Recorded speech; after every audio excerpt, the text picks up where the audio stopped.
Greetings to you all, and welcome to today's teaching. Before we begin with the fig tree, we must slow down and observe how Mark has arranged the account. The story does not begin with Jesus seeing a tree. It begins with Jesus entering Jerusalem and examining the temple. It says, "And Jesus entered into Jerusalem and into the temple. And when he had looked round about upon all things," only after this inspection does Jesus encounter the fig tree. Then he returns to the temple. This means the tree and the temple are not disconnected incidents. The fig tree becomes a visible interpretation of what the Jesus office has already observed within the sacred institution. There are leaves. There is activity. There is religious appearance. There is public recognition. There is a structure claiming to nourish the people. But the question of awakened truth is, where is the fruit? Where is justice? Where is compassion? Where is integrity? Where is restoration? Where is protection for the vulnerable? Where is the development of human consciousness? Where is the evidence that the sacred center is actually reflecting the source? This teaching is not about Jesus becoming angry with an innocent tree because he was hungry. It is a prophecy concerning what we should expect when truth becomes embodied and enters structures that possess the appearance of life without producing its fruit. Let's look at Jesus as an office of embodied truth. Within our established framework, Jesus represents the office of awakened and embodied truth. The Jesus office becomes visible wherever a person has awakened to principles such as truth, love, compassion, integrity, discernment, courage, responsibility, restoration, and then carries those principles into lived human environments. This office may enter a family, a marriage, a workplace, a school, a religious institution, a community, a government, a teaching platform, or an inner pattern of consciousness. When the Jesus office enters, it does not merely admire the outward structure, it examines the fruit. A family may say, "We love one another," but can everyone speak honestly? A workplace may say, "We value integrity," but what happens when an employee reports an uncomfortable truth? A religious institution may say, "We represent the source," but are people becoming freer, wiser, more compassionate, and more responsible? A teaching may contain many beautiful leaves, powerful language, ancient symbols, large audiences, spiritual titles, complex revelations, but does it produce mature fruit? The Jesus office observes the structure according to what it produces. Let's look at scripture as prophecy of the awakening journey. This passage prepares awakened people for what they may encounter. When you begin embodying truth, you may eventually enter environments whose outward appearance initially looks impressive.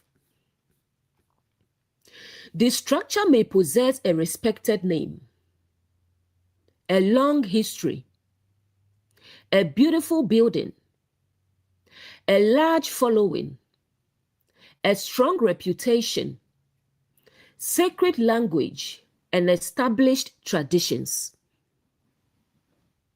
Yet, when you come close enough to examine its fruit, you may discover that the appearance and the reality are not the same. Scripture prepares us so we are not confused when this happens. It tells us, do not be hypnotized by leaves. Do not judge the tree from a distance. Come near, observe, examine what it feeds. Look at what its government produces in actual human lives. The fig tree represents a structure. A tree represents an established structure of thought, belief, culture, leadership, or human practice. It begins with a seed. The seed becomes rooted. The roots become hidden assumptions. The trunk becomes an established government. The branches become extensions of that system. The leaves become its visible appearance, claims, language, and reputation.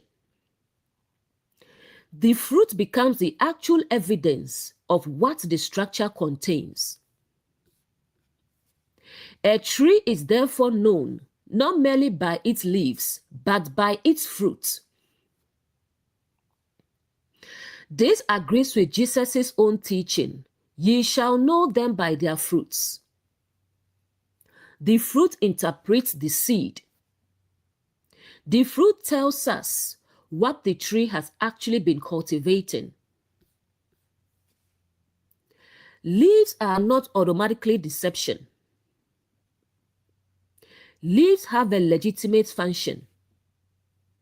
They can indicate life. They provide covering and shade. They participate in the tree's growth. The problem is not that the fig tree has leaves. The problem is that its visible appearance creates an expectation of nourishment that its actual condition does not fulfill. Symbolically, leaves represent public profession, religious language, titles, doctrine, reputation, ceremony, appearance, presentation, promises. A structure may possess all of these and still fail to produce fruit. The leaves say, life is here. The fruit must confirm whether that claim is true. Fruit is embodied evidence. Fruit represents the visible outcome of the governing seed. In an individual, fruit may include honesty, self-control, compassion, integrity, humility, responsibility, and the capacity to receive correction. In a family, children who can speak safely, adults who apologize, boundaries that preserve dignity, and love without control.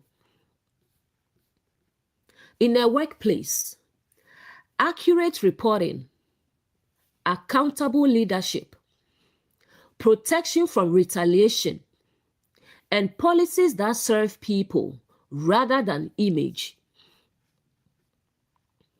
In a spiritual community, growing discernment, restored agency, beloved identity, and compassionate accountability.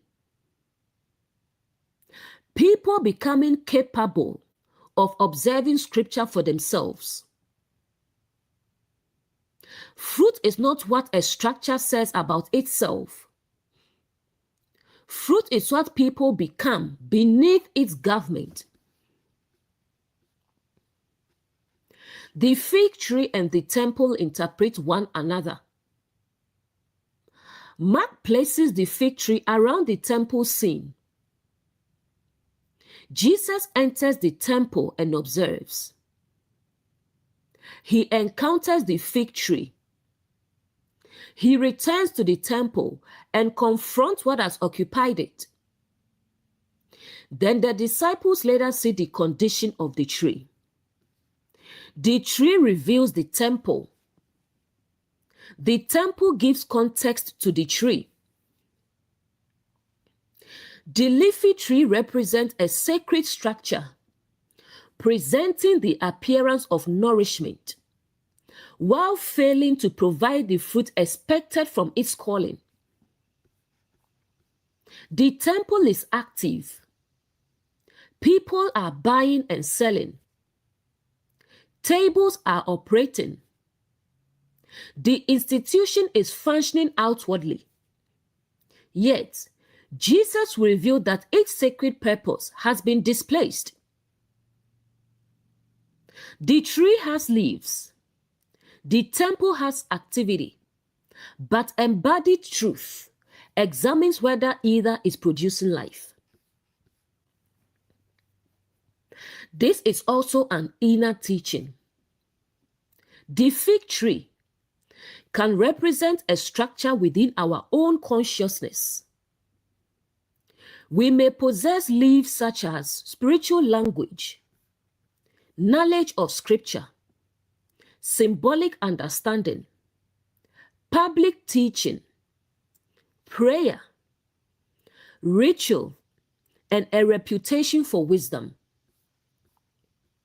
But the Jesus office within us asks, am I becoming the teaching? Can I receive correction? Do I apologize? Do I treat people compassionately? Do I protect the vulnerable? Has the knowledge produced integrity? Or have I developed leaves without fruit? This teaching is not a weapon for identifying hypocrisy in others. It is a mirror. Every awakened person must allow the Jesus office to examine their own tree. The Jesus office does not react before observing. This is why Mark 11 verse 11 is essential. Before Jesus addresses the fig tree, before he overturns the tables, before he teaches about what has occupied the temple, he looks around at everything. He observes. He does not enter impulsively and begin reacting to the first thing that catches his attention. He examines the entire environment. This is our foundational principle. Observe before you conclude. Truth does not need haste to appear powerful. Truth can look carefully, gather the pattern, Examine the fruit. Understand the system. Then act with precision.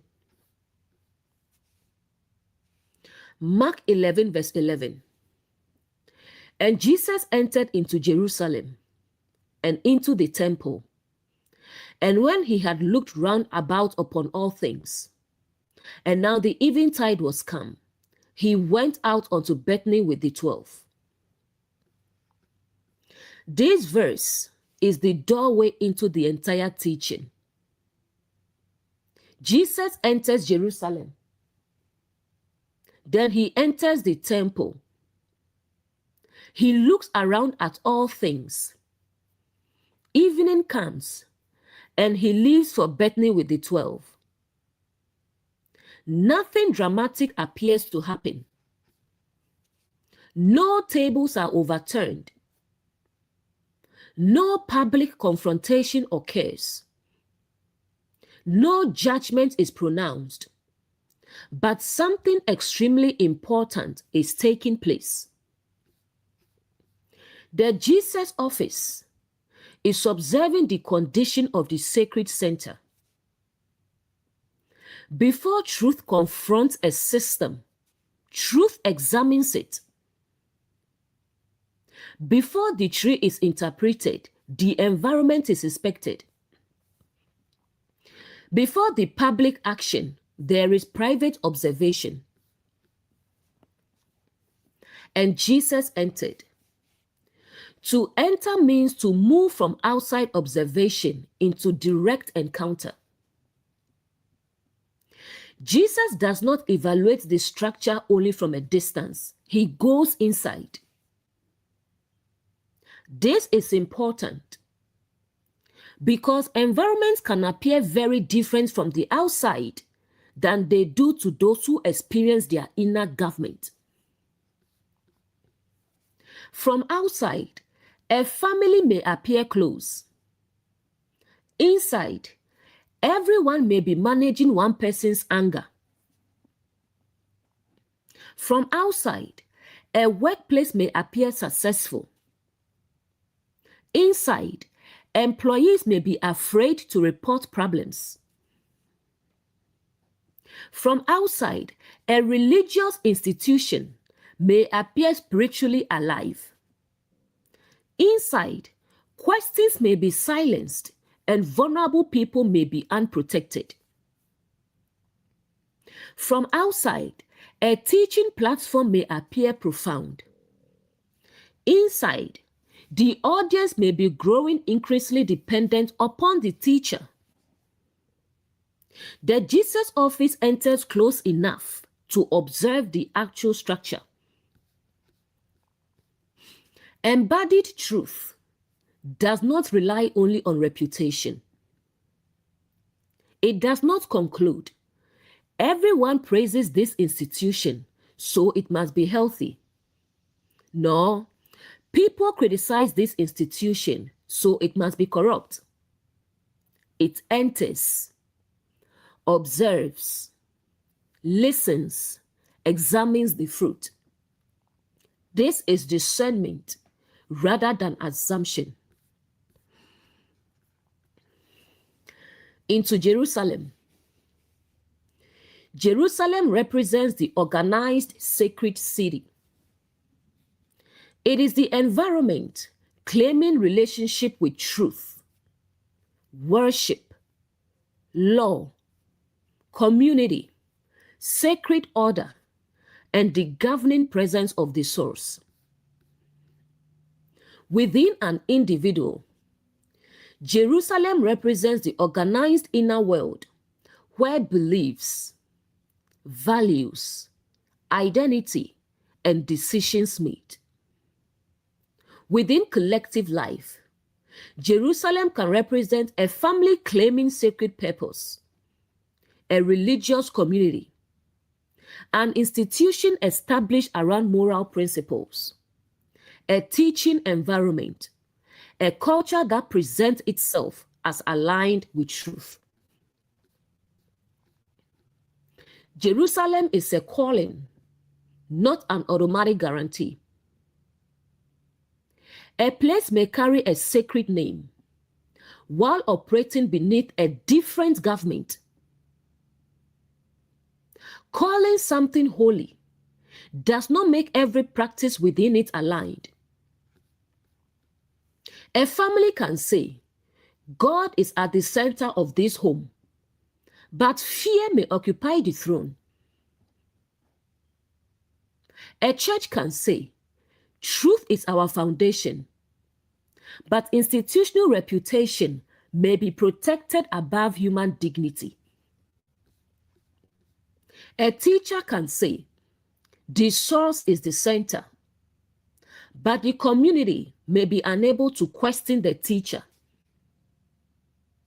The name reveals the structure's intended purpose. The fruit reveals its present government. The awakened person may have to enter Jerusalem.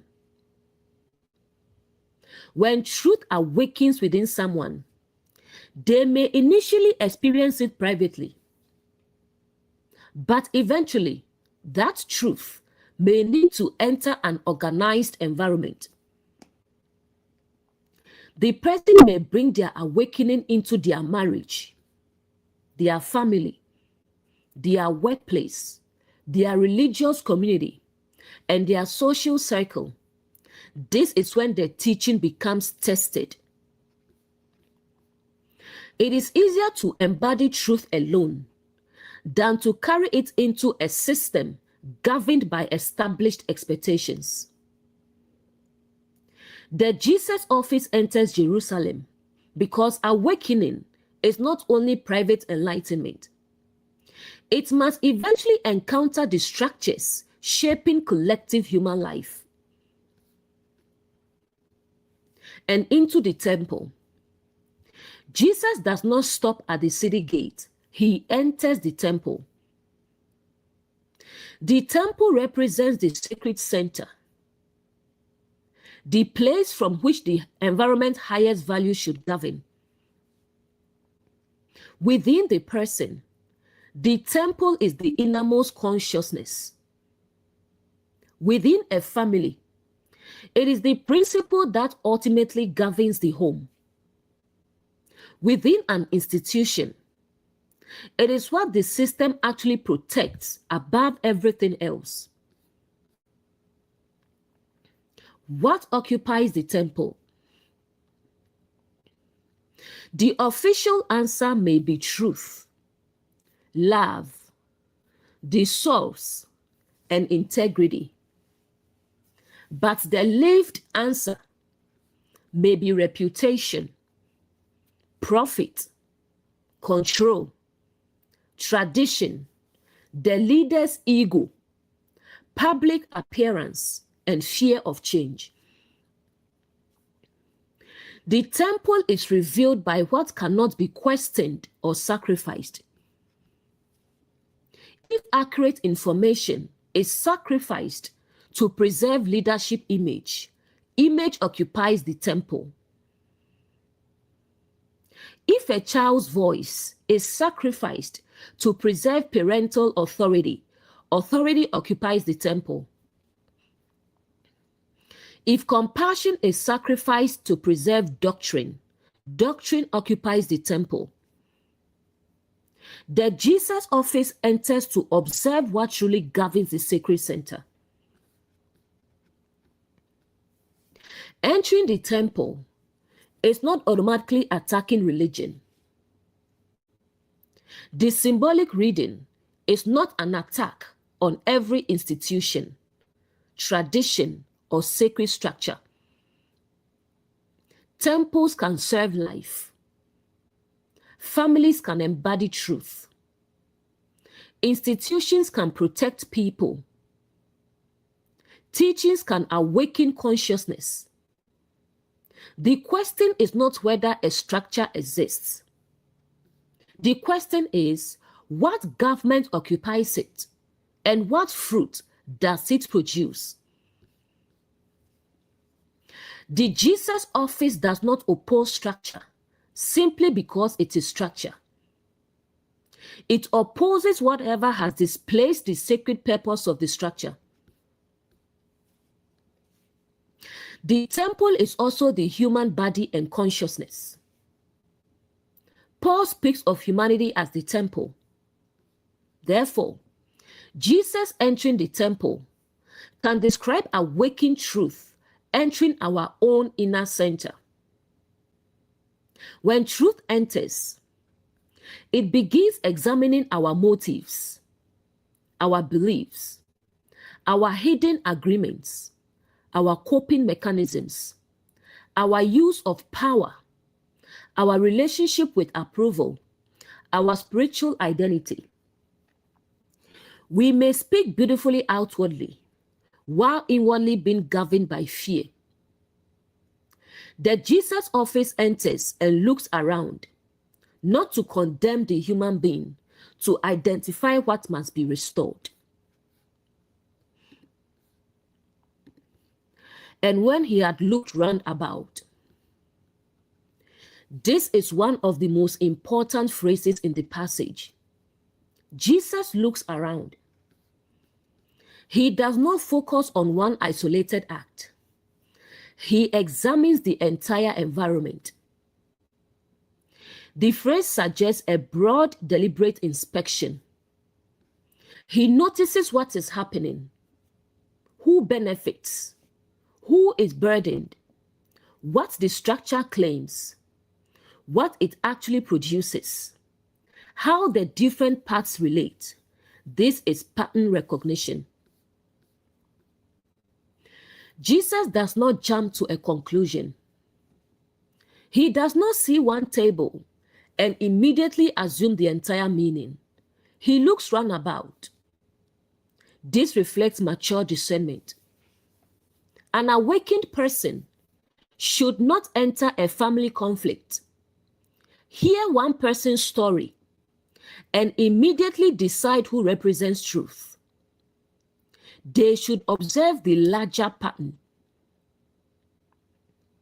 A leader should not see one missed deadline and label the employee irresponsible. They should examine the workload, the instructions, the resources, the changes, and the wider process. A teacher should not isolate one verse and construct an entire doctrine. They should examine what comes before, what follows, the recurring symbols, the fruit, the character of the source. Jesus looks round about. Next, upon all things, not some things, all things. He does not examine only the behavior of the obvious offenders. He examines the entire ecosystem. This is significant because harmful systems are rarely sustained by one person alone. There may be the visible ruler, the people enforcing the policy, those benefiting from it, those remaining silent, those adapting for survival, and those who recognize the issue but fear speaking. The Jesus office observes all things because the full pattern matters. The temple is a system. If one table is overturned, while the underlying values remain, another table will eventually appear. If one leader is removed, while the culture remains unchanged, another leader may occupy the same office. If one doctrine is rejected, while people still want unquestionable authority, another doctrine may become the new great horn. Jesus examines all things because restoration must reach the government, not merely one symptom. Observation is not passivity. Jesus looks around and leaves without immediate confrontation. Someone might interpret this as doing nothing, but observation is part of the action. Mature truth does not confuse immediate reaction with courage. Sometimes, the courageous response is to wait long enough to understand the whole pattern. Observation allows precision. Without observation, we may attack the wrong thing. We may blame the visible person while ignoring the system. We may confront behavior without understanding the wound beneath it. We may expose information without considering safety. We may publish a true message before its language has been refined. Jesus looks around first. Then when he acts, the action is connected to understanding. This is the prophetic office working within Jesus. The prophetic office observes the present seed and recognizes the fruit it is producing. Jesus is not only seeing objects, he is discerning what has occupied the temple, where the present government is leading, what outward activity is concealing. The prophetic office sees beyond appearance. But it does not invent accusations, it observes the evidence. Next, and now the eventide was come. Evening has arrived. Within our established symbolism, evening represents the ending of a governing cycle, the dimming of former light, a transitional stage, the period when something is nearing completion, but another morning has not fully appeared. Jesus enters the temple at eventide.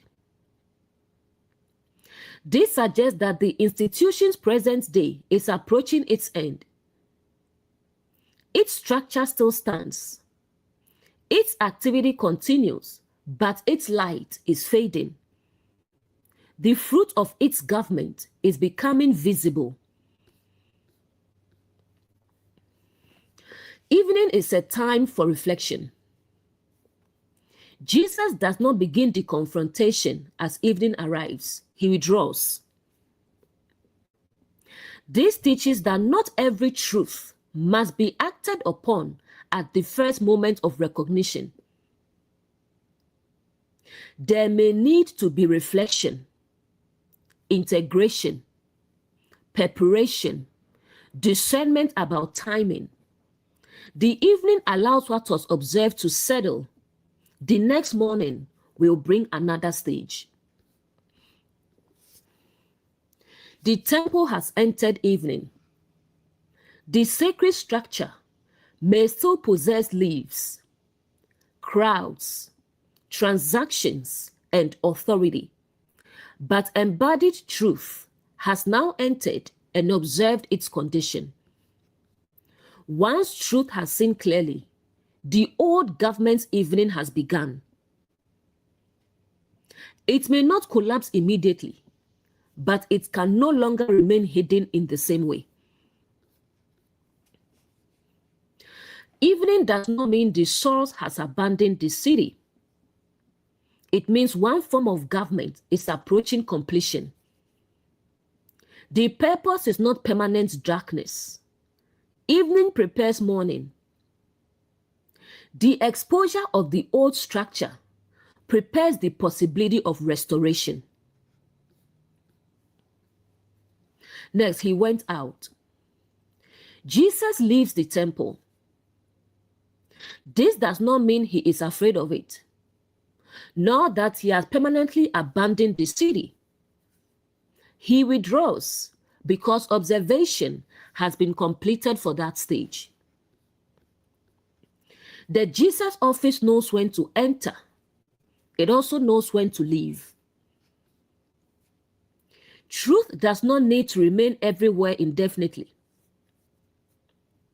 Sometimes, an awakened person enters an environment, observes what is present, and realizes that immediate confrontation would be unwise. They may need to step away, reflect, gather support, clarify what they have seen. Returning later does not mean the first withdrawal was weakness. It may be preparation. Withdrawal can be a boundary. A person may leave a family conversation when everyone is reactive. A leader may pause an investigation until evidence is gathered.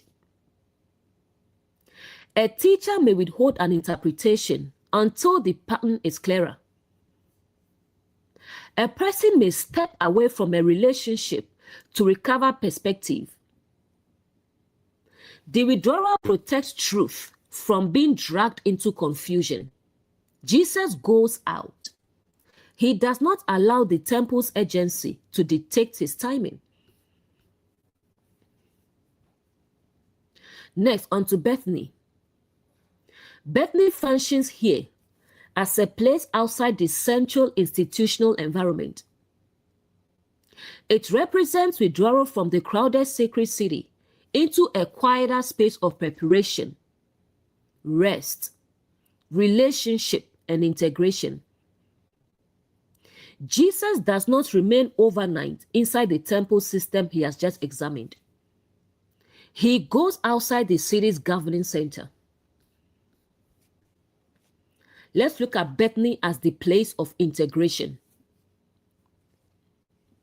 The awakened person may need a Bethany, a quiet room, a trusted friend, a safe community, a journal, a period of reflection, a place where the observations can be processed without the system's pressure. Bethany is not the final destination. It is the place where consciousness gathers itself before returning to act. Truth often develops at the margins. The central institution may possess the title, resources, and public authority. Yet, the living work may be forming outside it, in homes, small communities, private conversations, quiet reflection. The city may contain the temple. Bethany may contain the preparation for renewal. The source is not confined to the formal center. With the 12, Jesus does not withdraw alone. He goes with the 12. The 12 represent the complete circle of learners being formed by embodied truth. They are witnessing how the Jesus office responds to a compromised structure. They must learn, enter without being absorbed, observe without rushing, examine all things, recognize evening, withdraw when appropriate, return with clarity. The disciples are being trained, not merely through words, but through Jesus' movement. The 12 must learn the method. If they are eventually going to carry the office into other cities, they must understand that awakening is not impulsive distraction. It is observation, discernment, timing, courage, and embodied action.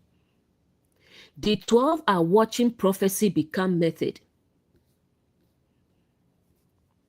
Let's look at the 12 as the faculties being formed within us.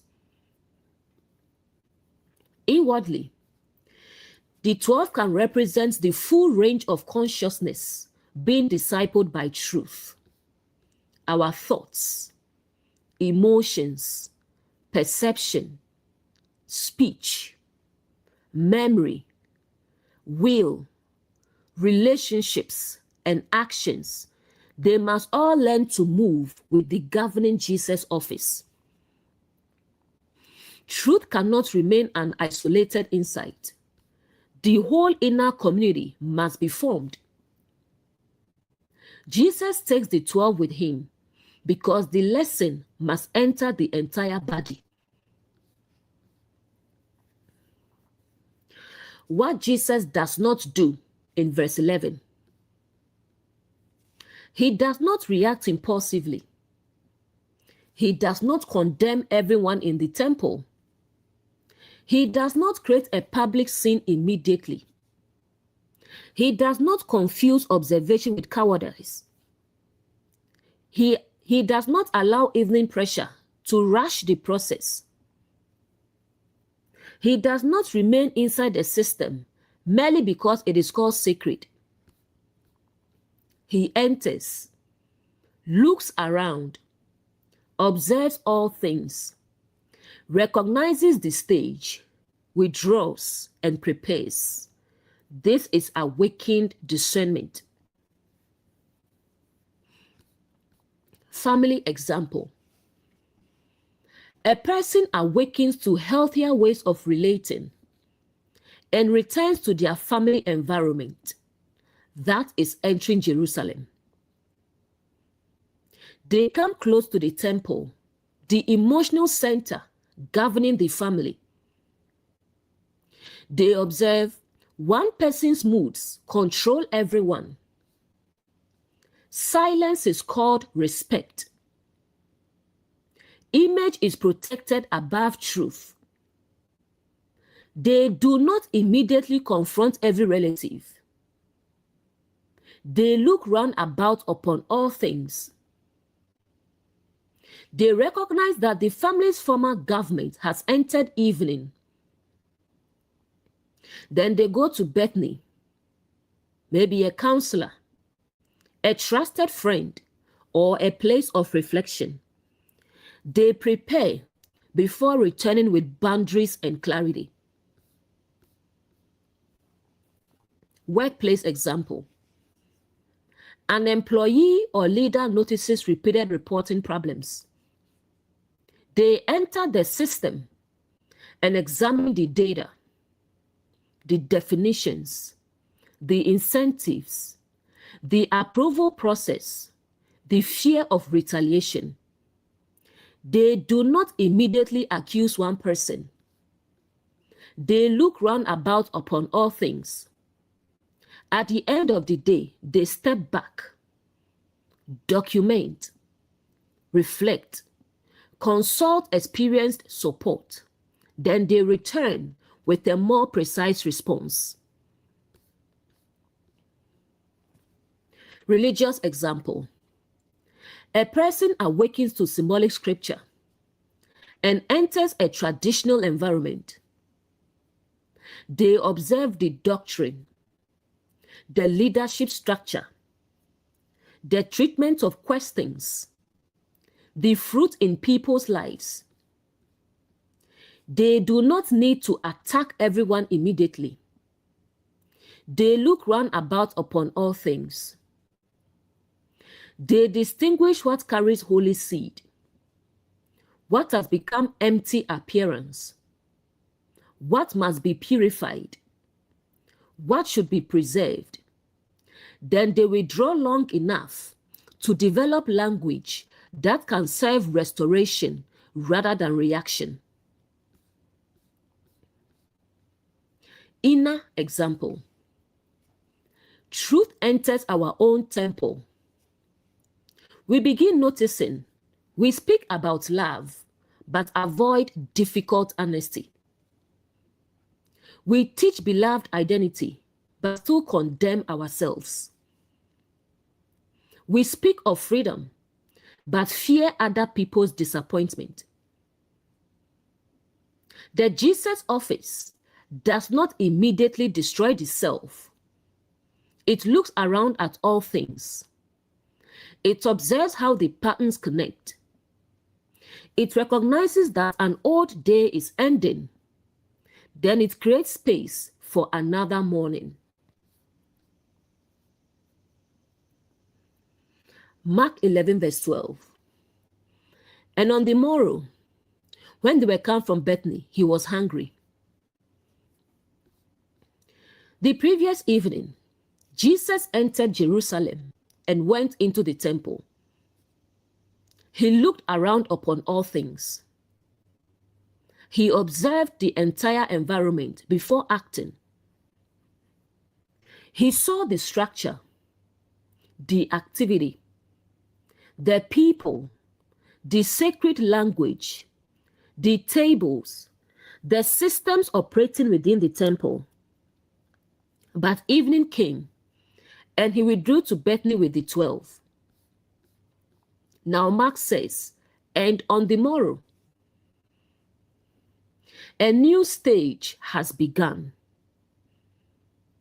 The observation occurred in the evening. The hunger becomes conscious in the morning. This is the movement we have repeatedly seen throughout Scripture, evening and morning.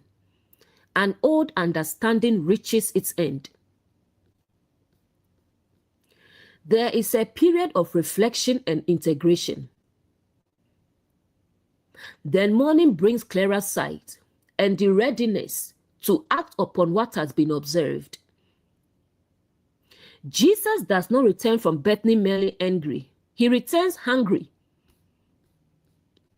And this hunger gives us the key to everything that follows. The Jesus office is looking for nourishment.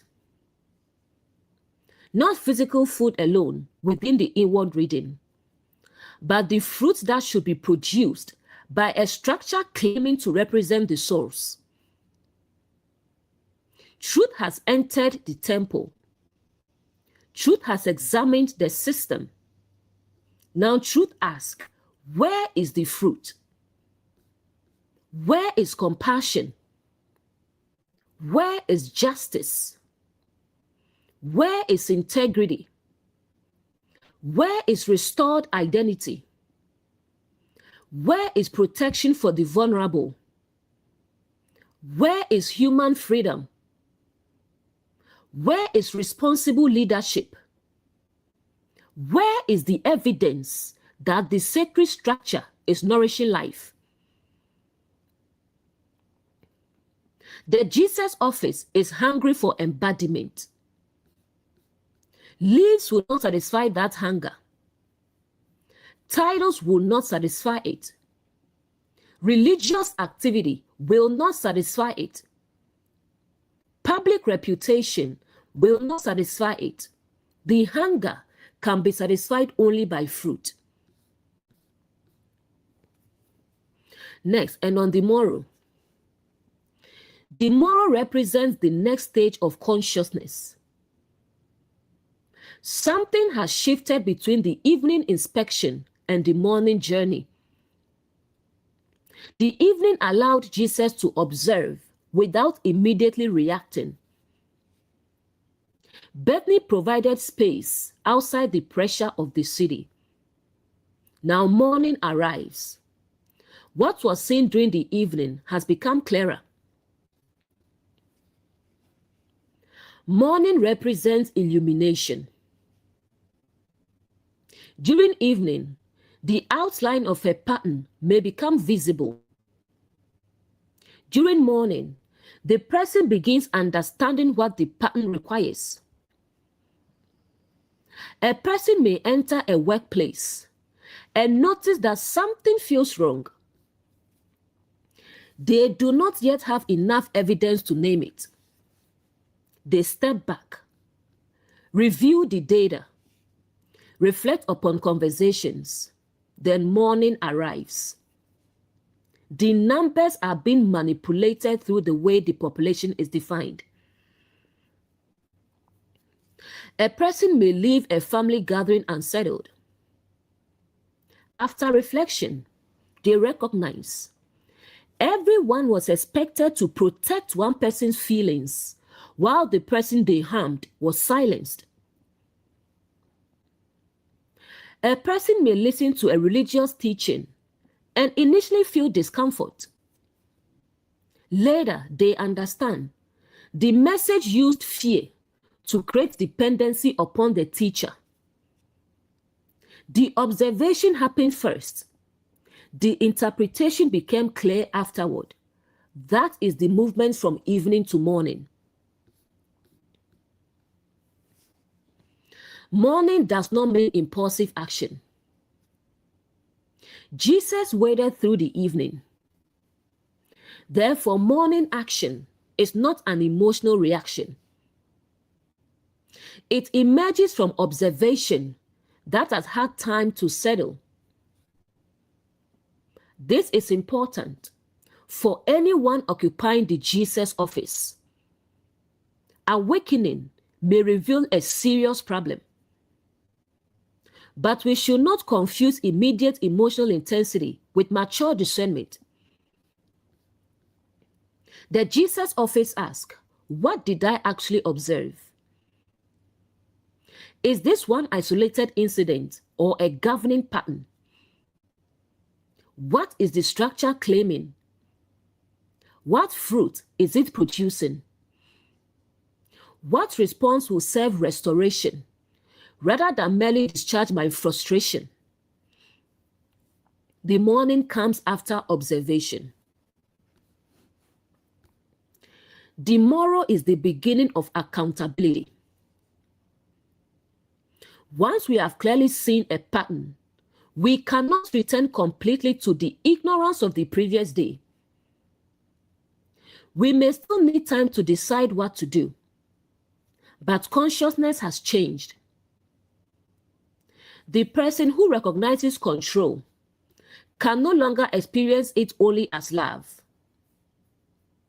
The analyst who sees misleading data cannot honestly call the report accurate.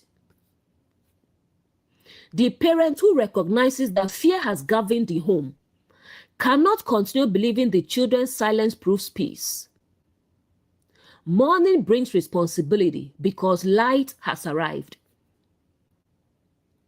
What we could not see before, we are now responsible for addressing according to our capacity and office. Next, when they. Mark does not say only that Jesus came from Bethany. He says when they were come. Jesus is moving with the 12. The learners are still present. They observed the temple with him. They withdrew with him. Now they return with him. This means the disciples are being formed through the entire process. They are not merely waiting for Jesus to perform something mysterious. They are being shown how embodied truth moves through an awakening journey. They are learning how to enter a structure, how to observe it, how to withdraw without fear, how to recognize morning, how to hunger for fruit, and how to distinguish appearance from nourishment. The disciples must develop the same hunger.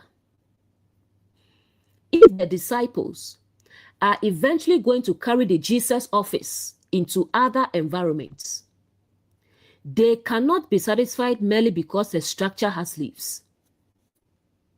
They must learn to ask, what is this family producing? What is this institution producing? What is this doctrine producing? What is this teaching producing? What is this inner belief producing? The 12 must become fruit conscious. Otherwise, they may inherit the temple's appearance while repeating its government. The 12 represent consciousness being formed. Inwardly, the 12 can represent the full range of faculties being discipled by embodied truth. It is not enough for one part of us to understand the teaching intellectually. Our emotions must be formed. Our speech must be formed. Our will must be formed. Our relationships must be formed. Our use of power must be formed. Our interpretation must be formed. The entire inner community must learn not to confuse leaves with fruit. A person may understand symbolically that compassion matters, but still speak harshly when challenged. Their mind has awakened. Their speech is still being discipled. A person may teach beloved identity, but still be unable to receive correction without defensiveness. Their public language has leaves. Their inner response is still developing fruit. The 12 travel with Jesus because the whole person must learn the way of embodied truth. Next, we come from Bethany. Bethany represented the place outside the institutional center where observation could be processed. It was a place of withdrawal, relationship, rest, and integration. But Jesus does not remain there permanently. He comes from Bethany. This shows that reflection must eventually return to lived responsibility. Bethany is preparation, not escape. There are times when we need to leave the city's noise to rest, think, pray, journal, seek counsel, and clarify what we have seen. But the purpose is not to remain forever in reflection while nothing changes. Eventually, we must return carrying greater clarity. A person may process a harmful family pattern in counseling, but eventually, that insight must become a boundary, a changed conversation, a different parenting practice, a refusal to repeat the pattern. A teacher may privately recognize that an earlier interpretation was incomplete, but eventually, they may need to revise their teaching. Bethany forms consciousness. The journey from Bethany brings that consciousness back into the world. Coming from Bethany means carrying integration into action. Jesus does not leave the wisdom of Bethany behind. He carries what was integrated there into the next stage. This is important. Some people are calm and discerning only when they are away from the environment. They know exactly what they should do while speaking with a counselor or trusted friend. But when they return to the family, relationship, or workplace, the old government immediately takes over. The true test of integration is whether Bethany can travel with us. Can we carry the clarity into the city? Can we remain grounded when the structure pressures us?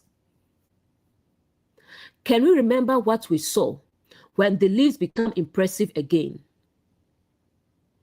The Jesus office does not merely find peace outside the system. It carries a different government back toward it. Leaving Bethany does not mean leaving compassion. The coming confrontation with the fig tree and the temple should not be read as embodied truth abandoning compassion. Jesus is still operating from the same source-aligned office that touched the leper.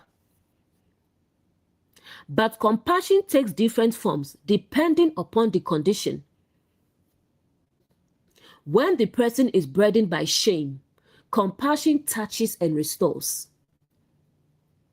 When a system is producing shame, compassion confronts the structure.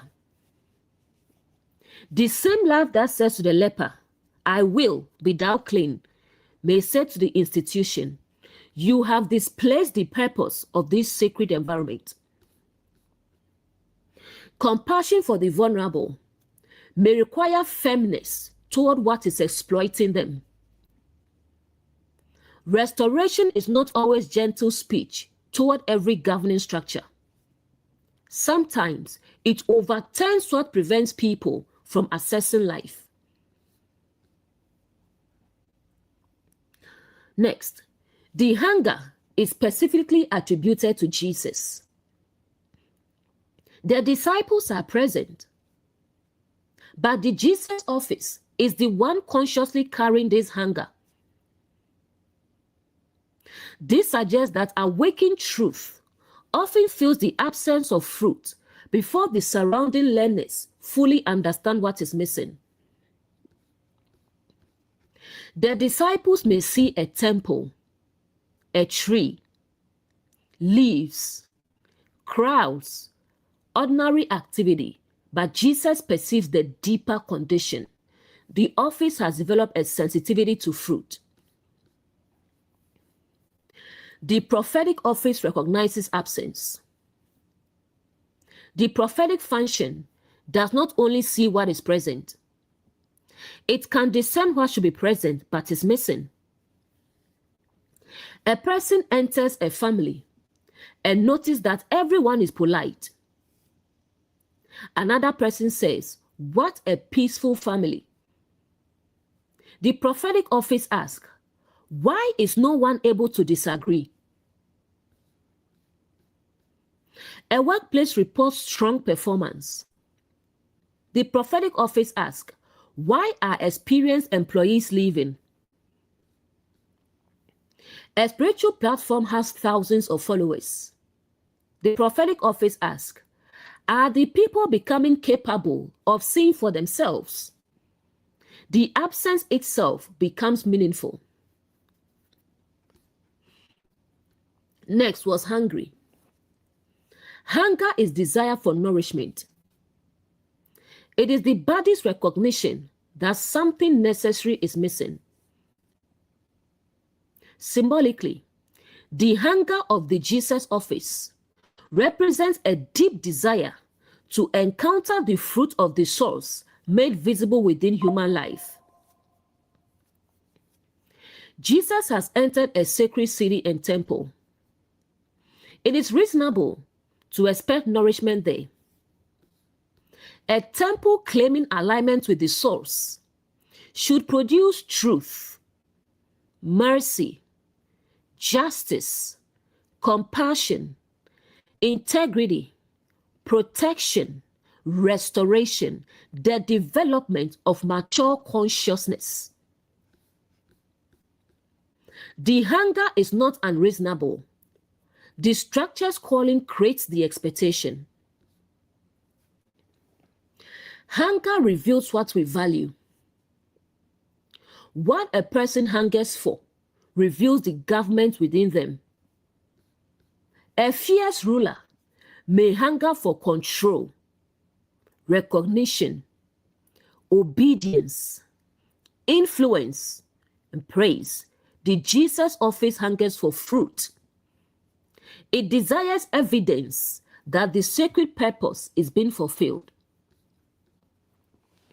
The Jesus office does not hunger for followers. It does not enter the temple asking, how can I become more popular? How can I replace the present leaders? How can I make everyone dependent upon me? The hunger is not for self-magnification. It is for the life the structure should be producing. This distinguishes the Jesus office from another prince seeking the throne. Truth hungers to become embodied. It is not satisfied by being discussed. A person may know that honesty matters. Truth asks, are you honest when honesty costs you? A person may teach compassion. Truth asks, how do you respond to someone who cannot benefit you? A parent may speak of love. Truth asks, can your child tell you that you caused harm? A religious community may speak of freedom. Truth asks, can the members question the leader without losing belonging? Truth hungers for visible form. The hunger of love. Love hungers for human flourishing. It is not satisfied with maintaining a relationship's appearance. A marriage may still exist outwardly. Love asks, are both people free to speak? A family may gather for every holiday. Love asks, are the wounds allowed to be named? A church may have many services. Love asks, are the rejected being restored? Love seeks fruit, not merely continuity of form. The hunger of compassion. Compassion hungers to see burdens lifted. If a sacred structure continually produces shame, fear, dependency, silence, and exclusion, then compassion remains hungry regardless of how beautiful the leaves appear. The Jesus office cannot be satisfied by a theology that sounds holy while people become afraid of the source. It cannot be satisfied by family unity maintained through the silence of the wounded. It cannot be satisfied by workplace success built through employee exhaustion and fear. Compassion looks for fruit in human lives. The hunger of integrity. Integrity hungers for agreement between profession and practice. The tree's leaves make a visible claim. The fruit must confirm the claim. A person says, I welcome correction. Integrity asks what happens when correction arrives. A company says, our people come first. Integrity observes what happens when profit conflicts with employee safety. A teacher says, the source is the throne. Integrity observes whether the audience may disagree with the teacher. Hunger appears where the claim and the fruit do not agree. Hunger is not envy. Jesus does not hunger because he wants what the temple possesses. He is not jealous of his platform, history, or influence. He hungers because the structure should be feeding life and may not be doing so. This distinction matters when awakened people confront institutions. We must examine our own motives. Am I identifying the lack of fruit because I care about the people being affected? Or because I want the structure's audience, influence, or position? The Jesus office confronts from restorative hunger, not personal rivalry. Hunger is not a desire to destroy. The initial hunger is for fruit. This must remain clear. Embodied truth does not begin by desiring the tree's failure. It approaches expecting nourishment. The later pronouncement concerning the tree emerges only after the structure's condition becomes visible. This protects the teaching from becoming an excuse for awakened people to enter environments already hoping to condemn them. Jesus is hungry. He looks for fruit. Healthy discernment hopes to find life. When we examine a family, institution, teaching, or inner pattern, we should not secretly desire proof that it is corrupt. We should be willing to find good fruit. We should be capable of recognizing holy seed where it exists. The Jesus office does not manufacture accusations. It examines what is actually present. Hunger makes leaves insufficient. A person who is not hungry may admire the tree aesthetically. The leaves are green. The branches are broad. The structure looks alive. But hunger asks a more practical question. Can this nourish life? This is why people who have been deeply wounded by a system often see its lack of fruit before those who benefit from its appearance. The person seeking freedom cannot survive on slogans. The child seeking safety cannot be fed by the family's reputation. The employee seeking fair treatment cannot be nourished by a mission statement.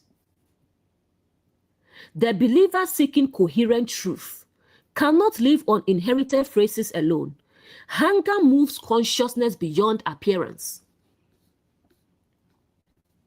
Hunger is the test of the tree. The fig tree's condition becomes relevant because someone comes needing fruit. A structure may appear successful while no one asks it to provide actual nourishment. But when a hungry person approaches, the truth becomes visible. A family is tested when someone needs honest conversation. Can the family provide it? A workplace is tested when someone reports a problem. Can the institution receive the truth? A religious community is tested when someone questions the doctrine. Can the structure support discernment? A teaching is tested when a listener needs practical restoration. Does the message help them stand or only give them more language? The hungry person reveals whether the leaves correspond to fruit. As consciousness awakens, our appetite changes. We may once have been satisfied by titles, ceremonies, powerful speaking, the excitement of hidden knowledge, belonging to the correct group. But awakening develops another hunger. We begin asking, does this teaching produce life? Does it restore people? Does it make them more responsible? Does it develop their discernment? Does it reflect the character of the source? The old leaves may no longer satisfy us. This does not necessarily mean we have become rebellious. It means consciousness has developed a hunger for fruit. Systems without fruit may attempt to make the hungry person feel guilty.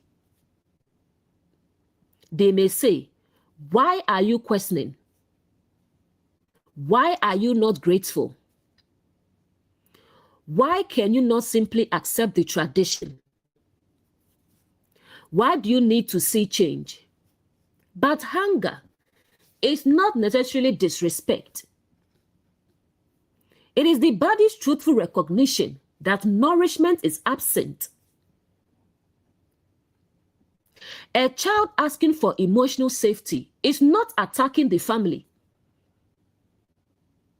An employee asking for accurate processes is not attacking the company. A believer asking for coherence is not attacking scripture. The hunger exposes what the structure has failed to provide. Hunger must still be governed by discernment. Although hunger is meaningful, it does not automatically make every response wise. A hungry person can become vulnerable to anything promising nourishment. This is how people leave one fruitless system and enter a flood of competing teachings. They are genuinely hungry, but without banks, they may consume messages that deepen confusion. The Jesus office combines hunger with observation. It does not eat simply because leaves are present. It examines whether actual fruit exists. Let's look at false fruit and decorative fruit. Some structures recognize that people are hungry and create the appearance of fruit. They offer emotionally powerful language. They offer promises of instant awakening. They offer exclusive revelations. They offer testimonies without examination. They offer unity without accountability. But the fruit may be decorative. It looks nourishing from a distance, but cannot sustain life. The Jesus office examines what people become over time. True fruit is known by sustained embodiment. The hunger within our own temple. This verse also asks us to observe our inner life. What are we hungry for? Are we hungry for praise, certainty, being proven right, a sense of superiority, or for truth, integrity, repair, compassion, mature understanding? Our hunger reveals what occupies the inner temple. The Jesus office within us may become hungry. We may notice that our own spiritual life contains many leaves. We understand symbols. We can explain passages. We know the offices. We recognize patterns. But something within ask, am I living it? Do I apologize? Can I receive correction? Am I becoming more compassionate? Have I built the boundary I keep teaching about? This hunger is not condemnation. It is the sacred desire for knowledge to become fruit. Hunger can be the beginning of reform. A person does not challenge a fruitless structure merely because they enjoy conflict. They may do so because they remember what the structure was intended to provide. A parent hungers for a family where children feel safe. A leader hungers for a workplace governed by integrity. A teacher hungers for a community where people become capable interpreters. That hunger can initiate restoration. It says, the present condition is not the only possibility. This tree was intended to feed life. The sacred purpose can be recovered.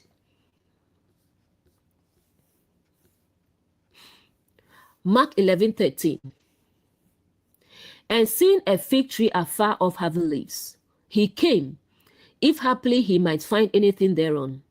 And when he came to it, he found nothing but leaves, for the time of figs was not yet. Jesus is hungry. He has already entered Jerusalem. He has entered the temple. He has looked around upon all things. He has withdrawn to Bethany. Morning has come. Now, while returning toward the sacred city, He sees a fig tree from a distance. The tree has leaves. Its appearance suggests life. Its visibility creates expectation. So the Jesus office comes closer, not to attack it, not because he has already concluded that it is corrupt. He comes if haply he might find anything thereon. Perhaps there is nourishment. Perhaps the outward appearance is supported by inward substance. Perhaps the structure that looks alive from a distance is producing something capable of feeding life. But when truth comes near, it finds nothing but leaves. This verse reveals one of the central tests of awakening.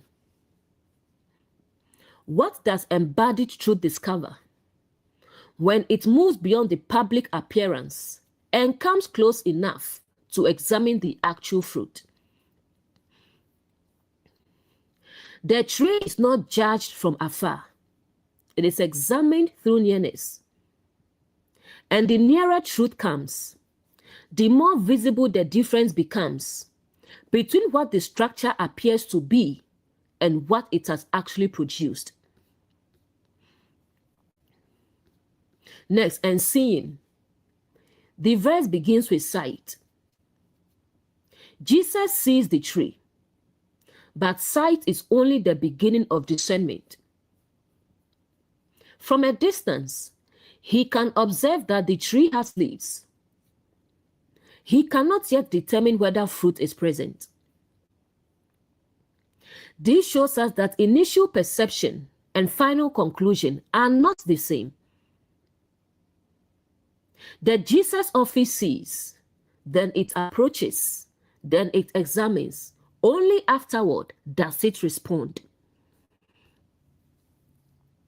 Sight gives us a question, not always an answer. We may see a successful institution, a religious platform, a close family, a respected leader, a confident teacher, a flourishing relationship.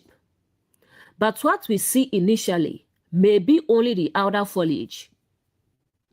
Mature discernment does not say, it looks alive, so it must be nourishing. Nor does it say, I distrust appearances, so everything visible must be false. It says, let us come near enough to examine the fruit. Next, the fig tree. The fig tree represents an established structure capable of producing nourishment. It may represent an individual consciousness, a family culture, a religious institution, a teaching framework, a workplace, a marriage, a leadership system, the temple itself. A tree is not merely a single action. It is an organized life structure. It has roots, a trunk, branches, leaves, potential fruit. The roots represent the hidden beliefs, assumptions, memories, values, and agreements feeding the structure. The trunk represents the established government holding the system together. The branches represent the ways that government extends into different areas of life. The leaves represent what becomes visible publicly. The fruit represents the actual outcome produced by the whole structure. The Jesus office is not satisfied with examining one leaf. It wants to know what the entire tree produces. The fig tree is capable of fruit. This is important.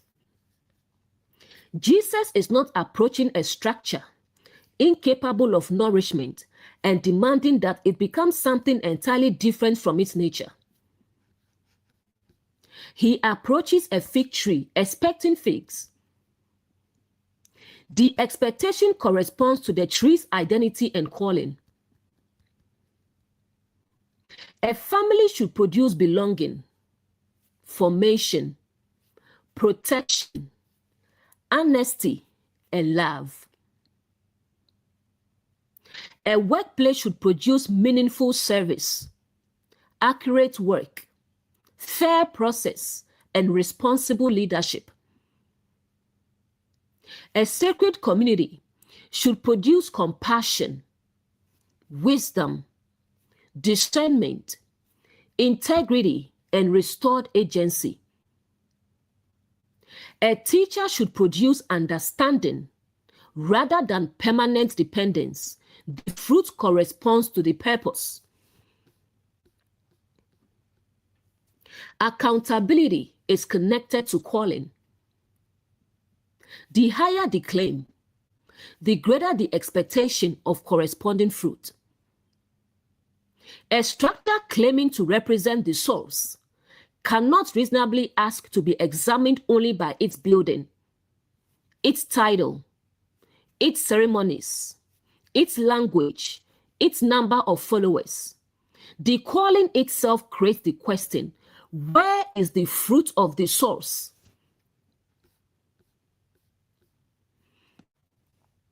Next, afar off. Jesus first sees the tree from a distance. From afar, leaves can be impressive. Distance hides details. It allows appearance to dominate interpretation. A family may appear loving from afar because everyone gathers for photographs. A company may appear healthy from afar because its public branding emphasizes employee well-being. A religious community may appear alive from afar because the worship is energetic and the crowds are large. A teacher may appear deeply awakened from afar because the language is complex and mysterious. But distance cannot always reveal whether people can speak honestly, whether leaders receive correction, whether the vulnerable are protected, whether the teaching produces maturity, whether the structure nourishes those who come hungry. Reputation lives at a distance. Reputation is often what people believe before they come close. Fruit is what becomes visible through relationship and experience. The Jesus office does not remain governed by reputation. It closes the distance. Distance can protect a false appearance. Some structures function well as long as people remain far enough away. They welcome admiration but resist examination. They may allow audiences but not questions. Allow membership but not transparency. Allow public celebration but not inward accountability. The leafy appearance can survive because few people are permitted near the roots. The awakened person may disturb the distance. When someone asks, how are decisions made? Who is protected? What happens when the leader is wrong? Can the child say no? Can the employee report harm? Can the teaching be examined? They are moving closer to the tree. The system may call the person divisive simply because nearness strengthens the image preserved by distance. Next, having leaves. The tree already has visible foliage. The leaves announce something. They suggest vitality, growth, development, readiness. The tree does not look empty from afar. It looks promising. This is why Jesus approaches it. Leaves create expectation. If there were no leaves at all, the absence of fruit might not be surprising. But the visible display creates the impression that nourishment may be available.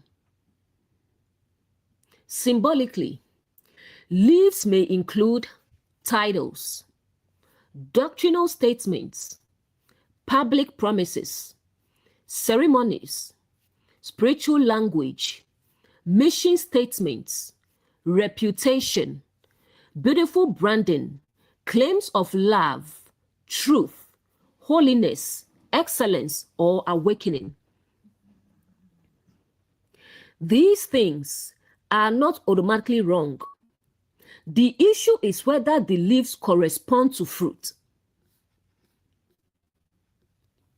Leaves have a true purpose. Leaves are not the enemy. They participate in the life of a healthy tree. Public teaching can be useful. Tradition can preserve wisdom. Structure can protect people. Titles can clarify responsibility. A mission statement can express genuine purpose. The problem appears when the leaf becomes a substitute for the fruit. When the structure believes that saying the right thing is the same as becoming it. The leaf says, we value honesty. The fruit shows whether honest people are protected. The leaf says, children are a blessing. The fruit shows whether their voices are respected. The leaf says, the source is love. The fruit shows whether the teaching produces compassion or terror. The leaf says, we empower people. The fruit shows whether people are becoming capable without the leader. Leaves communicates the claim. Fruit verifies it. Leaves can also represent knowledge. An individual may possess many leaves: scriptural knowledge, symbolic understanding, spiritual vocabulary, the ability to recognize offices, the capacity to explain patterns. But the Jesus office comes asking, what has this knowledge produced in your life? Are you becoming more honest, more compassionate, more responsible, more teachable, more capable of apologizing, more courageous in protecting the vulnerable? Knowledge is a beautiful leaf. Embodiment is the fruit. Next, he came. Jesus does not remain far away criticizing the tree. He comes toward it. This reflects the restorative character of the office. Embodied truth comes near enough to discover what is really present. Nearness allows fair examination. A person may hear a rumor about a family member. The Jesus office does not conclude without approaching the matter. A leader may hear that an employee is difficult. The office examines the actual process and evidence. A believer may hear that a teacher is deceived. Discernment listens to the full teaching before judging the label. Jesus comes. This is observation becoming investigation. Coming near involves risk. It is easier to preserve simple conclusions from a distance. Nearness may reveal complexity. The apparently corrupt person may be carrying the system's projection. The respected institution may be harming people. The person we admired may have little fruit. The person we dismissed may be deeply aligned. Coming near means allowing reality to revise our assumptions. The Jesus office values truth more than the comfort of its original impression. Next, if haply. The phrase expresses possibility, perhaps. Jesus approaches with openness. He does not come saying, I already know there is nothing here. He comes to see whether he might find something. This is a powerful model of discernment. Embodied truth does not approach hoping to condemn. It does not secretly desire the tree to fail so that it can feel superior. It hopes to find nourishment. It remains open to evidence. A person entering a family system should be capable of recognizing what is healthy as well as what is harmful. A person examining a religious tradition should be willing to preserve wisdom where wisdom exists. A person reviewing their own life should not assume everything within them is corrupt. The Jesus office looks honestly for fruit. If haply, preserves humility. Even awakened consciousness should not pretend to know what has not yet been examined. It can say, this appearance raises a question, without claiming I already possess the complete conclusion. This protects us from becoming another fierce ruler, using spiritual certainty to dominate. The Jesus office is confident in truth, but humble in investigation. Next, he might find anything thereon. Jesus is looking for anything capable of nourishing. The wording shows that the expectation is not perfection. He is not demanding an entire harvest from an immature beginning. He looks to see whether there is anything present, any evidence, any developing substance, any sign that the leaves are connected to real fruit. Truth does not demand perfection. An individual may still be learning, but show fruit through honest self-examination, a sincere apology, willingness to change, growing compassion, the ability to receive correction. A family may still have problems, but produce fruit when people can tell the truth, when harm is acknowledged, when repair is attempted. No one person is treated as infallible. A teaching may still be developing, but produce fruit when the teacher says, I may need to revise this. The Jesus office can recognize developing fruit. The question is not, is this tree perfect? The question is this tree genuinely producing according to its claimed nature? A small fruit can reveal the true seed. A person does not need to know everything, but their relationship with truth should be visible. A community does not need to have solved every problem, but the way it responds to problems reveals its government. The Jesus office comes looking for any real evidence that life is present beneath the leaves. Next, and when he came to it, the distance closes completely. The tree can now be examined as it actually is. This is the moment when appearance meets presence. From afar, the leaves communicated one thing. Nearness reveals another. Some truths can be known only through nearness. A child may appear quiet. Nearness reveals fear. A leader may appear confident. Nearness reveals that no one is allowed to challenge them. A spiritual community may appear united. Nearness reveals that disagreement threatens belonging. A relationship may appear devoted. Nearness reveals surveillance and control.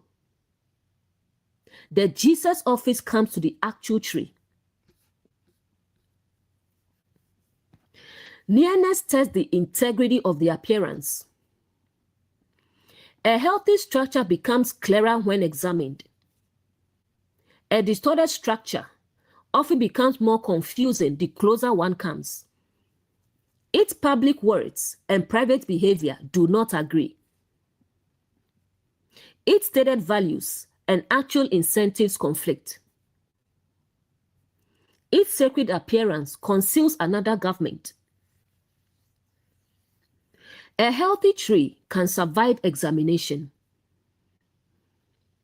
It does not need distance to appear fruitful. It can open its processes, receive questions, acknowledge mistakes, correct itself. The presence of truth does not threaten a structure whose roots are aligned with truth. Next, he found Jesus reaches a conclusion based upon what he discovers. This is crucial. He does not invent fruitlessness, he finds it. The judgment emerges from observation. Mature discernment is evidence-based. Before concluding, ask, what did I actually observe? What pattern has repeated? What fruit has been produced? What evidence supports the interpretation? This reflects the principle we have repeatedly found throughout Moses, verified before concluding. Jesus embodies the same wisdom. He sees, he approaches, he examines, he finds. Next, nothing but leaves. This is the heart of the verse. The tree is not completely empty. It has leaves. It has appearance. It has visible activity. But when the hungry office comes seeking nourishment, nothing is found except the outward display. Nothing but leaves is a condition of misalignment. It represents profession without embodiment, language without life, promise without fulfillment, knowledge without transformation, religion without compassion, authority without responsibility, community without belonging, unity without truth. A structure may be extremely active and still offer no nourishment.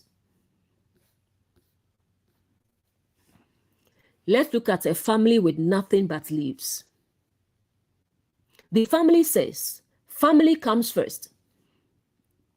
But protecting the family image comes before protecting a harmed member. They gather, celebrate, take photographs, and use affectionate language. Yet no one can safely tell the truth. The family has leaves, but the hungry person finds no fruit. A marriage with nothing but leaves. The couple appears united publicly. They celebrate anniversaries, use religious language, speak about commitment. But one person controls money, friendships, movement, and communication. The marriage has the leaf of permanence without the fruit of love. A workplace with nothing but leaves. The company promotes integrity, innovation, employee well-being, but workers are punished for reporting problems. Data is shaped to protect leadership. Exhaustion is normalized. The values are leaves. The actual culture reveals the fruitlessness. A religious structure with nothing but leaves. The institution possesses scripture, titles, rituals, music, crowds, sacred history, yet people remain afraid, ashamed, dependent, unable to question, unable to recognize the source within themselves. The institution has visible foliage, but the Jesus office comes hungry for restored consciousness and finds none. A teaching with nothing but leaves. A teaching may contain ancient words, hidden codes, impressive symbols, complex cosmology, strong emotional delivery. But after listening, the person becomes more fearful, more dependent, more confused, more fascinated with the messenger, less capable of living responsibly. The teaching has leaves. The fruit reveals whether it serves life. Our own lives can have nothing but leaves. We may say, I believe in compassion, but respond defensively when someone says we caused harm. We may say, I teach boundaries, but repeatedly abandon our own. We may say, the source is truth, but manipulate a story to protect our image. The fig tree is not only an institution outside us. It is an invitation to examine the agreement between what we profess and what we embody. The Jesus office does not mistake activity for fruit. The tree is active enough to produce leaves. The temple is active with buying and selling, but activity is not the same as sacred fruit.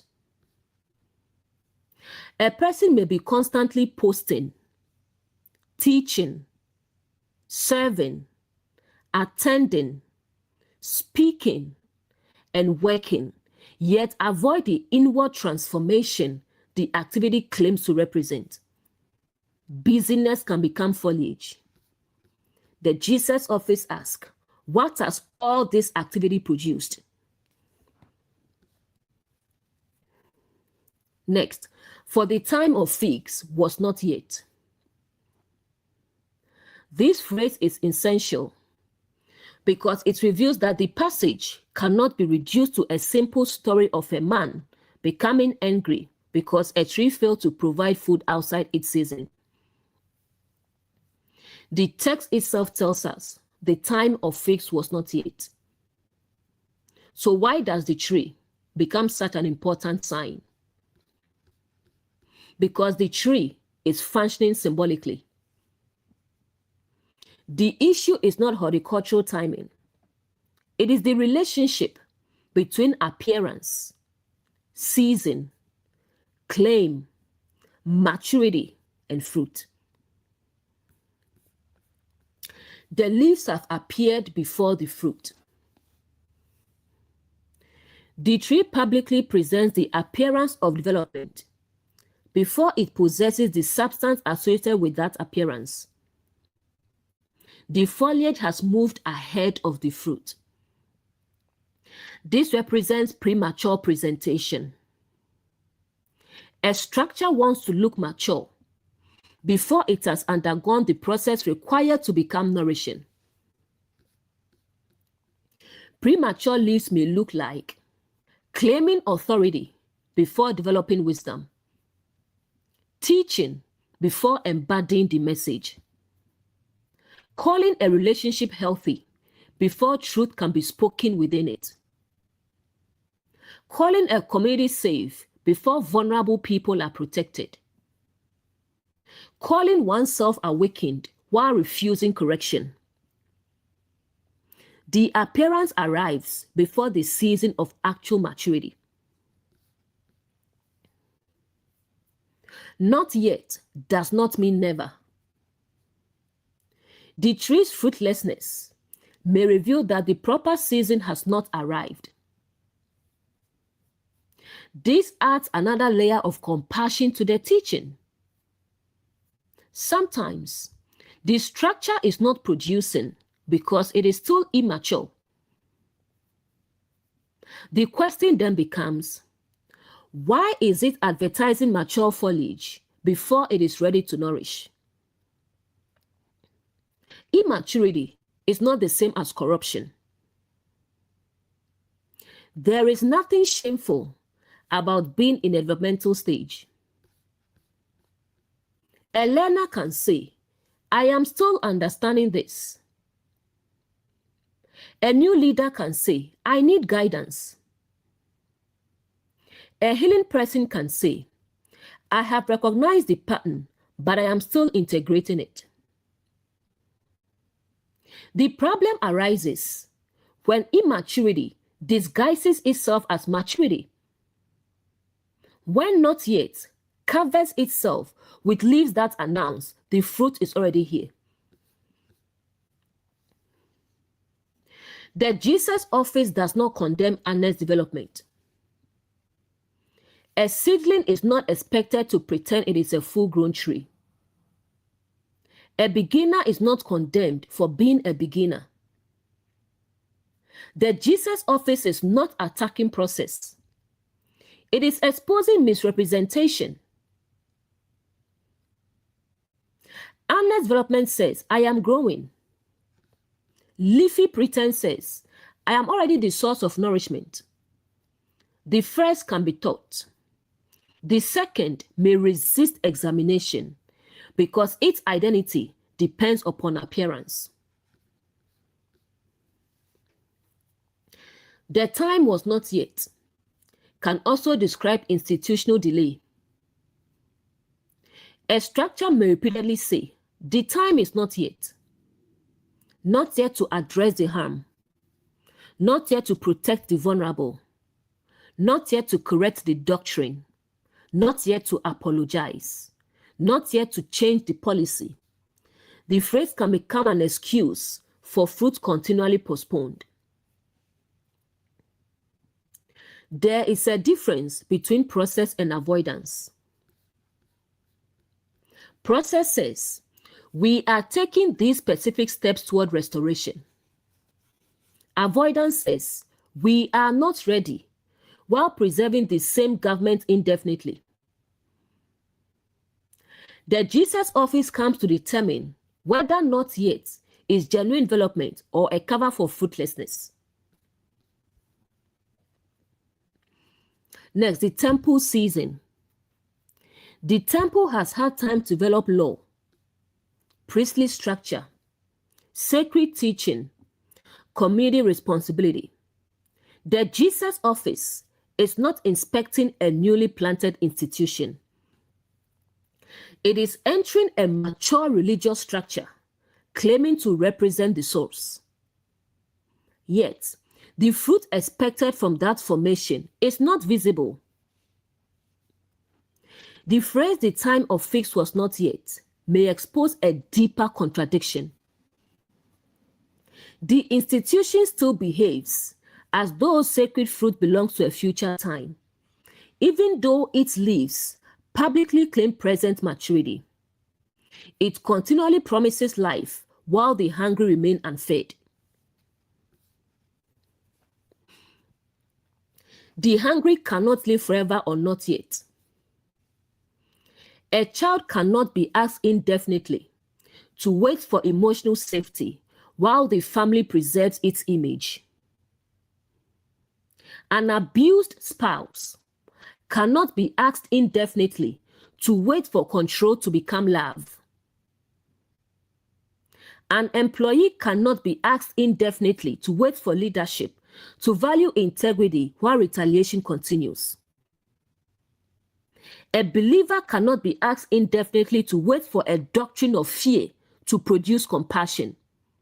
At some point, the absence of fruit becomes the evidence. Season and responsibility. Not every person is responsible for producing the same fruit at the same stage. But each stage has appropriate fruit. A learner's fruit may be humility. A beginning teacher's fruit may be carefulness. A recovering parent's fruit may be sincere apology and changed effort. A developing community's fruit may be transparency about what is still being built. Even before full maturity, there can be evidence of alignment. Jesus came looking for anything. The problem was not the absence of perfection. It was the presence of nothing but leaves. Leaves without fruit can consume resources. A fruitless structure may still require attention, labor, money, loyalty, emotional energy, and public protection. It draws nourishment from people without returning nourishment to them. The tree receives from the ground. The institution receives from the people. But when hungry consciousness approaches, it has nothing to give. This is why fruitlessness is not harmless. A system can look alive while feeding on those it should feed. A family may demand loyalty while refusing emotional safety. A workplace may demand excellence while refusing support. A religious system may demand sacrifice while producing shame. The structure survives through the resources of those who remain hungry beneath it. That Jesus often recognizes the injustice of that arrangement.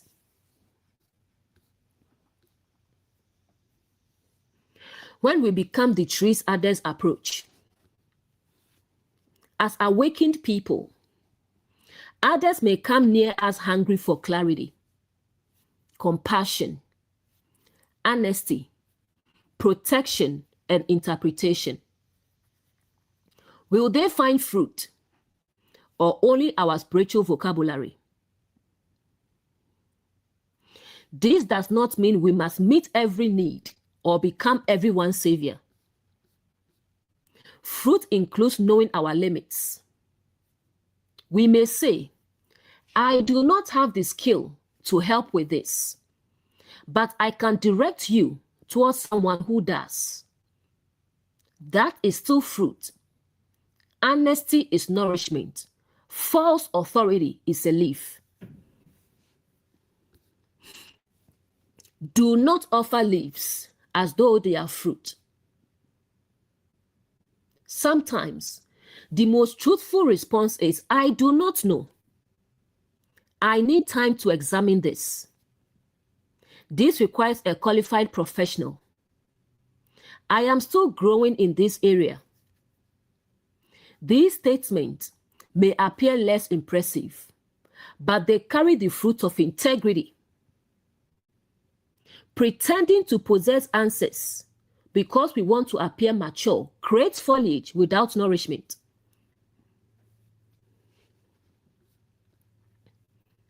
Mark 11:14. And Jesus answered and said unto it, No man eats fruit of thee hereafter forever. And his disciples heard it. Jesus has approached the fig tree hungry. From a distance, the tree appeared alive. Its leaves created an expectation of nourishment. Embodied truth came near. not hoping to condemn, but looking to see whether anything might be found upon it. Yet Jesus discovered nothing but leaves. The structure possessed appearance without substance, profession without embodiment, activity without nourishment, a sacred claim without the fruit corresponding to that claim. Now Jesus speaks, but he does not say, you never had a purpose. He does not say, you were created worthless. He does not destroy the dignity of a human being.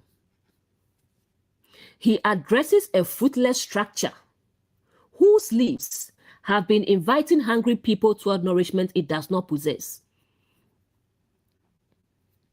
This is the Jesus office, withdrawing legitimacy from a system that continues consuming attention, loyalty, labor, trust, and human life, while producing nothing capable of feeding those who approach it. The statement is not an emotional outburst against a tree. It is a prophetic declaration. A structure that refuses to embody its sacred purpose cannot continue functioning as a source of nourishment for awakened consciousness. Once truth exposes that only leaves are present, the appearance can no longer govern in the same way. The tree may still stand temporarily. Its leaves may still be visible. Its reputation may remain, but its authority to present itself as a source of fruit has been challenged.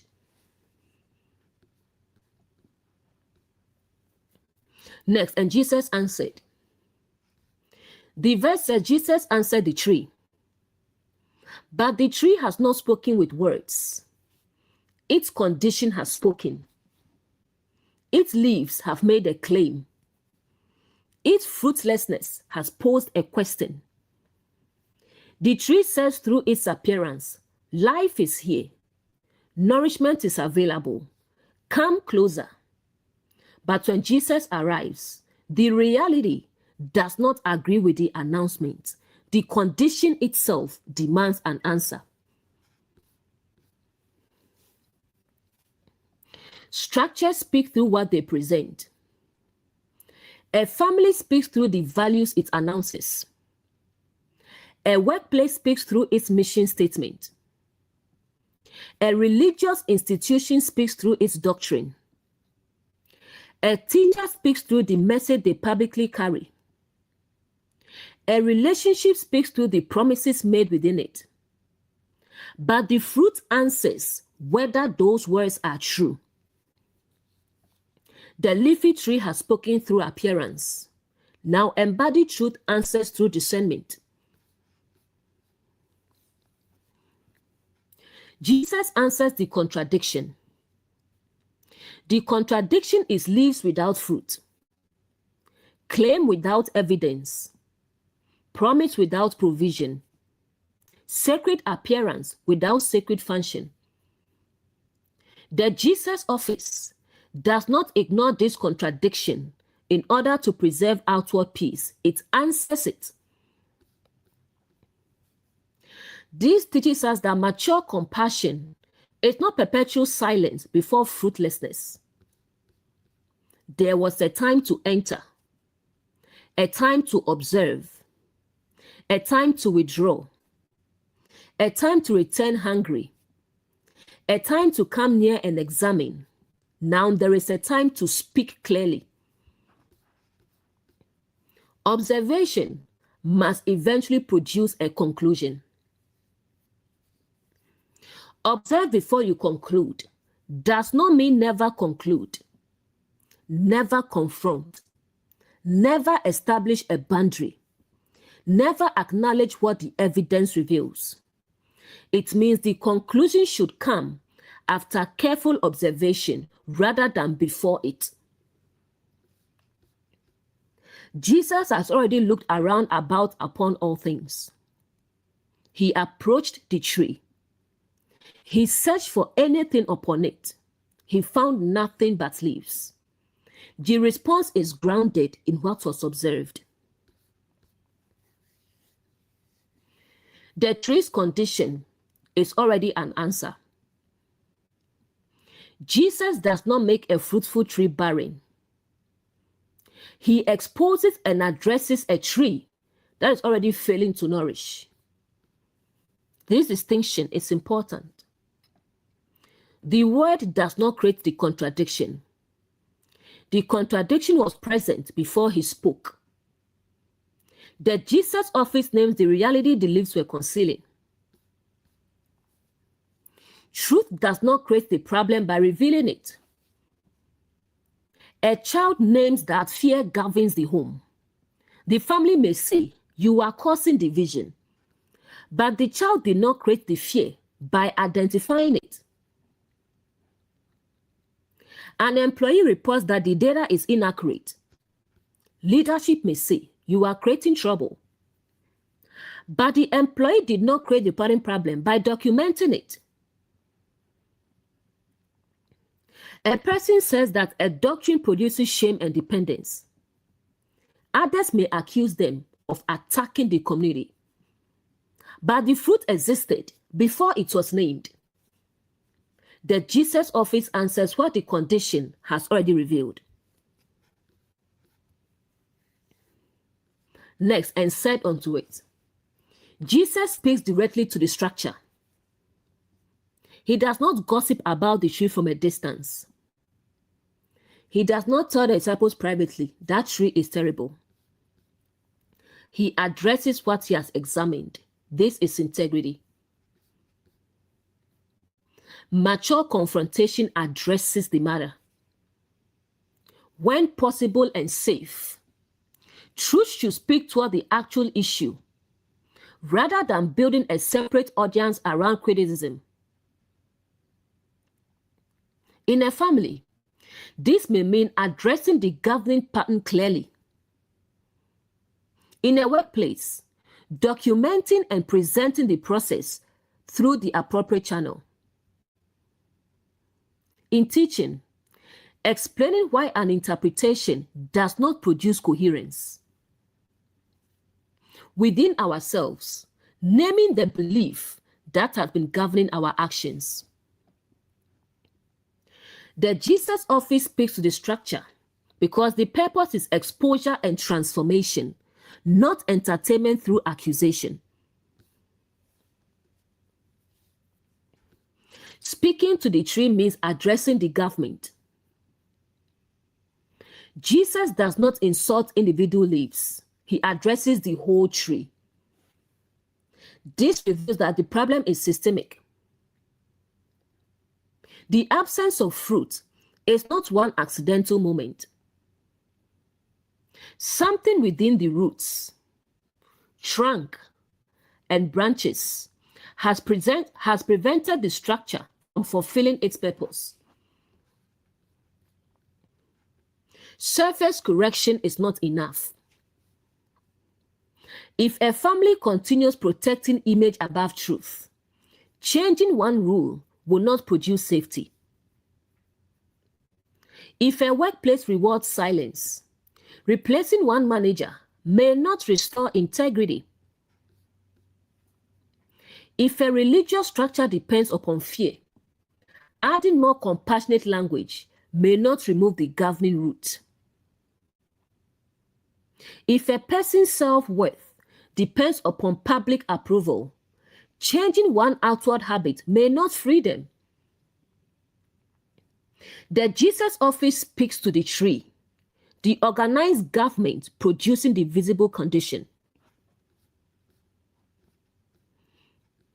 The Jesus office does not curse the human being. The fig tree represents a fruitless structure, mindset, institution, or government. This is not permission to pronounce destruction upon people we dislike. The Jesus office does not confuse a person with the pattern operating through them. A human being may awaken, take responsibility, change, and produce new fruit. But a structure that remains governed by the same roots will continue producing the same condition. We must preserve the distinction. A parent may be operating through domination. The domination must end. The parent remains capable of awakening and repair. A teacher may be producing dependency. The teaching structure must be confronted. The teacher remains capable of humility and correction. An institution may be protecting reputation over people. That government must lose authority. The individuals within it may still choose another way. Embodied truth confronts the fruitless tree without declaring human beings permanently beyond restoration. Next, no man. The declaration concerns those who approach the tree seeking nourishment. No man eat fruit of thee. The structure will no longer be permitted to keep drawing hungry people through the promise of fruit that is not present. This is a protective statement. The focus is not merely punishment of the tree. It is protection of those who might otherwise continue approaching it, expecting to be fed. The hungry must be protected from empty promises. A child should not spend a lifetime begging an emotionally unavailable parent to provide what the parent continually refuses to develop.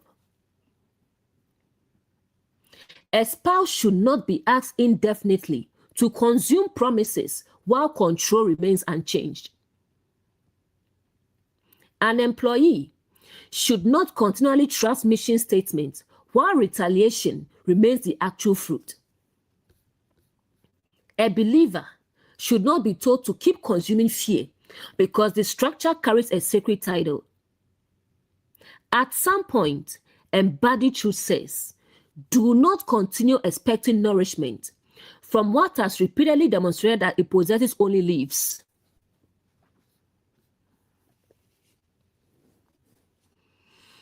This is establishing a boundary around what cannot nourish.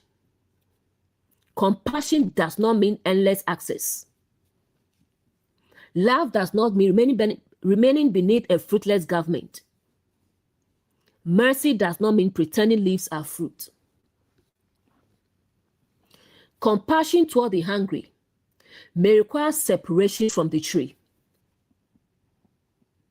A person may need to hear, stop returning to this environment for validation. Stop asking the controlling person to certify your freedom. Stop expecting a structure that punishes honesty to reward your integrity. Stop feeding upon teachings that continually produce fear and dependence. This is not bitterness. It is discernment protecting life.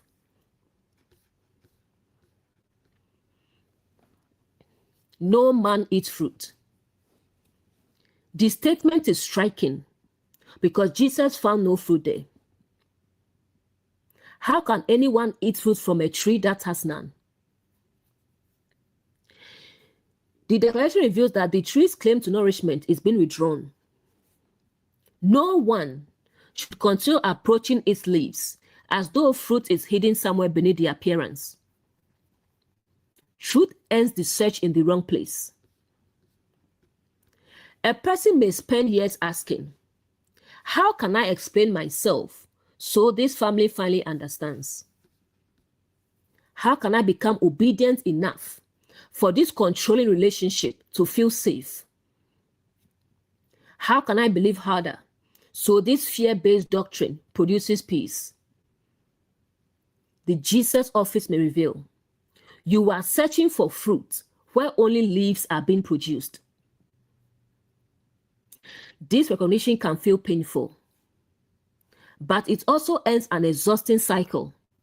The person is free to seek nourishment elsewhere.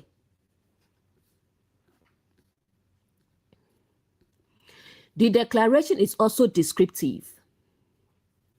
Jesus does not merely impose an arbitrary sentence. He speaks the inevitable result of the tree's condition. If a structure contains no fruit, no one can truly be nourished by it. People may continue consuming language, promises, ritual, image, excitement, but they are not eating fruit. Leaves can be consumed as substitutes.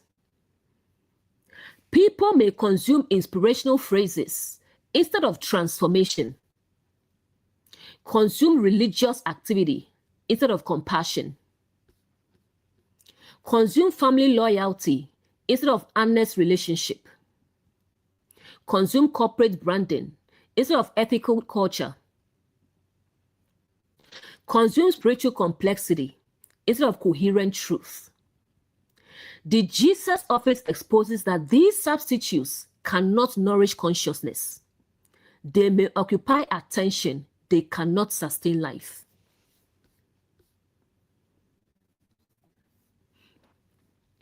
A structure can have followers without feeding them.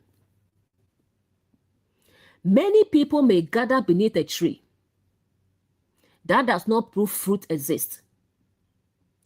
They may be attracted by shade, tradition, community identity, fear of living, public appearance, and the reputation of former fruit. But the question remains, are people being nourished now? Numbers reveal reach. Fruit reveals government. Next of the statement is specific to the tree. Jesus is not declaring no fruit exists anyway. He is saying no one will eat fruit from you. This distinction protects us from despair. Discovering that one structure is fruitless does not mean nourishment is impossible. One family system's inability to provide safety does not mean healthy belonging does not exist. One harmful relationship does not mean love is unreal. One religious institution's failure does not mean the source has failed. One teacher's lack of fruit does not mean truth cannot be found. The tree is not the source. This may be one of the deepest lessons. The tree may have presented itself as though all nourishment depended upon it. But when its fruitlessness is exposed, life does not end. The source remains. Other trees can grow.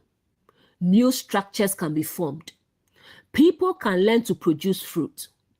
The exposure of one fruitless tree frees us from confusing the vessel with the source. Next, hereafter. Hereafter means that a threshold has been crossed. Something changes from this moment forward. Before the examination, the tree's leaves could continue creating expectation. But after truth comes near and exposes the absence of fruit, the appearance cannot remain innocent. The person who has seen cannot completely return to not seeing. Awakening creates a before and after. Before, a person may have interpreted control as love. After the pattern becomes clear, the same behavior cannot be experienced in exactly the same way. Before, a believer may have interpreted fear as reverence. After seeing the fruit, they recognize the distinction. Before, an employee may have trusted the official reporting process.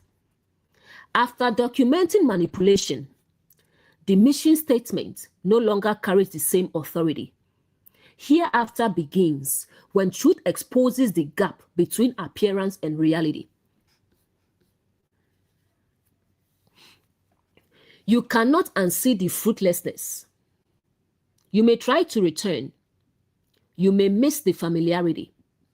You may want the leaves to become enough again. But once consciousness has developed hunger for fruit, leaves cannot satisfy in the same way. This is why awakening can initially feel lonely. The former structure may still impress others. They may ask, why can you not enjoy what everyone else enjoys? But your hunger has changed. Your sight has changed. Hereafter has begun. Next, forever. Within this inward teaching, this does not need to be understood as endless divine hatred toward a physical tree or permanent condemnation of human beings. It reveals the finality of truth's conclusion concerning a structure, while it remains governed by that fruitless root. The same tree cannot be treated as a trustworthy source merely because people wish its leaves were fruit. If the government changes completely, if the root, purpose, and fruit change, then it is no longer operating as the same fruitless structure. The old government cannot be rehabilitated through appearance alone. It cannot simply rebrand, change its language, replace one leader, create more attractive leaves.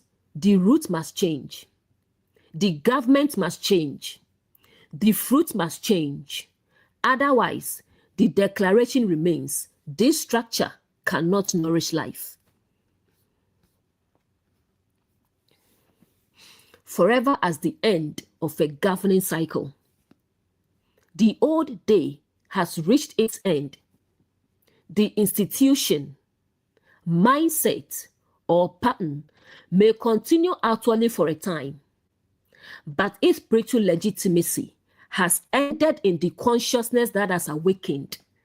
It no longer occupies the throne. A family pattern. You may decide, shame will never again be accepted as love in my home. That is a forever declaration concerning the old government. A teaching pattern.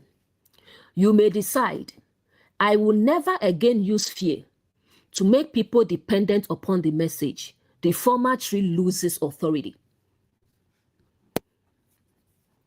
A personal pattern. You may say, I will no longer abandon myself to preserve another person's approval. The cycle ends. The person remains alive. The fruitless government does not continue. This is not refusal to forgive. Ending a structure's authority is not the same as hatred toward the people involved. A person can forgive and still say, this pattern will not feed my life again.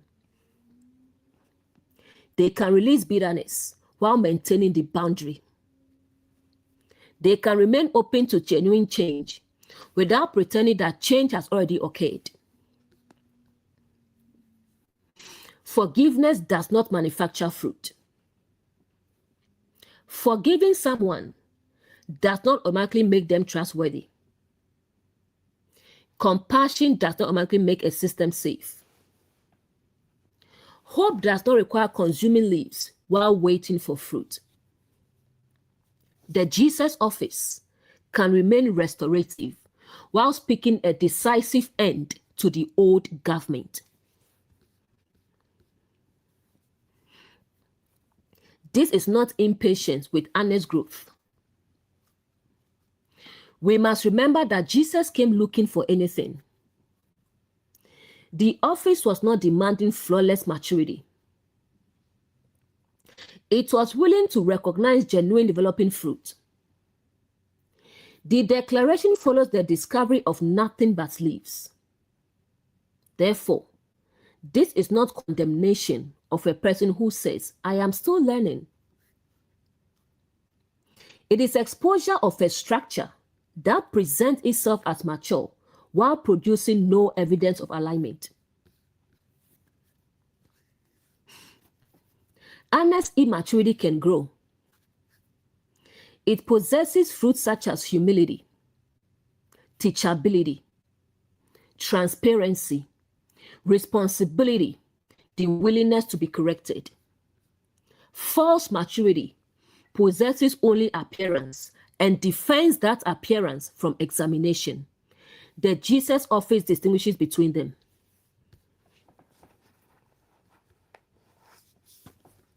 Next, and his disciples heard it. The disciples are specifically said to have heard the declaration. The sentence is not only for the tree. It is instruction for the learners. They must understand what happens when a structure has leaves without fruit. They must hear the boundary clearly, because they will later be entrusted with teaching, leadership, and community formation. The disciples must not reproduce the same tree. They may be tempted to inherit titles, authority, public attention, and sacred language. But Jesus is teaching them that none of those things can substitute for fruit. The warning is, do not become another leafy structure that consumes the hunger of people while producing no nourishment. The disciples hear because the lesson must enter their future leadership. Hearing makes the learners responsible. Before hearing, they might have admired the leaves. After hearing, they know the standard. They are now responsible for examining their own fruit. This is how scripture functions as prophecy for us. Once we understand the pattern, we cannot use ignorance as easily. We have heard. Now we must ask, what are our teachings producing? What are our homes producing? What are our platforms producing? What are our interpretations producing? Are people becoming mature or merely impressed? The disciples heard the firmness of compassion. The Jesus office includes both tenderness toward the wounded and firmness toward fruitless structures. Without this balance, they may distort compassion. Tenderness without discernment continually protects systems that harm people.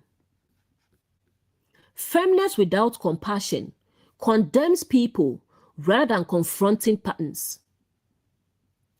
The Jesus office touches the rejected person and withdraws legitimacy from the system that fails to feed them. The disciples must learn not to worship institutions. The temple carries great sacred importance. The fig tree appears alive. Yet, Jesus teaches them to examine fruit rather than surrender discernment to inherited prestige. This is necessary because learners can become defenders of structures rather than servants of truth.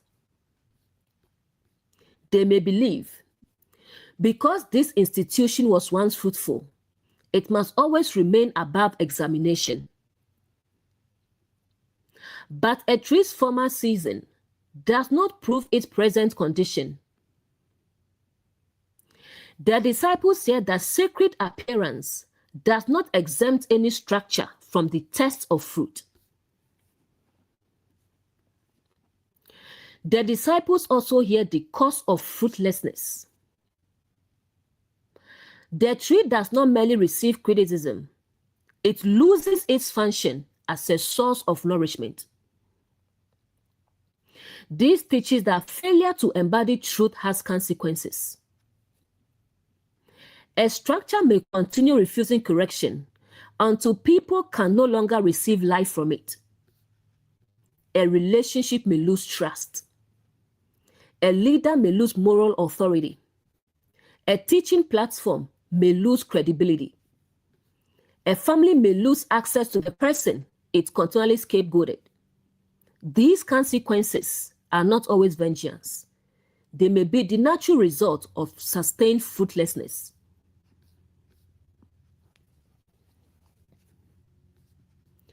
Moral authority is not the same as position.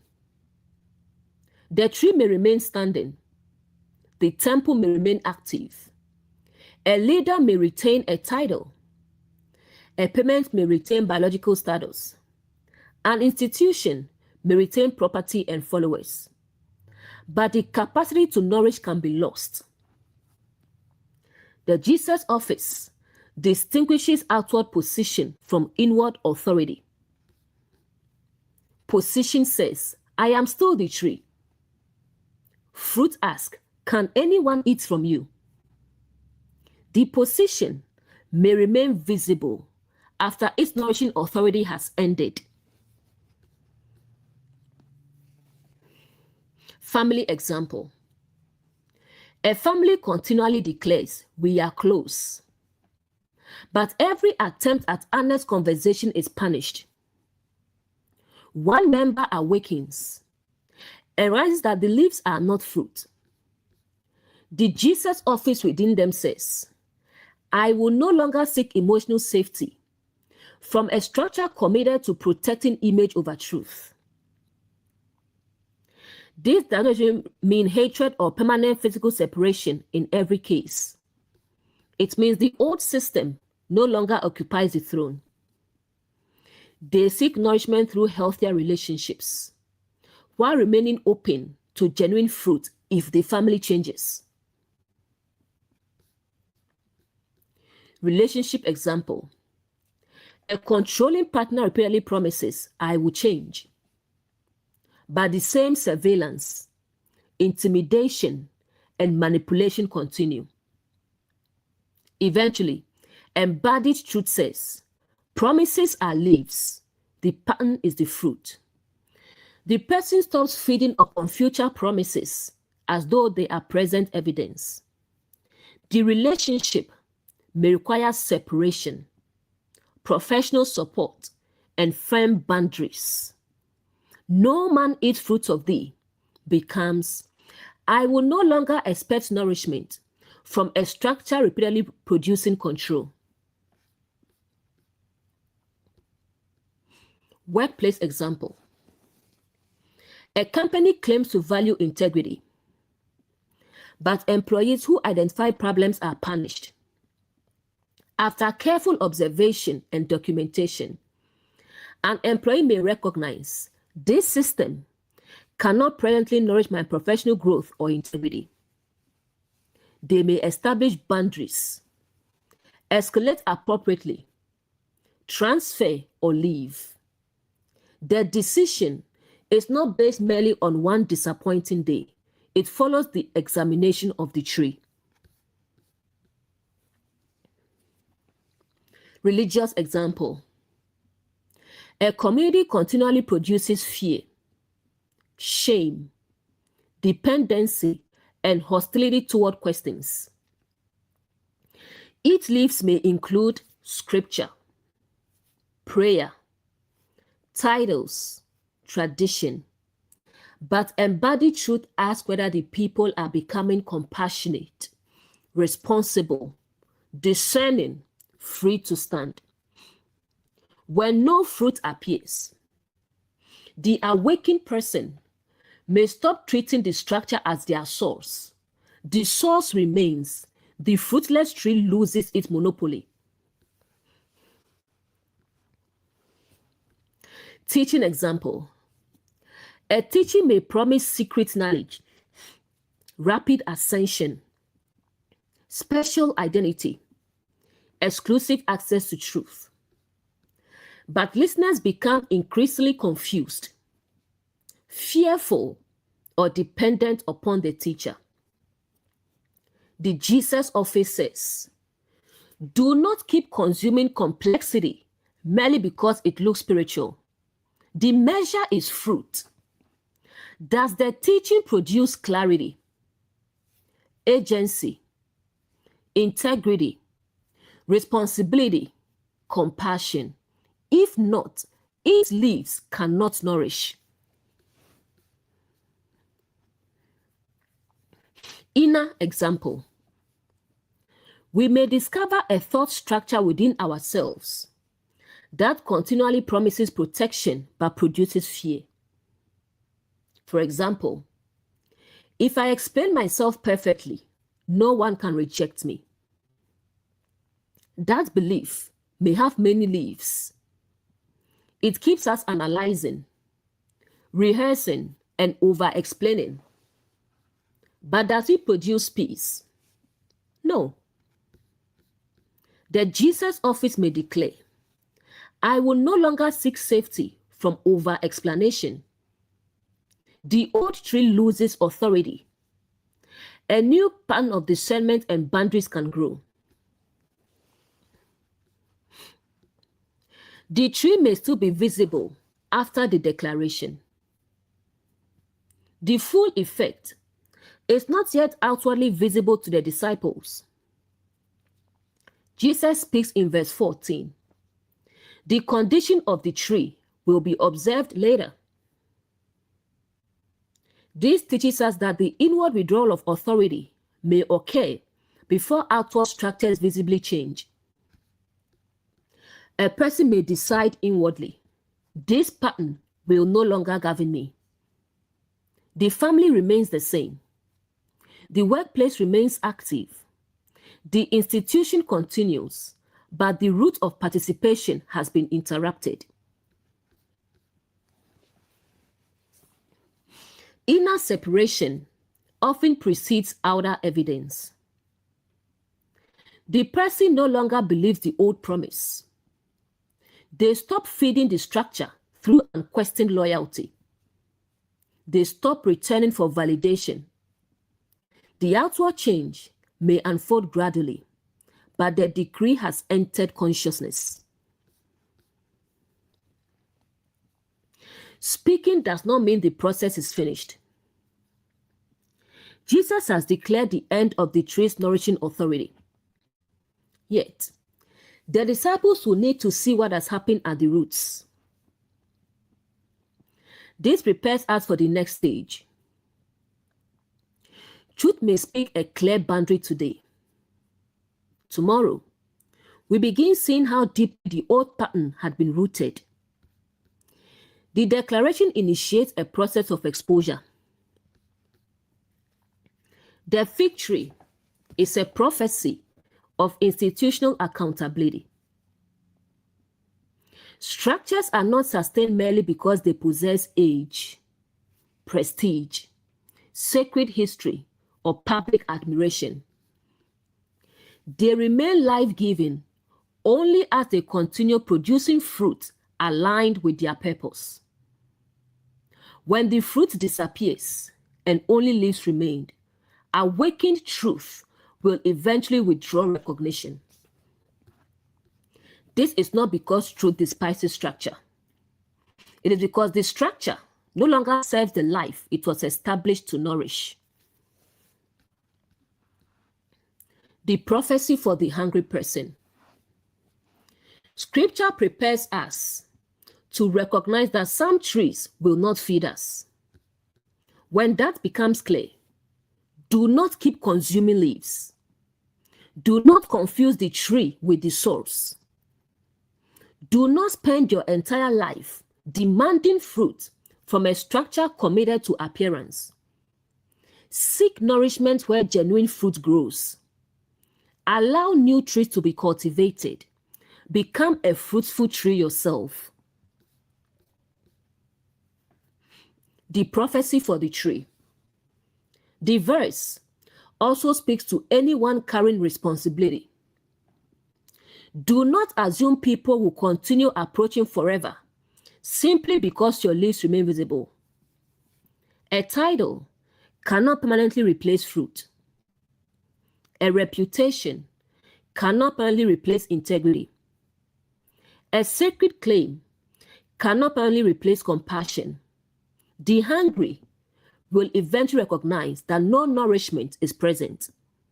The invitation is to examine the root before the condition becomes fixed. The prophecy for the Jesus office. When careful examination reveals sustained fruitlessness, speak clearly. Do not confuse endless tolerance with compassion. Protect the hungry. Withdraw legitimacy from empty appearance. Do not condemn human worth. Address the governing structure. Remain open to genuine transformation, but do not call it fruit merely because the truth is uncomfortable. Let's look at the offices operating in Mark 11:14. 1. The Jesus office. It names the fruitlessness and protects those seeking nourishment. The prophetic office. It recognizes the future contained within the present condition. The priestly office. It distinguishes sacred appearance from actual clean fruit. The cherubim. It establishes a boundary around what should no longer be consumed. The seraphim. It purifies language so the contradiction can be named clearly.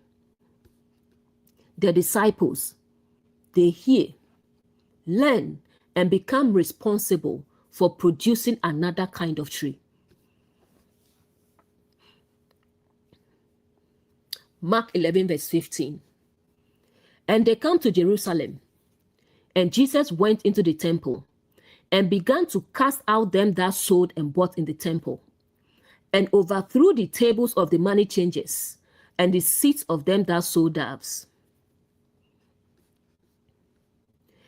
Jesus has already entered Jerusalem once. He entered the temple. He looked around upon all things. He observed the full environment. He did not react impulsively. He withdrew to Bethany. Morning came. He returned hungry for fruit. He approached the leafy fig tree, hoping to find something capable of nourishing life. But he found nothing but leaves.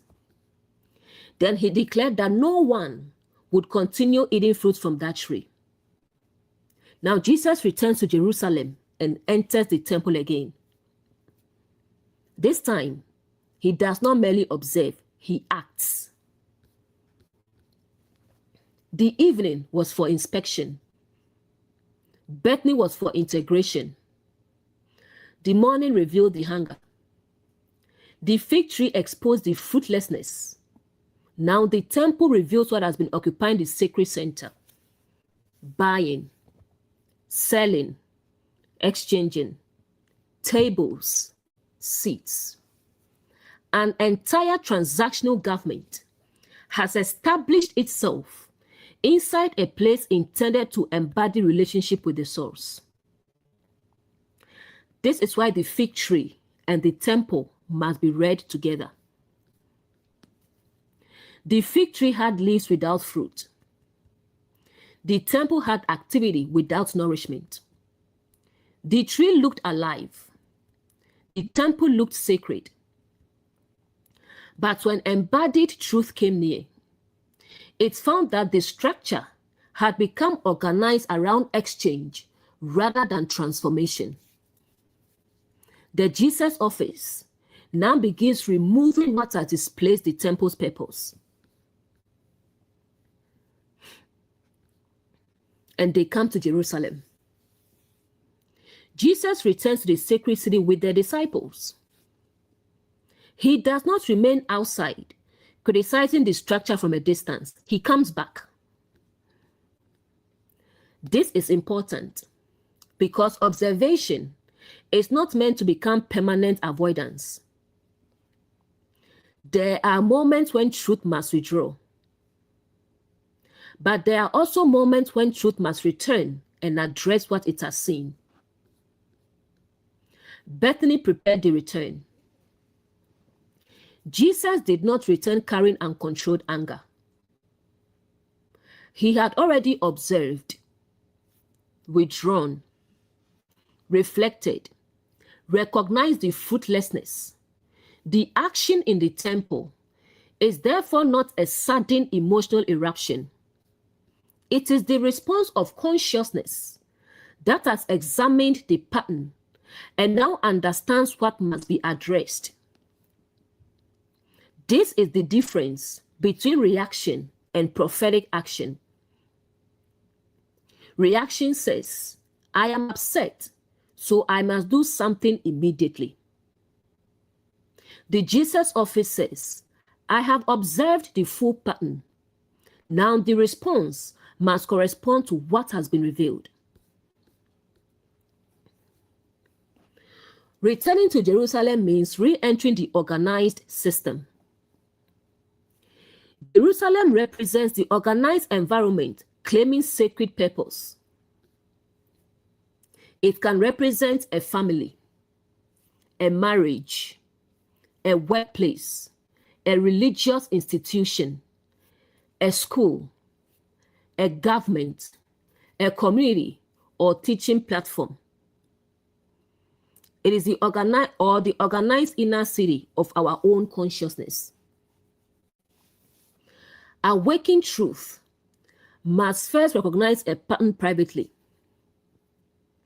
And eventually, the truth may need to enter the actual system where the pattern is operating.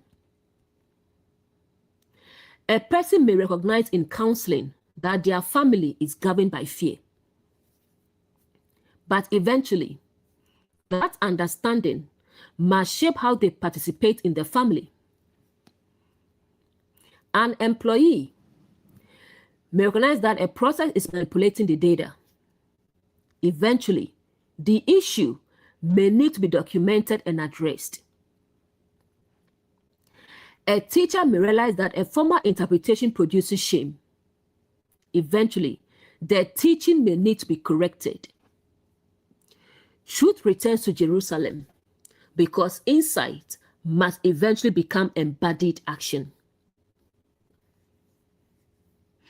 And Jesus went into the temple. Jesus enters the governing center. He does not address only the outer appearance of the city. He goes directly to the place where the sacred values of the environment should be protected. The temple represents the innermost sanctuary, the governing consciousness, the place of identity, the center of values, the space where the source should occupy the throne. Within a person, the temple is the inner place from which decisions, beliefs, motives, and actions emerge. Within a family, the temple is the principle that ultimately governs the home. Within an institution, the temple is what the system truly protects above everything else. The temple reveals the actual God of the environment.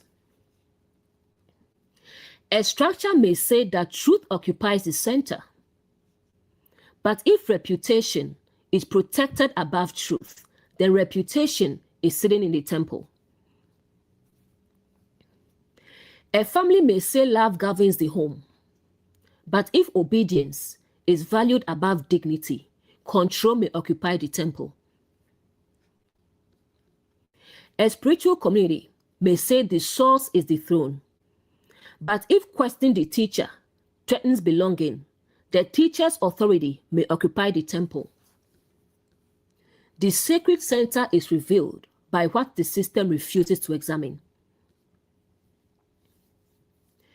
Jesus does not avoid the temple because it has been misused. This is a restorative moment. Jesus does not say, the temple has been compromised, so sacred structure itself is worthless. He enters because the purpose of the temple matters. The Jesus office does not abandon every family, institution, tradition, or community merely because misalignment is present. It first asks, can the sacred purpose be restored? What must be removed? What must be overturned? What must be protected? What government has displaced the source? The confrontation exists because restoration is still the goal. This verse must also be read inwardly. Awakened truth enters our own consciousness and begins examining what we have allowed to operate in the sacred center. We may discover that our decisions are governed by transactions such as, I will be kind, so people will approve of me. I will stay silent, so no one becomes angry. I will perform perfectly, so I can deserve rest. I will give continually, so people will not abandon me. I will appear spiritual, so others recognize my worth. The outward behavior may appear good, but the inward government is exchange. The person is continually buying approval, safety, belonging, identity, and peace. The Jesus office enters and begins dismantling that marketplace. Next, and began. Mark says Jesus began to cast them out. The word suggests the initiation of a cleansing process. This is not simply one dramatic moment disconnected from everything around it. A deeper reordering has begun. The temple has been examined. Its fruitlessness has been exposed. Now the process of restoring its function begins. Awakening begins a cleansing process. When truth enters consciousness, everything doesn't become aligned at once. The person may first recognize one transaction. I have been purchasing peace by abandoning my voice. Then another becomes visible. I have been purchasing approval through overwork. Then another. I have been purchasing spiritual security by surrendering my discernment. Jesus begins the cleansing. One table is overturned. Then another agreement becomes visible. The temple is gradually restored to its proper purpose. Beginning also means the old government may resist. A marketplace that has operated within the temple for a long time will not disappear merely because one person organized it. The system has participants, beneficiaries, habits, expectations, and established positions. The Jesus office must remain clear, because cleansing the temple may disturb people who have learned to survive, profit, or gain status through the former order. The beginning of restoration may initially look like disruption, but not every disruption is destruction. Sometimes the noise is produced because what had become normalized is finally being moved. Next, to cast out. To cast out means to remove from the environment something that does not belong in its present function. Jesus is not decorating the marketplace. He is not asking it to speak more compassionately while remaining in control. He removes it from the temple. This tells us that some conditions cannot be healed merely through better language. They require a boundary. They require displacement. They must lose access to the sacred center. Some patterns must be educated. A person may lack understanding and need instruction. Some patterns must be refined. A sincere message may require clearer language. Some patterns must be cast out. A government built upon exploitation, coercion, fear, or the purchase of human worth cannot be allowed to remain on the throne. The Jesus office distinguishes between what needs teaching and what needs removal. Casting out is not the destruction of human worth. Jesus casts out those occupying particular functions within the marketplace. Symbolically, this does not mean the human beings are beyond restoration. It means the function they are performing cannot continue governing the sanctuary. A person can be removed from an abusive leadership position without being declared worthless. A family member can lose access to private information because they continually weaponize it. A teacher can lose authority when their teaching produces dependency and fear. The office or access may be removed while human dignity remains intact. This distinction is essential. The Jesus office confronts the misaligned function without declaring the person's humanity irredeemable. Next, them that sold. The sellers represent those offering sacred access, identity, peace, forgiveness, belonging, or value as a commodity. They turn what should flow from the source into something that must be acquired through exchange. Symbolically, selling in the temple may look like give enough and the source will bless you. Obey the leader and you remain protected. Sow this seed for miracles. God told me to tell this number of people to sow this amount of money for breakthroughs. Purchase this teaching and you will gain secret access to truth. Perform the correct ritual and your worth will be restored. Remain loyal to the institution and you will be accepted.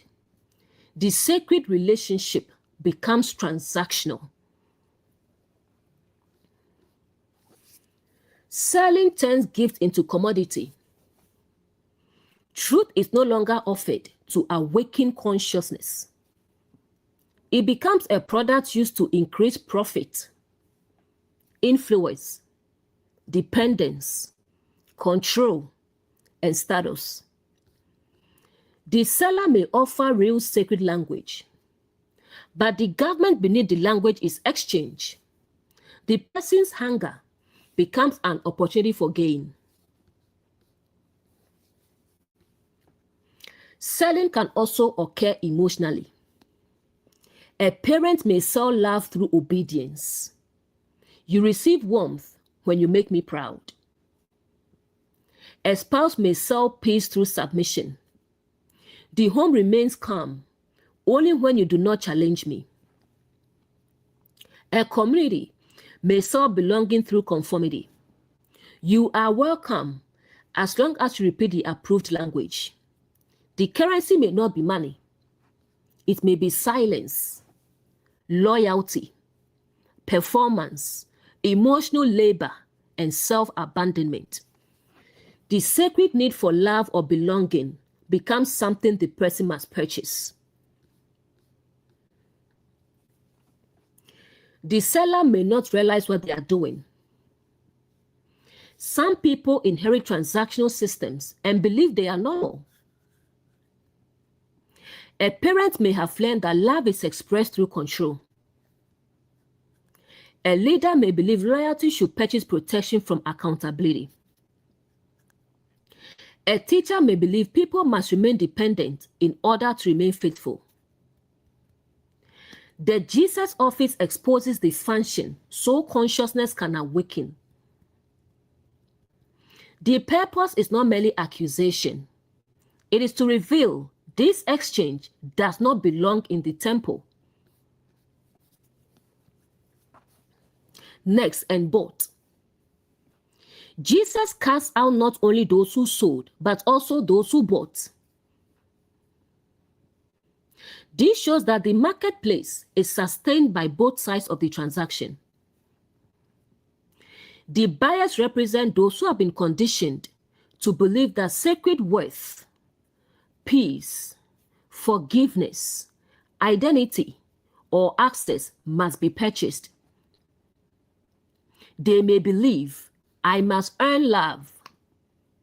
I must suffer enough to deserve compassion. I must pay the messenger to receive favor. I must surrender my judgment to remain spiritually safe. I must perform perfectly before I can approach the source. The buyer participates because they have been taught that the temple operates through exchange. Buyers are often hungry people. This should not be interpreted as equal blame between those who exploit and those who have been conditioned. Some buyers participate from fear, desperation, ignorance, shame, and a genuine longing for restoration. They may have been told that the only way to receive sacred access is through the marketplace.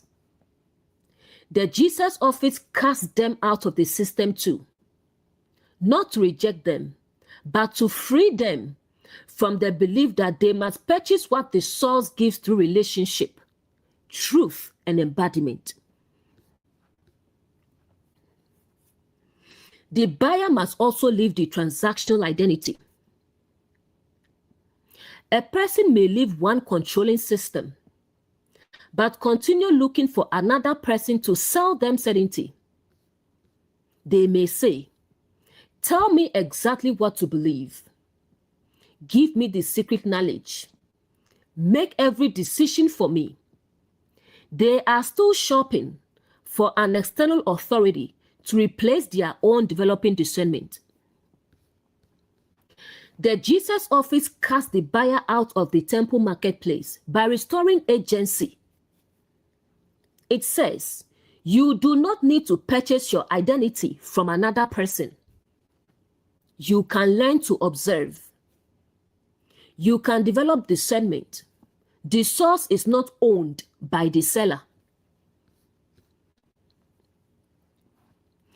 The marketplace requires both dependency and control. The seller needs people to believe, I possess what you cannot access without me. The buyer believes, I cannot receive what I need except through this seller. This is the foundation of spiritual dependency. The Jesus office dismantles both conclusions. The seller is not the source. The buyer is not powerless. The relationship with truth is restored by removing the false monopoly. Next, in the temple. The problem is not merely that buying and selling exists somewhere in the city. The problem is that they have occupied the temple. Exchange has entered the sacred center. The institution's highest purpose has been displaced. Ordinary functions can become corrupting when they occupy the throne. Money is not automatically evil. Organization is not automatically harmful. Commerce can serve human life. But when profit becomes the governing principle of a sacred community, the temple has been displaced. Authority can serve life.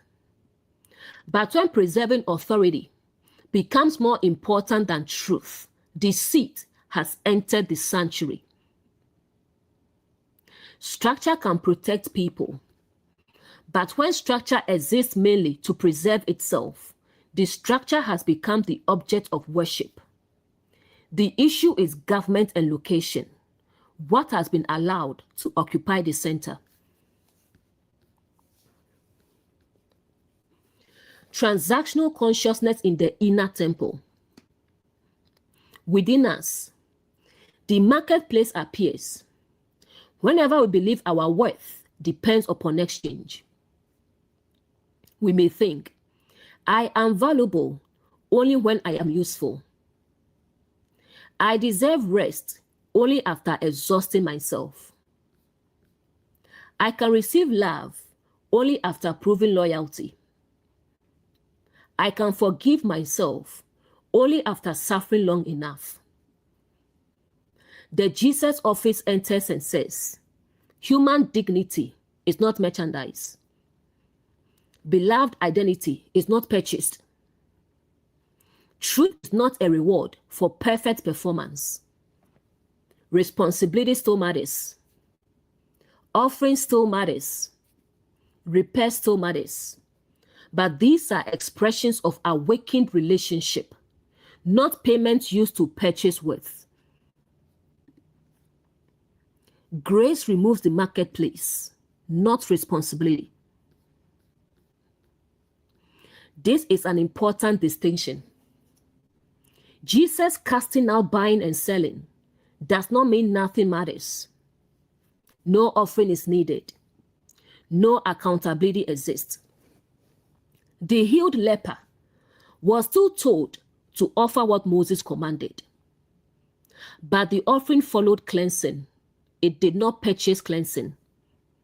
Compassion said, I will, before the man could offer anything. This is the difference between transaction and response. Transaction says, I give so that I may become worthy. Grace says, I have been restored to dignity. Therefore, I can now respond responsibly. The Jesus office removes the marketplace, so offerings can return to their rightful meaning. Next, an overthrow. Jesus does not merely ask the tables to operate more politely, he overturns them. The structure itself must be disrupted. This is the prophetic force of embodied truth. A misaligned government may be so established that minor adjustment will leave its foundation intact. Overthrow means the arrangement can no longer function in the same way. Truth sometimes reforms. Truth sometimes rebuilds. Truth sometimes overthrows. The appropriate response depends upon what has occupied the sanctuary. A table designed to convert sacred value into transactional currency cannot simply be given a nicer covering. Its governing function must end. Overthrow is not uncontrolled violence. Jesus observed before acting. His movement is directed toward tables, seats, functions, the organized arrangement. The focus is not random harm. It is the dismantling of what supports the marketplace. This is important because people sometimes imitate the outward intensity of prophetic action without carrying the prior observation, compassion, precision, or restorative purpose. The Jesus office does not overturn because it enjoys disruption. It overturns because the sacred center cannot be restored while the transactional infrastructure remains standing. Overthrowing the table means interrupting the process. A table supports the transaction.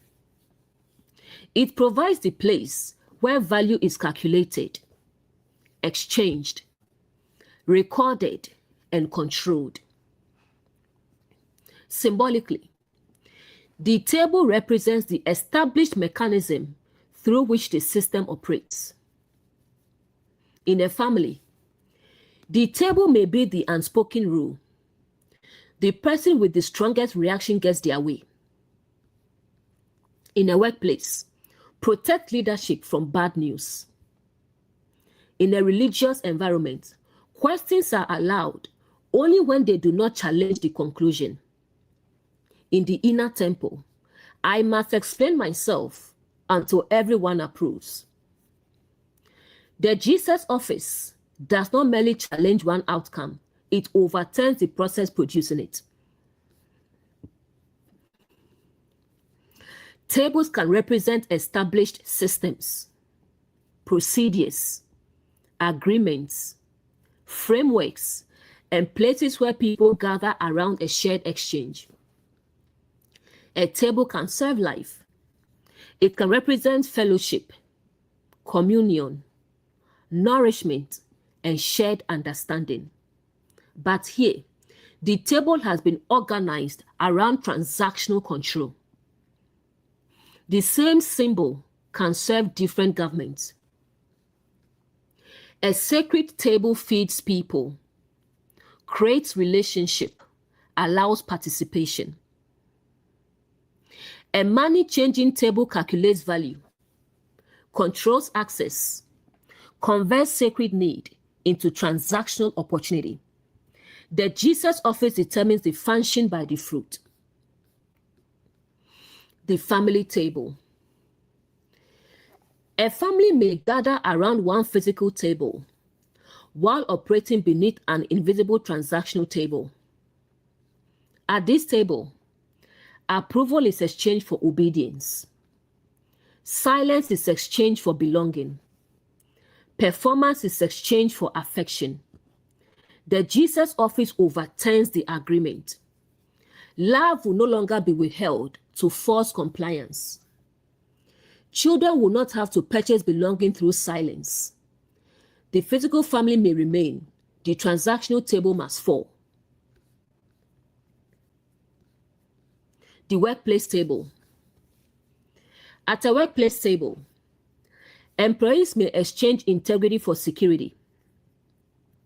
Leaders may exchange honest reporting for public image. Workers may be rewarded for agreeing rather than observing accurately. The Jesus office overturns the table by changing processes, incentives, review structures, protections for truth tellers. The goal is not dramatic confrontation alone. The system producing the exchange must be corrected. The spiritual table. At a spiritual table, people may exchange money, loyalty, praise, or surrendered discernment for promised access to favor, healing, protection, or secret truth. The Jesus office overturns the monopoly. It says, the source is not owned by the messenger. Understanding should develop consciousness, not permanent dependence. Giving should arise from love, not coercion or fear. Next, of the money changes.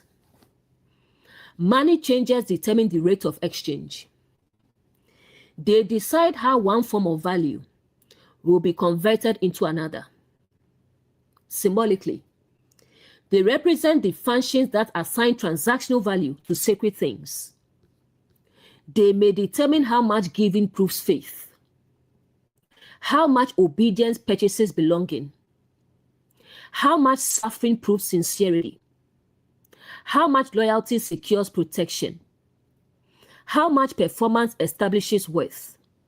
The money changer creates a system in which human beings continually ask, what must I pay to receive what I need? The money changer can operate within us. The inner money changer calculates, I helped them, so they owe me.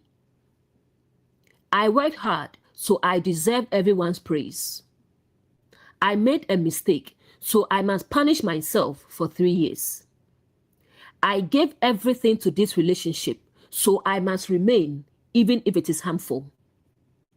The consciousness continually converts love, service, guilt, time, and identity into debt. The Jesus office overturns the calculator. Sacred relationship cannot be reduced to accounting. Healthy responsibility includes recognizing consequences, commitments, and mutual obligations. But transactional consciousness turns every interaction into debt. A parent says, after everything I did for you, you owe me control over your adult life. A teacher says, because I helped you awaken, you owe me permanent agreement. A spouse says, because I provide financially, I am entitled to dominate the home. The money-changing table converts service into ownership. The Jesus office overturns it. Love may create gratitude. It does not create possession. Money changers can also represent interpreters of worth. A money changer tells people what their offering is worth within the system. Symbolically, these can represent authorities who determine whose voice matters and whose does not. They may assign greater value to wealth, titles, gender, status, proximity to leadership, and public usefulness. The sacred temple becomes organized according to social currency rather than truth. The Jesus office overturns the table because beloved identity cannot be calculated by human hierarchy. The table is overthrown before another table can be restored. Later, the sacred table must become a place of prayer, communion, understanding, nourishment. But the money-changing function must first lose control. This is a recurring awakening pattern. Before a healthy relationship can be built, the old transaction may need to end. Before compassionate leadership can emerge, the former reward system may need to be dismantled. Before the inner temple can become peaceful, the belief that worth must be earned may need to fall. Restoration often requires clearing space. Next, and the seats. Jesus does not overturn only tables, he overturns seats. A seat represents position, authority, established legitimacy, the place from which someone is permitted to operate. The marketplace is not only a set of transactions, it has become institutionalized. Someone has been given a seat. The misaligned function has become comfortable, accepted, and authoritative within the sacred environment. A harmful pattern becomes more powerful when it receives a seat. A controlling person may possess influence informally, but when the family organizes itself around their emotional reactions, control has received a seat. A misleading process may exist temporarily, but when company policy protects it, distortion has received a seat. A fear-based doctrine may be one interpretation, but when questioning it threatens belonging, fear has received a seat. The Jesus office removes not only the activity, but the authority supporting it. Overturning the seat means removing legitimacy. The person may still exist. The idea may still be repeated, but it no longer receives unquestioned authority within the restored sanctuary. This can mean a leader is removed from a position. A family stops allowing one person's anger to govern every decision. A teacher's words are examined rather than automatically accepted. An inner belief is no longer permitted to judge every emotion. The seat is overturned. The former ruler must stand before truth like everyone else. Like Paul would say, we shall all stand before the judgment seat of Christ. We shall all appear before the judgment seat of no one is above truth. No one.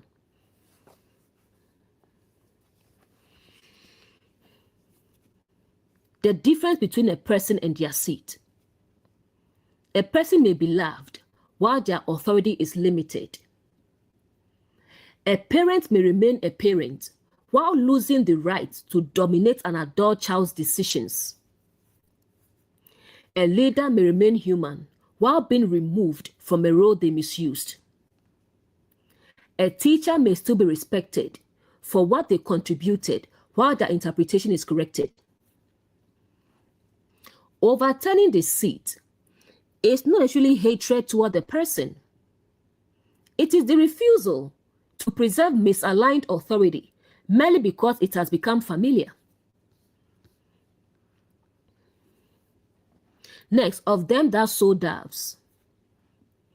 The dove carries associations with peace, gentleness, purity, innocence, reconciliation, the movement of the spirit, a message aligned with the source.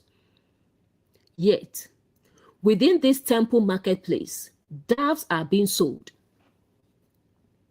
Something representing peace and sacred alignment has been turned into merchandise.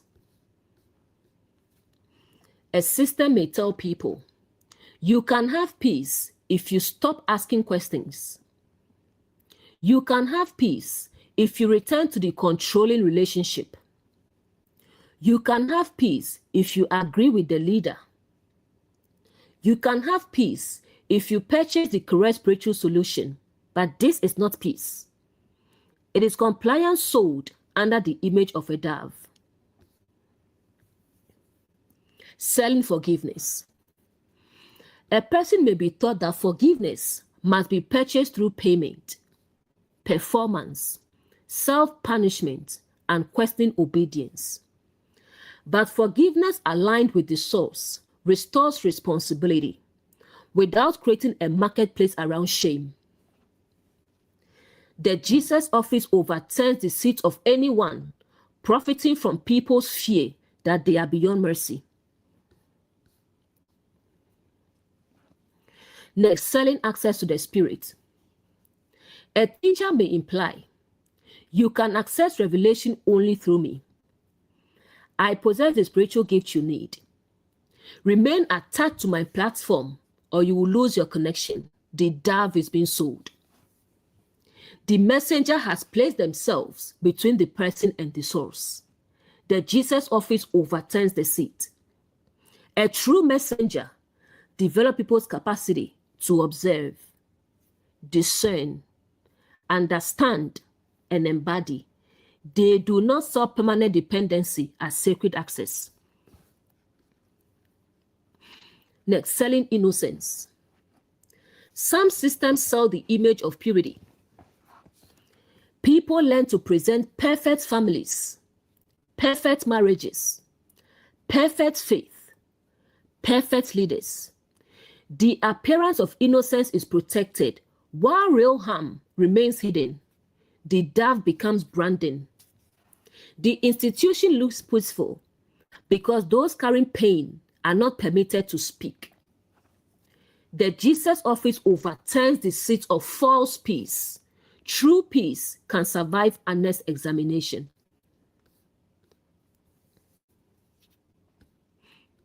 Why did dove sellers have seats? They are not merely passing through, they are established, comfortable, authorized. The system has normalized the sale of what should represent peace, purity, and sacred relationship. This is why Jesus does not simply ask them to move aside temporarily. He overturns the seats. The entire authority structure must be reconsidered. When false peace receives a seat, the person who says, "Do not disrupt the family," may be given more authority than the person naming harm. The leader who protects institutional image may be called wise. The person demanding accountability may be called divisive. False peace sits comfortably while truth is kept outside. The Jesus office turns the seat over. Compassion can overturn seats. This may appear severe, but it is consistent with the Jesus office. The same compassion that touched the leper now removes the structure profiting from unclean identity. The leper needed restoration. The marketplace needed removal.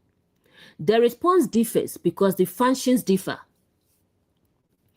Compassion toward the wounded says, "Come near." Compassion toward the exploited says, "This table will no longer govern you." Compassion toward the seller may say, "You cannot continue occupying this seat while performing this function. Boundaries can serve restoration." The fig tree interprets the marketplace. The fig tree had leaves but no fruit. Now we see the leaves of the temple. Activity, offerings, tables, seats, sacred symbols, and doves. But what fruit does the system produce? Does it restore people to direct relationship with the source? Or does it teach them that sacred access must be purchased? Does it develop agency or dependence? Does it protect the vulnerable or use their hunger as currency? The marketplace is the institutional fruitlessness the tree revealed. The marketplace consumes the hungry. The hungry come to the temple seeking peace, cleansing, belonging, forgiveness, understanding. Instead of being nourished freely through truth, compassion, and community, their need becomes part of a transaction. The tree does not feed them, it feeds upon them. It receives their money, their labor, their loyalty, their silence, their surrendered agency. The Jesus office is hungry for fruit because the people are hungry for life. A family marketplace. A child learns, "I receive affection when I perform well." The parent may not consciously intend harm, but love has become a transaction. The Jesus office enters the family temple and overturns the table. Affection will not be used as payment for performance. Correction and responsibility may remain. The child's dignity is no longer for sale. A marriage marketplace. One spouse provides financially and concludes, "Therefore, I have the right to make every decision." Provision has been converted into ownership. The Jesus office overturns the table. Contribution does not purchase another person's agency. A workplace marketplace. Employees are told, if you are loyal, leadership will protect you. But loyalty means silence when wrongdoing occurs. Professional belonging is being sold in exchange for integrity. The Jesus office overturns the table by protecting truth-telling and removing retaliation from its seat. A religious marketplace. People are taught, give this amount and the source will multiply it. Test the source to see if the source will not do this and that. Remain beneath this covering, or you'll be spiritually vulnerable. Do not question the messenger who carries your access. Sacred hunger becomes currency. The Jesus office restores the source to the throne and returns the messenger to an office of service. A teaching marketplace. A teacher may use complexity to persuade the audience that only the teacher can interpret truth. Every answer creates another mystery requiring continual dependence. The language has many leaves, but the listener becomes less capable. The Jesus office overturns the table by making the matter understandable and returning interpretation to the learner developing consciousness. The marketplace within the self.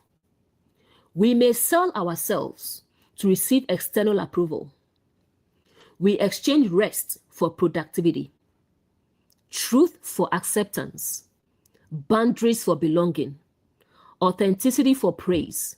The inner money changer continually calculates, what part of myself must I surrender to receive what I need? The Jesus office enters and overturns that agreement. Belonging purchased through self-abandonment is not sacred fruit. What does temple cleansing look like within us? It may sound like, I will no longer perform kindness to purchase love.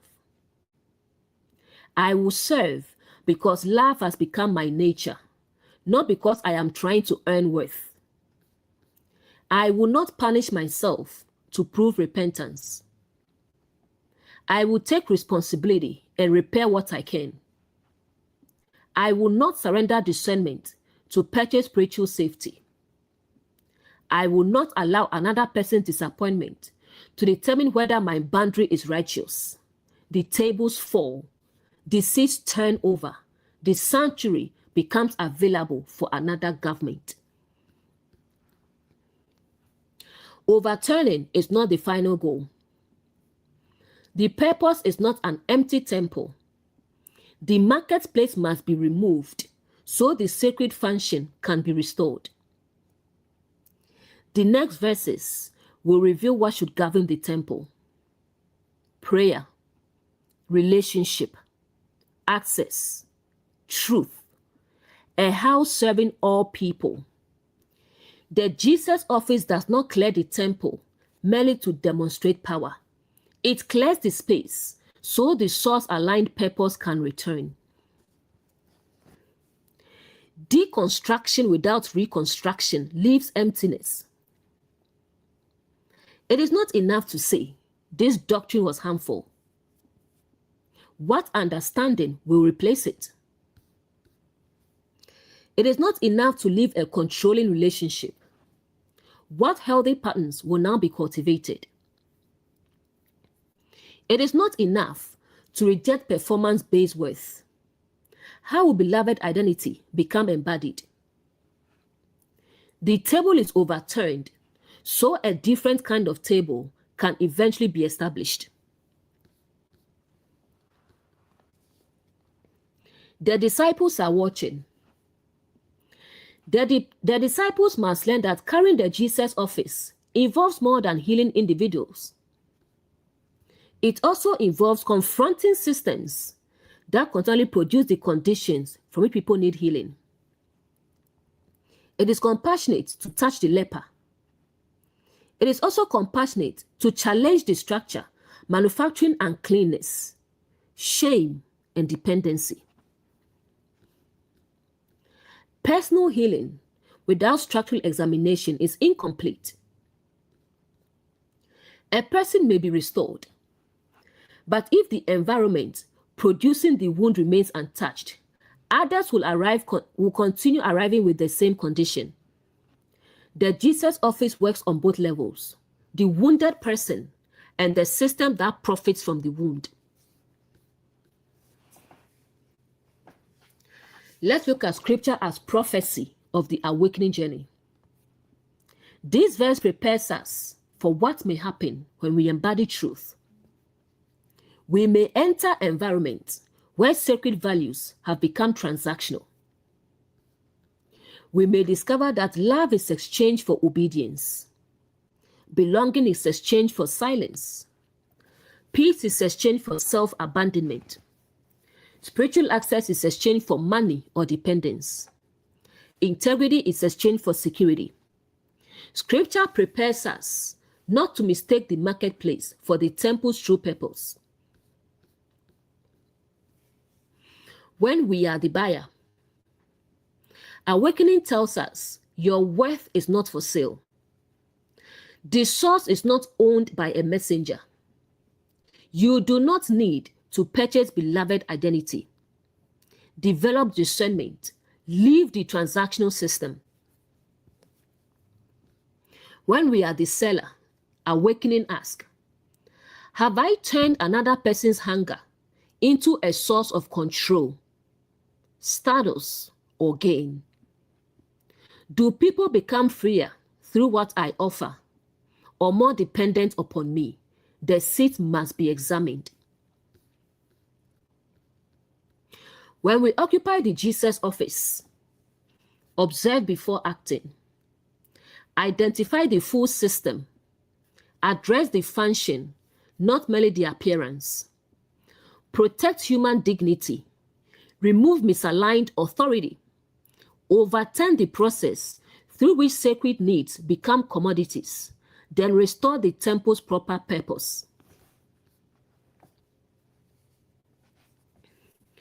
The offices operating in Mark 11 verse 15. The Jesus office embodies truth, compassion, courage, and restorative action. The prophetic office recognizes that the marketplace is the fruitless government represented by the fig tree. The priestly office discerns what belongs within the sacred center and what must be removed. Cherubim guards the temple boundary and denies access to transactional government.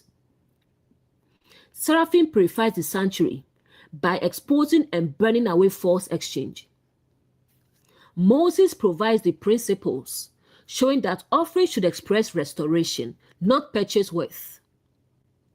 The disciples witnessed the difference between passive observation and mature action after discernment.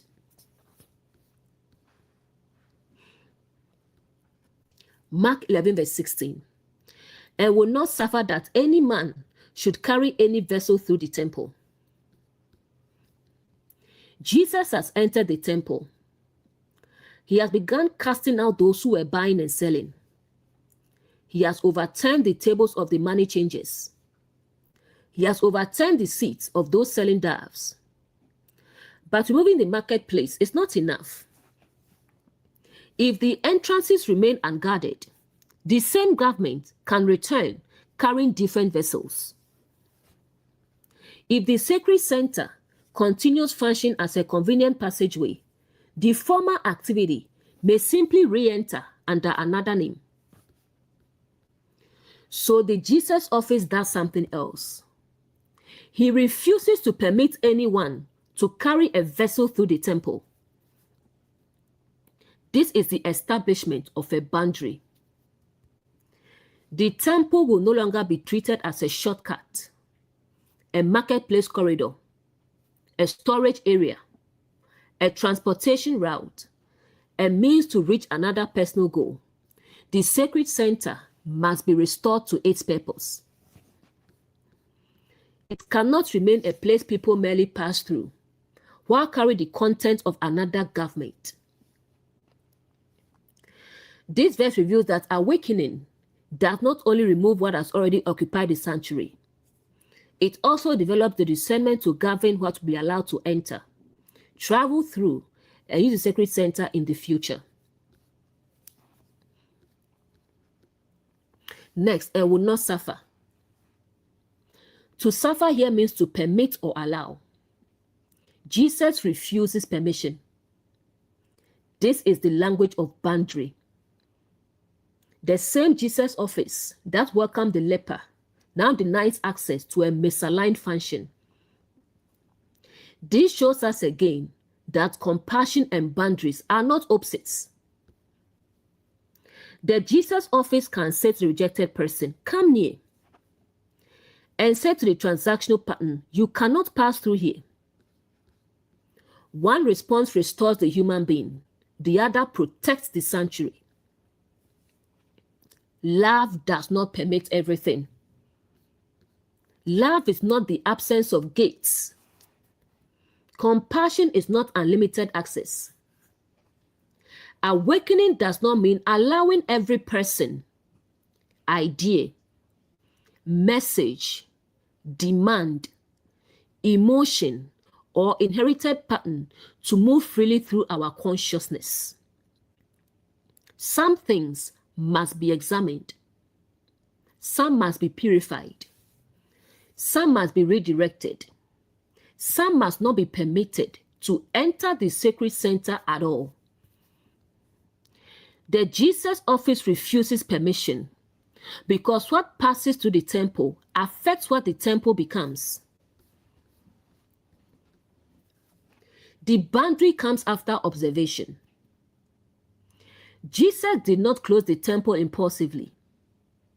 He had already entered, looked around upon all things, withdrawn, returned, examined the fig tree, recognized the fruitlessness, observed the marketplace, overturned the tables and seats. Therefore, the refusal is not based upon suspicion alone. It follows discernment.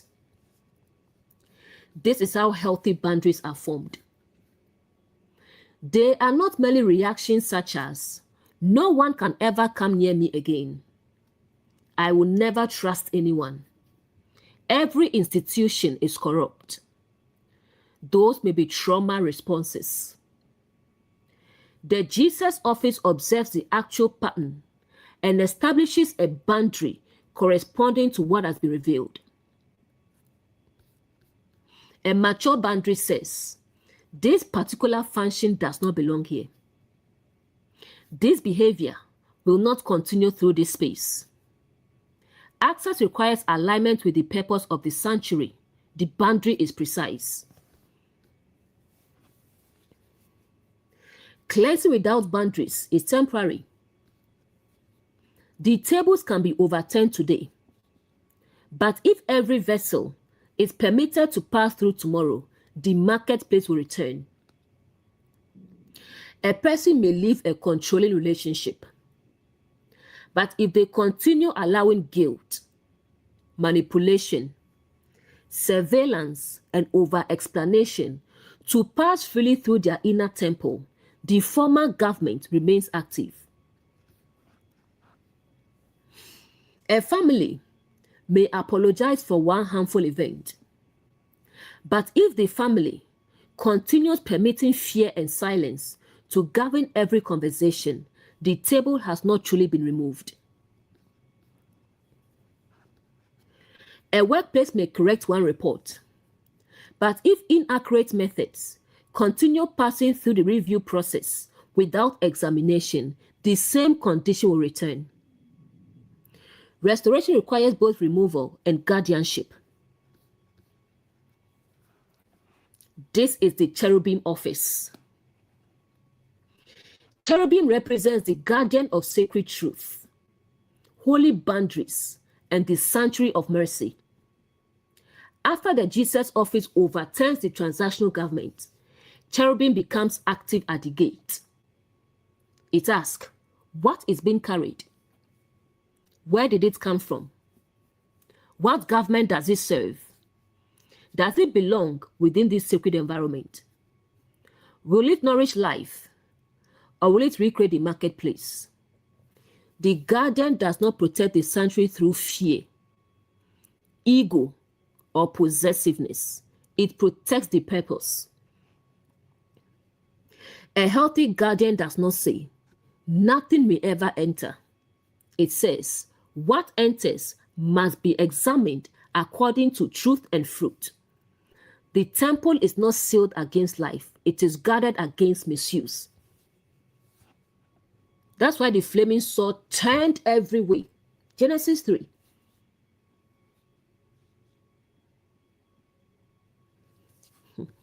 Next, that any man. The boundary applies to any man. There are no special exemptions based upon title, reputation, relationship, seniority, public influence, religious status, or personal closeness to leadership. Jesus does not say, ordinary people cannot carry vessels through, but respected leaders may. The sacred standard applies to everyone. The sword turns every way. Truth does not practice favoritism at the gate. A harmful message does not become harmless because a respected person carries it. Manipulation does not become love because it comes through a parent. Inaccurate information does not become accurate because it comes from leadership. Fear does not become sacred because a religious teacher speaks it. The vessel and carrier must still be examined. The temple belongs to the source-aligned purpose, not to privileged individuals. Familiarity does not guarantee access. Sometimes, the most difficult boundaries involve people close to us. A stranger may attempt to carry something through our temple, and we can refuse easily. But when the carrier is a parent, a spouse, a friend, a leader, a teacher, a person who once helped us, we may feel obligated to permit passage. But the Jesus office asks, what are they carrying? What does it produce? Does their relationship with me exempt the vessel from examination? The answer is no. Love can remain. The harmful vessel does not gain automatic access. Next, should carry. The verse focuses not only on possession, but transportation. Something is being moved. A carrier is taking content from one place to another. This represents how ideas, emotions, customs, doctrines, expectations, and governing principles travel through human beings. People are often carriers.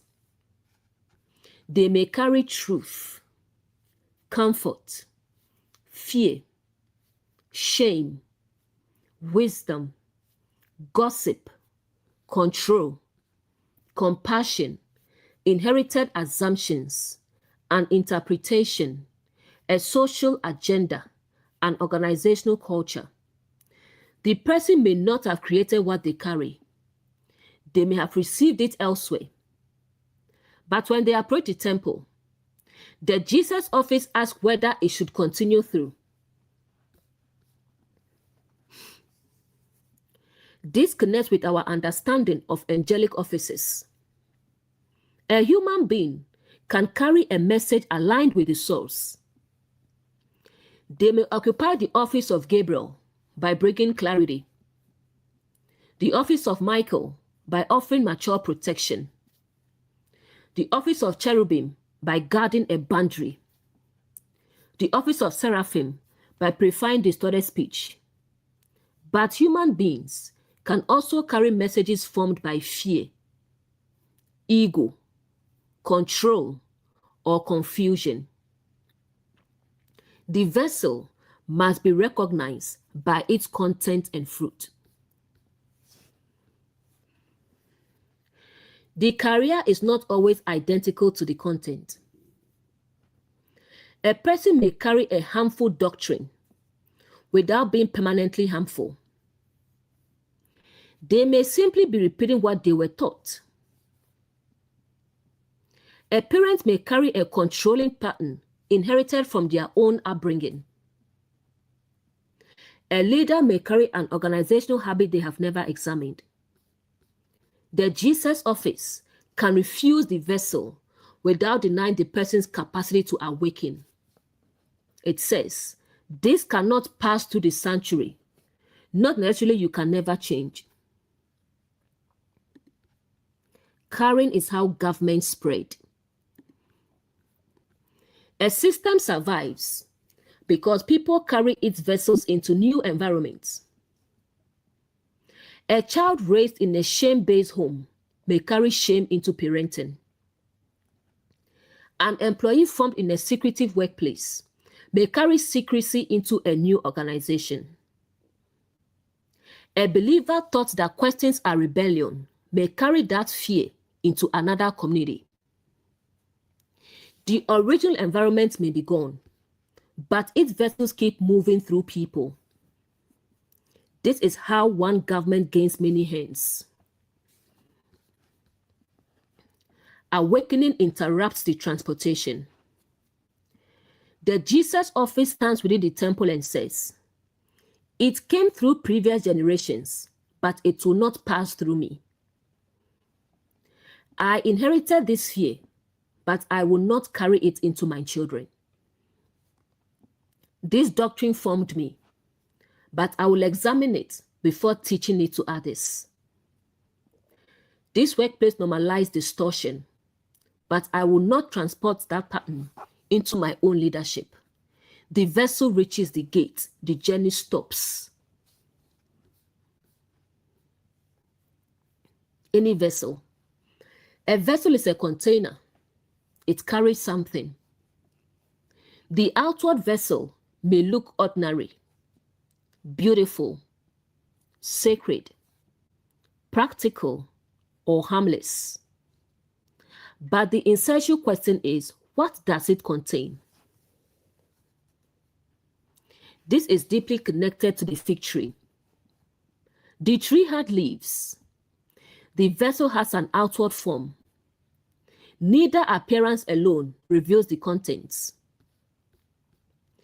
A beautiful vessel can carry a harmful message. A teaching may be delivered through elegant language, ancient symbols, beautiful music, a respected title, a moving testimony. But what does it carry? Does it carry freedom, clarity, responsibility, compassion, or fear, superiority, dependency, confusion? The Jesus office examines the content, not merely the container. An unimpressive vessel can carry sacred truth. A message aligned with the source may come through a child, a quiet friend, an employee without a high title, a person outside the institution, a simple sentence. The outward vessel may not look prestigious, but the content may produce life. This is why the Jesus office does not judge the vessel according to social status. It examines the fruit of what is being carried. The body as a vessel. The human body can be understood as a vessel through which a governing principle becomes visible. Compassion moves through hands. Truth moves through speech. Integrity moves through decisions. Fear also moves through the body. Control uses the voice. Anger uses the hands. Shame shapes posture. A person becomes a vessel through which an inward government enters lived experience. The question is not merely what do I believe? It is what am I carrying into the world through my body? Do my words carry restoration? Do my actions carry fear? Does my leadership carry dignity? Does my teaching carry dependence? The temple is restored when our vessel serves the source-aligned government. The mind as a vessel. Thoughts carry interpretations. A single event can be placed inside different vessels. Someone disagrees with us. One vessel carries, they hate me. Another carries, we see this differently. Someone establishes a boundary. One vessel carries, they are rejecting me. Another carries, they are clarifying what is healthy for them. The vessel shapes how the experience enters consciousness. The Jesus office examines the interpretation before allowing it through the temple. Words as vessels. Words carry spirit, intention, meaning, and government. The phrase, I am only concerned about you, may carry genuine care, or it may carry control.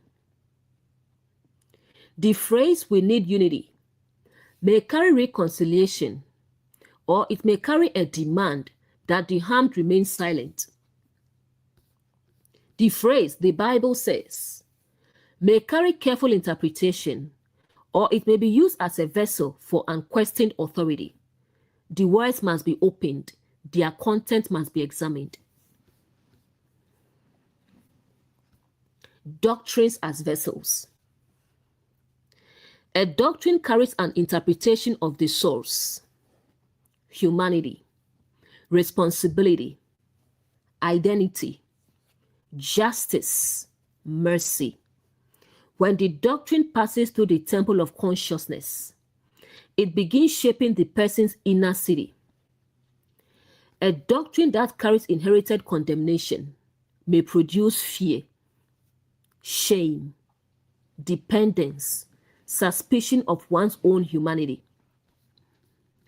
A doctrine carrying beloved identity and responsibility may produce courage, humility, repair, compassion, and discernment. The Jesus office refuses to allow every doctrinal vessel to pass through merely because it carries sacred labeling. Traditions as vessels. Traditions carry memory. They can preserve wisdom, community, identity, gratitude. But traditions can also carry hierarchy, silence, fear, and unexamined roles. The Jesus office does not reject tradition merely because it is old. It opens the vessel and examines what is being transported into the present. What carries life may remain. What carries the former marketplace must not pass through. Emotions as vessels. Emotions carry information. Anger may carry recognition that a boundary was violated or a desire to dominate. Fear may carry a genuine warning or an inherited conclusion that every disagreement is dangerous. Compassion may carry a desire to restore or an unconscious need to rescue and become indispensable. The Jesus office does not ban emotion from the temple. It discerns what the emotion carries before allowing it to govern action. Next, through the temple. The people were not actually remaining in the temple. They were using it as a route. The sacred center had become a shortcut for carrying vessels from one place to another. This reveals instrumental use of the sacred. The temple was no longer approached for prayer, reflection, transformation, communion, discernment. It was being used to serve another destination. The sacred center became a means to an end. This happens when people use religion to gain status, spirituality to gain control, teaching to build personal importance, family language to preserve image, compassion to avoid boundaries, truth to win arguments. The sacred principle becomes a passageway toward another agenda. The person is not entering the temple to be transformed. They are using the temple to carry something elsewhere. Using the temple as a shortcut. A shortcut avoids the longer process. People may want authority without formation, want a platform without embodiment, want forgiveness without responsibility, want reconciliation without repair, want spiritual certainty without careful observation. The temple becomes a shortcut when sacred language is used to bypass the process truth requires. The language God told me can become a shortcut around accountability. You must forgive can become a shortcut around confession and repair. We are family can become a shortcut around healthy boundaries. Have faith can become a shortcut around evidence, planning, or professional help. The Jesus office refuses to let these vessels pass through the temple unexamined. The temple is not a thoroughfare. The temple is not merely a place consciousness passes through while remaining unchanged. To enter the sacred center should involve observation, purification, reorientation, encounter with truth, and alignment with the source. But if the temple becomes only a corridor, people may use sacred language without allowing the sacred principle to examine them. They carry the same vessel in, they carry the same vessel out. Nothing changes. A person can attend without entering. They may physically enter a sacred space, listen to a teaching, repeat the language, participate in the ritual, yet the vessel they carry remains unopened. They use the temple. They do not allow the temple to transform them. The Jesus office interrupts this movement. You cannot merely pass through unchanged while using the sanctuary to support your journey toward another agenda. The temple should change what passes through it. When a message enters the sacred center, it should be examined. When anger enters, it should meet discernment.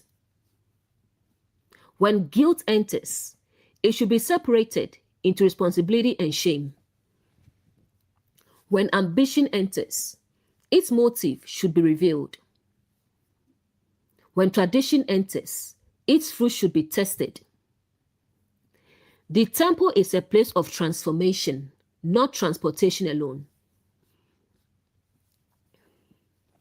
Seraphim at the temple purifies what enters.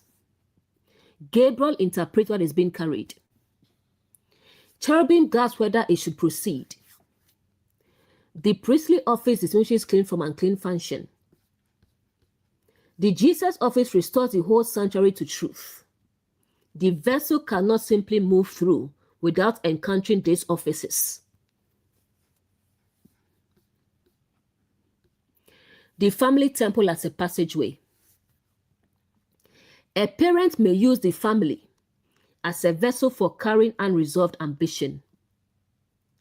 The child becomes the route through which the parent seeks status. The parent says, "My child must succeed so I can feel successful." The family temple is being used to transport the parent's unhealed identity. The Jesus office says, this vessel cannot pass through the child. The child is not a shortcut to parental validation. The marriage temple as a passageway. A person may enter marriage carrying unresolved fear of abandonment. Instead of examining it, they use the relationship to transport the fear into surveillance, possessiveness, and control. The marriage becomes the route through which the old wound continues. The Jesus office refuses passage. Love will not be used as a vessel for control.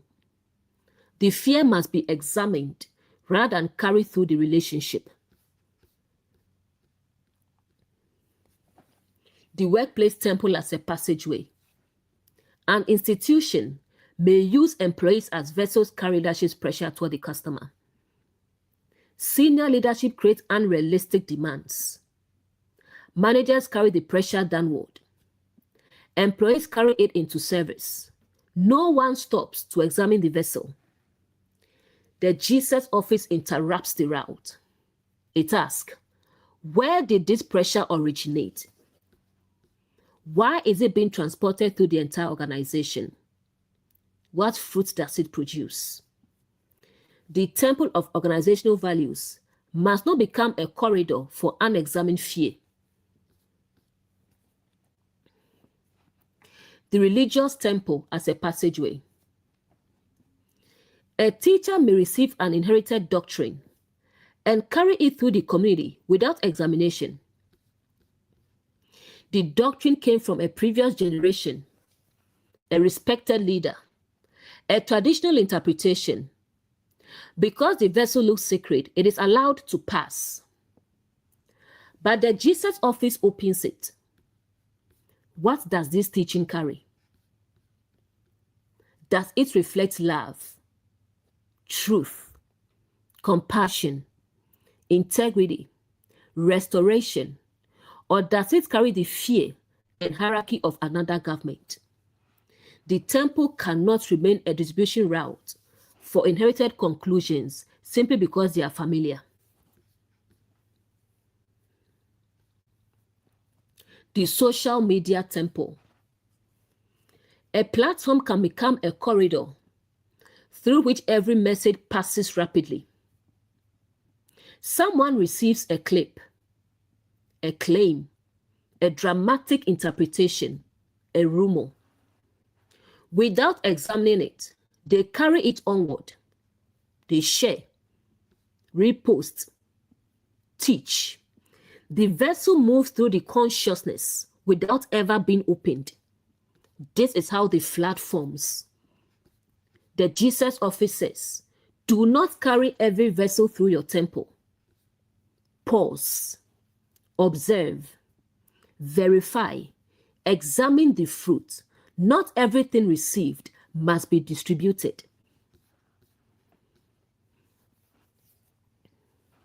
Our teaching platforms must not become passageways.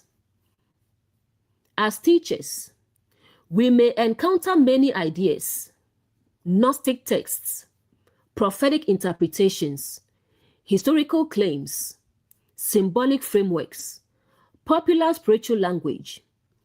The question is not whether we have heard them. The question is whether we should carry them through the teaching temple and deliver them to others. The Jesus office requires us to ask, have we examined the full context? Does this align with the character of the source? What fruit does it produce?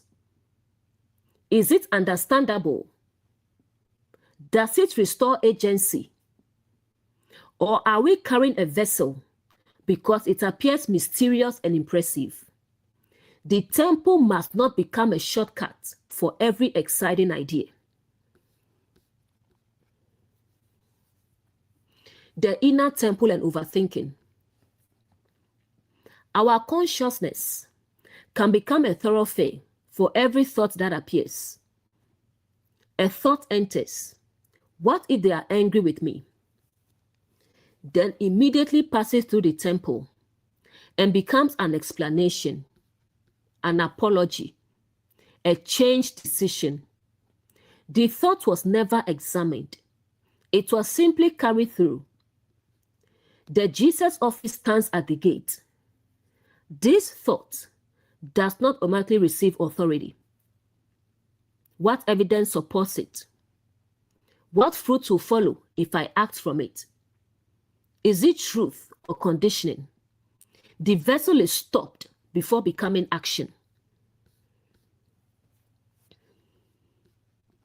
The inner temple and other people's opinions. Someone says, "You have changed."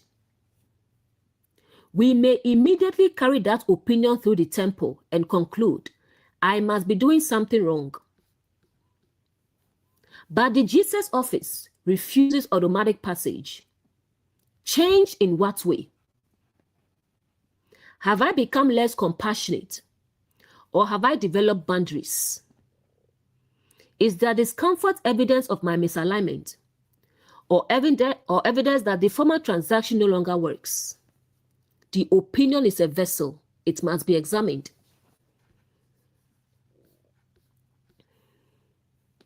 The inner temple and shame. A memory arises. Shame attempts to carry it through consciousness as proof. This is who you are. The Jesus office interrupts it. The memory may contain something requiring responsibility, but the vessel of shame cannot pass through and change. It must be opened. What happened? What belongs to me? What repair is possible? What false identity was attached? Responsibility may remain. Condemnation is cast out. Boundaries are not rejection of every vessel. This verse should not become justification for closed-mindedness. The Jesus office does not say, I already know everything, so nothing new may enter. That will be another fruitless tree. A guarded temple can still receive correction, new understanding, wise counsel, fresh revelation, the voice of a child, the insight of an outsider, but the contents are examined rather than accepted or rejected merely because of the career. A healthy temple is open and guarded. Open enough to learn, guarded enough to discern. Humility opens the gate. Wisdom examines the vessel. Integrity determines whether it proceeds. Any vessel means sacred-looking vessels too. The most dangerous vessel may not look dangerous. It may carry scripture quotations, language of love, promises of unity, calls for forgiveness, claims of spiritual authority. The temple cannot judge only by decoration. A vessel labeled love may contain control. A vessel labeled peace may contain silencing. A vessel labeled accountability may contain humiliation. A vessel labeled faith may contain denial. A vessel labeled truth may contain ego.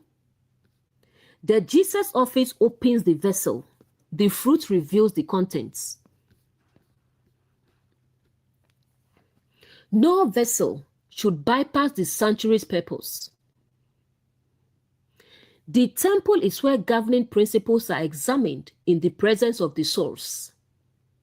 Therefore, nothing should be allowed to use sacred authority merely to reach another destination. A person should not use scripture to bypass empathy. A leader should not use policy to bypass justice. A parent should not use authority to bypass listening. A teacher should not use revelation to bypass accountability. The temple exists to bring everything into alignment, not to authorize whatever is carried through it.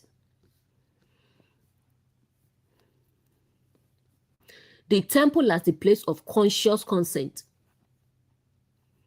Before awakening, many vessels pass through us unconsciously. We inherit beliefs, repeat language, perform roles, respond from habits. Awakening restores conscious consent.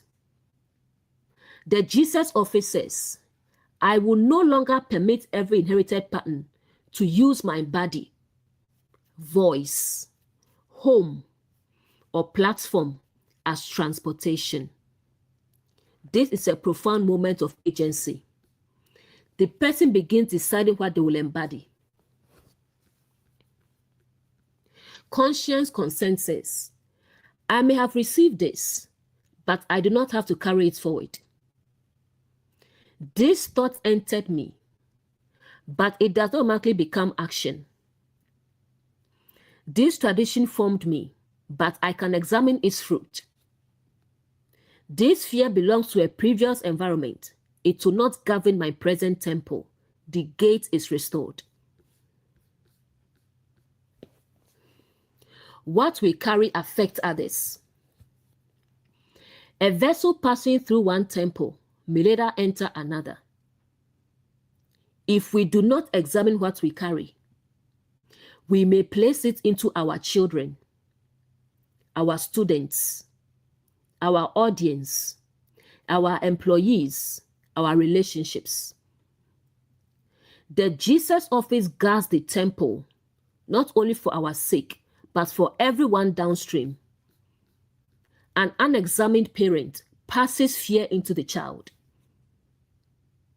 An unexamined teacher passes shame into the listener. An unexamined leader passes pressure into the organization.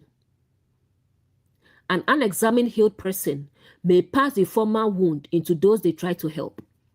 Stopping the vessel becomes an act of intergenerational compassion. The fig tree was also a vessel. Its leaves carried a public message. Nourishment is available. But the contents did not match the presentation. The Jesus office opened the vessel through nearness and found no fruit. Mark continues showing us the same principle. Do not accept the outward container without examining what it carries.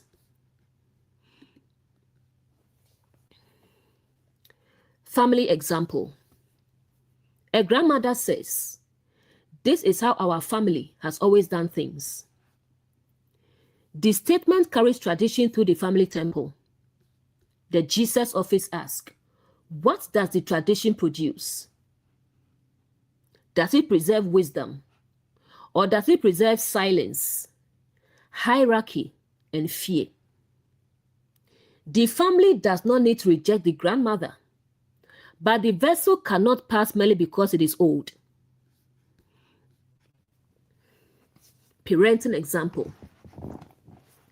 A parent says, "My parents disciplined me this way, and I turned out fine."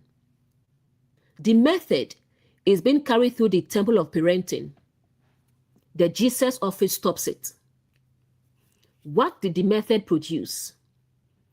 Are you truly fine, or did you learn to silence pain? Does this approach develop responsibility or fear? The inherited vessel must be opened before being passed to the next generation. Relationship example. One spouse says, "If you loved me, you would tell me where you are at all times." The vessel carries control under the label of love. The Jesus office refuses passage. Concern can be discussed.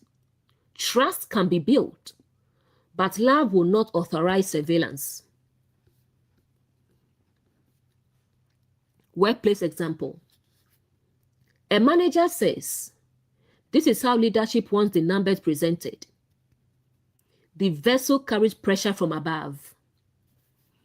Before transporting it into the final report, the analyst temple must examine: is it accurate? Does it mislead? What assumptions are being hidden? A title does not exempt the vessel from integrity.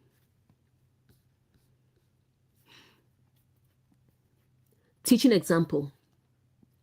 A respected teacher says, "This interpretation was revealed directly to me." The vessel carries a claim of divine authority. The Jesus office does not automatically accept or reject it. It examines context, coherence, character, and fruit. A revelation aligned with the source can survive observation. A distorted message may depend upon the prohibition of questions. The boundary protects prayer. The next verse will reveal the intended purpose of the temple. "My house shall be called of all nations the house of prayer." Prayer represents conscious communion, alignment, reflection, listening, and relationship with the source. The temple cannot fulfill that purpose while every vessel is moving noisily through it. The constant traffic of fear, transactions, demands, inherited voices, unexamined messages makes inward listening difficult. Jesus stops the traffic so communion can be restored. Silence after the traffic stops. When the vessels are no longer passing through, the temple may initially feel empty. The person may be accustomed to constant inner movement, explaining, planning, fearing, calculating, responding.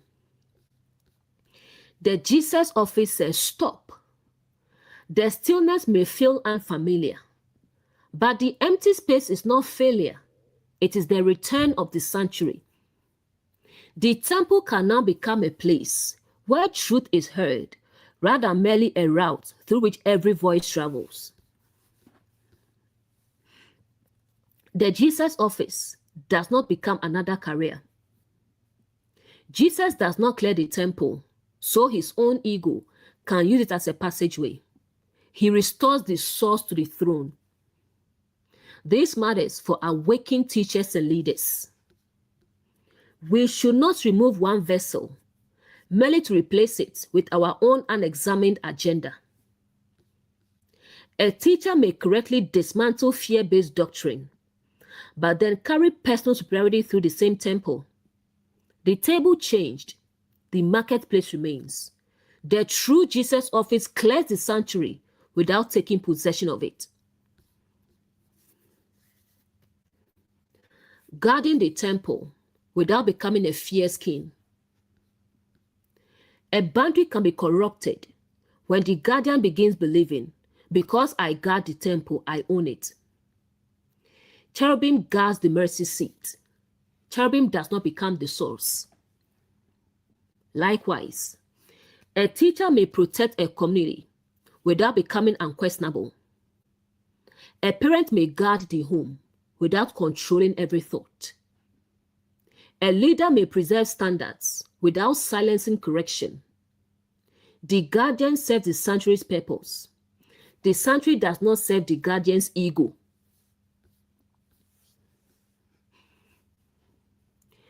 The offices operated in Mark 11:16. The Jesus office refuses permission for the sacred center to be used by misaligned functions. Cherubim guards the boundary and examines what seeks passage. The priestly office distinguishes what belongs in the temple from what must be redirected or removed. Gabriel interprets what the vessel carries, so appearance does not conceal content. Seraphim purifies messages, motives, and speech before they continue through consciousness. Michael provides the mature strength required to maintain the boundary when pressure arises. The human vessel becomes responsible for what it carries into families, communities, institutions, and future generations. Scripture as prophecy of the awakening journey. This verse prepares us for the stage when removing an old pattern is no longer enough. We must learn to guard the restored space.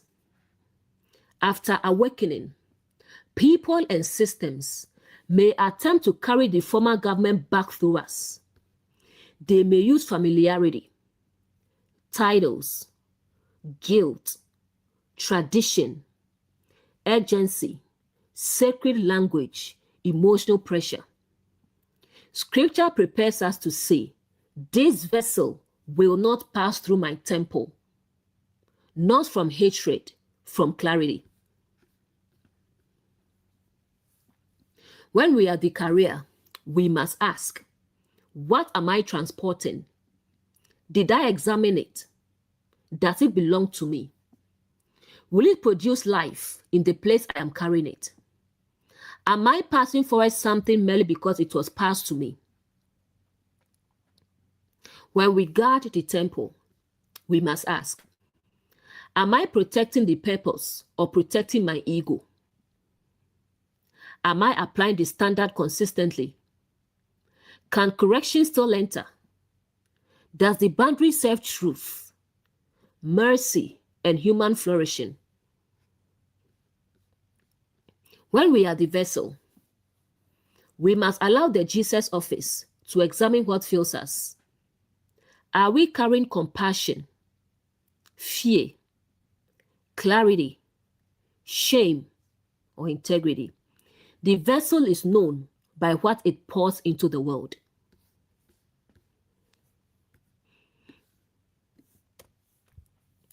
Mark 11:17.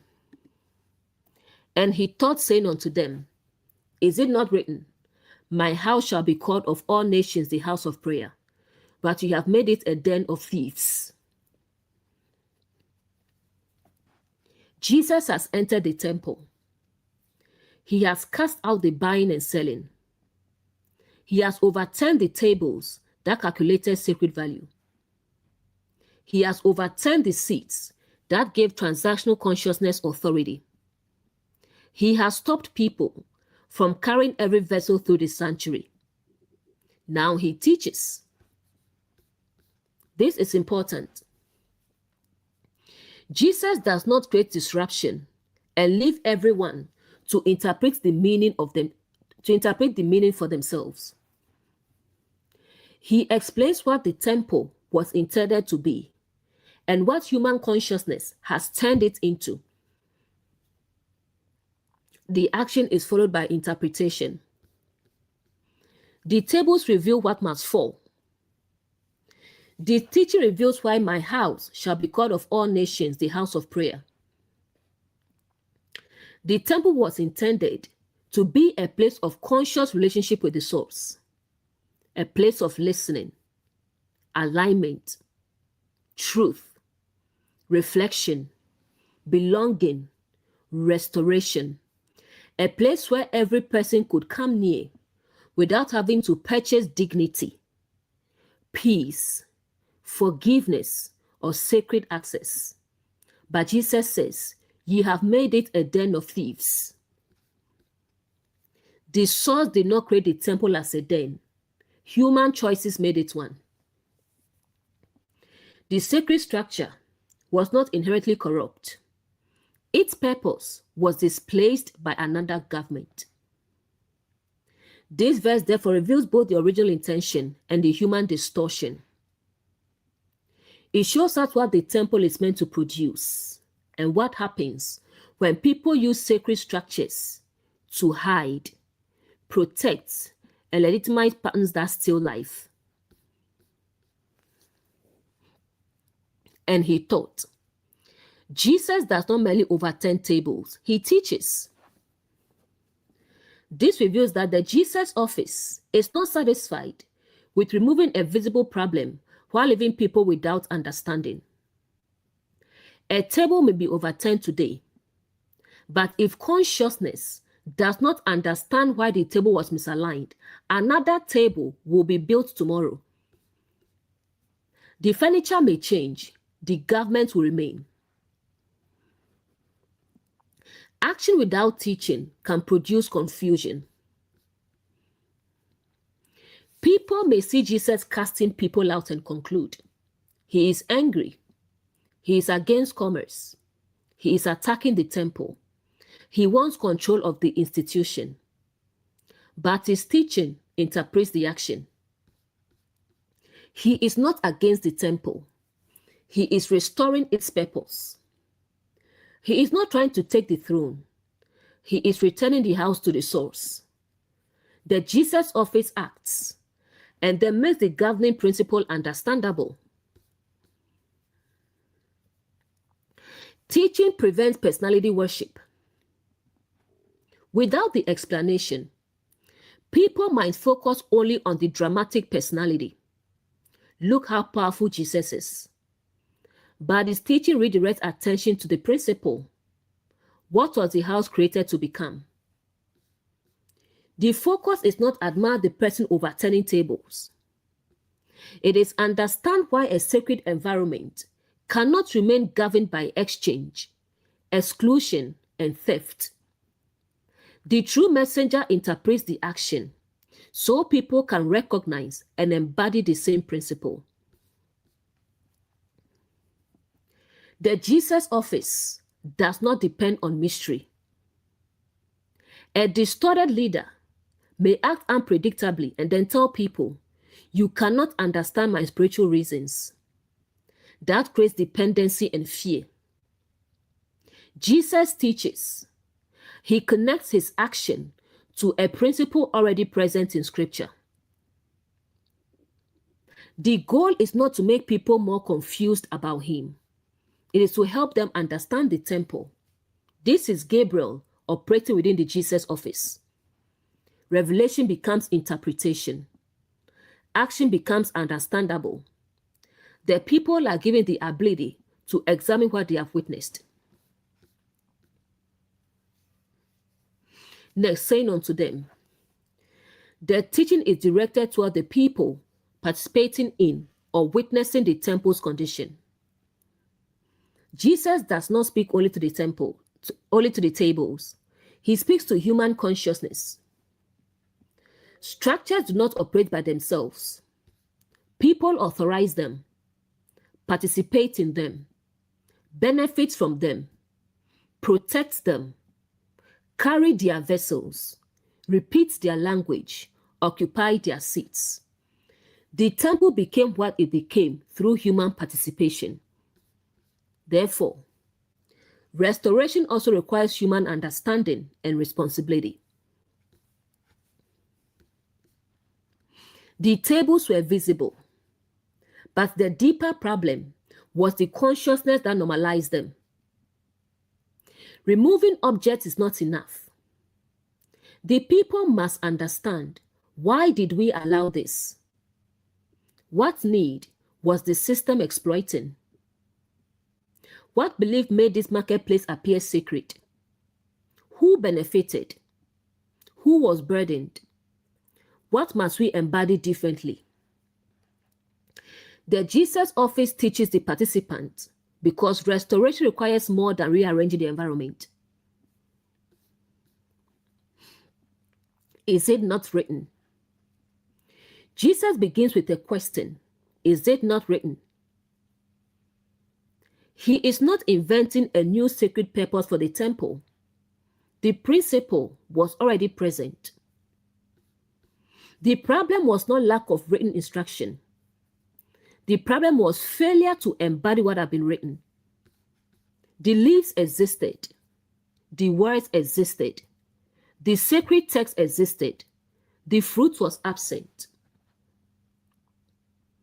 Written truth can be present while its government is ignored. A family may have scripture displayed throughout the home, yet fear may govern every conversation. A workplace may have ethical policies, yet employees may be punished for accurate reporting. A community may have a statement about dignity and inclusion, yet vulnerable people may still be silenced. The principle can be written and publicly displayed while the opposite government operates in practice. Jesus asked, "Is it not written?" In other words, do you not already possess the leaf? Why has the written word not become fruit? Scripture is not proven by display, but by embodiment. The temple's leaders may know the text. They may quote it, read it publicly, teach it ceremonially. But the Jesus office asks whether the environment reflects what the words describe. A verse can hang on the wall while the house operates beneath another ruler. A doctrine can be recited while its fruit is contradicted. This is exactly the fig tree condition, leaves without nourishment. The temple possesses written sacred language, but hungry people encounter a marketplace. Is it not written? It's also an invitation to remember. Jesus is calling consciousness back to origin. Before the marketplace, before the seats, before sacred access became transactional, what was the house intended to be? Awakening often begins by remembering the original purpose beneath the distorted structure. In a family, why does family exist? To cultivate belonging, truth, formation, care, and mutual responsibility, not to preserve one person's control. In marriage, why does partnership exist? To cultivate love, mutuality, trust, companionship, and shared growth, not ownership. In leadership, why does authority exist? To serve, protect, organize, and develop people, not to shield the leader from accountability. Jesus returns the structure to its original calling. Next is my house. The house belongs to the source, not to the money changers, not to the sellers, not to the buyers, not to those occupying the seats, not even to the disciples. My house, this establishes ownership and governing purpose. The temple cannot be shaped merely according to the private interests of those who temporarily operate within it. The human temple does not belong to every voice seeking access. If the body and consciousness are the temple, then the inner house belongs to truth, love, compassion, integrity, and the source-aligned government. Fear does not own the house. Other people's opinions do not own it. Inherited shame does not own it. A religious leader does not own it. A controlling spouse does not own it. A controlling parent does not own it. The Jesus office restores the proper ownership. The sanctuary is not available for every ruler who wants to occupy it. A sacred office does not own the house. Priests serve within the house. Teachers serve within the house. Guardians protect the house. Messengers bring understanding to the house, but none of them becomes the owner. This is essential to our offices of consciousness framework. Cherubim guards the mercy seat. Cherubim does not sit upon it as the source. Gabriel interprets the message. Gabriel does not own truth. The Jesus office embodies restoration. It does not convert the house into a monument to the human vessel. A true office serves the purpose of the house without claiming ownership of it. The house as the human body. Paul's teaching that humanity is the temple allows this statement to become deeply personal. My house. The body is intended to become a dwelling place through which the character of the source becomes visible. Through the body, truth speaks, compassion touches, integrity acts, love becomes practical, courage establishes boundaries, restoration enters the world. The body is not merely a container for survival. It is a house through which invisible principles become visible. The house as consciousness. The house also represents the organized inner environment.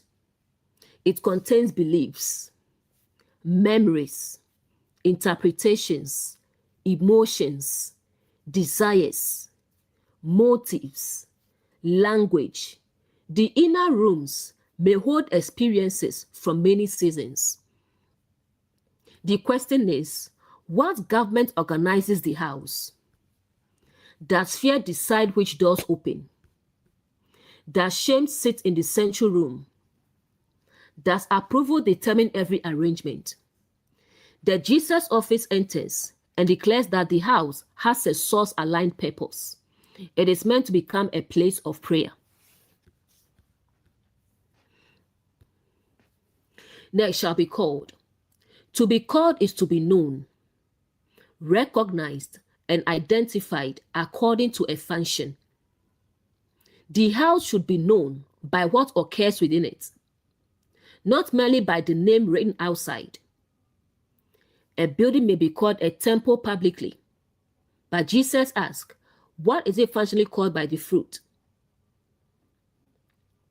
A structure is called by what people experience there.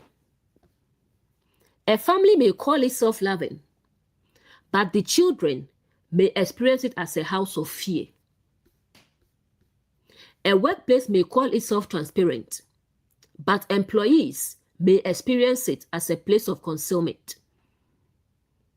A religious community may call itself a house of prayer, but the vulnerable may experience it as a marketplace or den.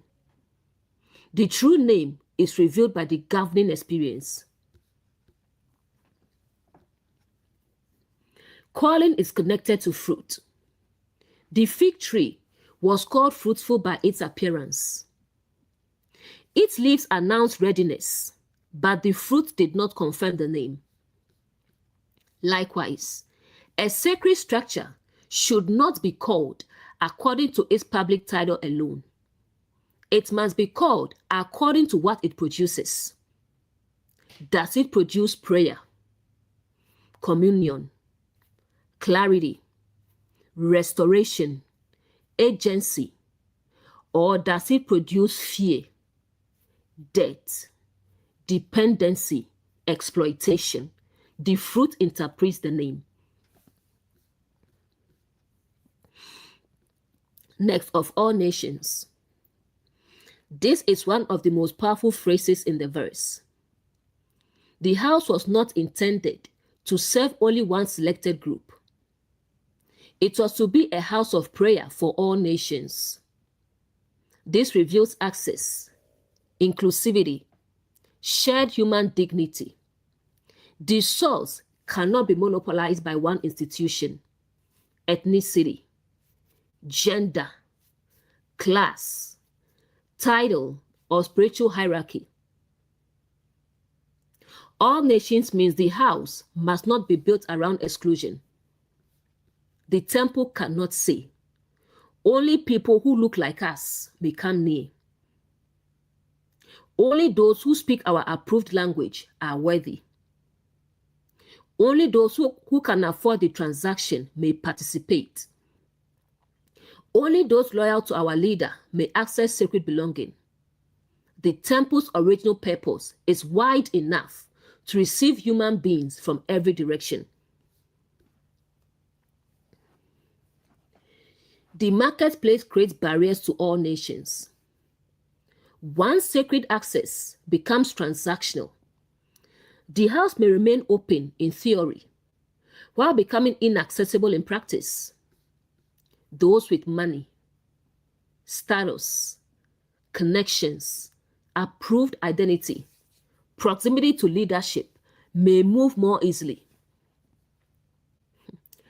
Those without the correct currency remain at the edges, at the back. The sacred house becomes organized according to human hierarchy. Jesus overturns the marketplace because it contradicts all nations.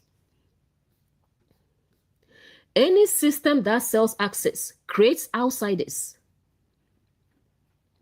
If belonging must be purchased through conformity, some people will be excluded.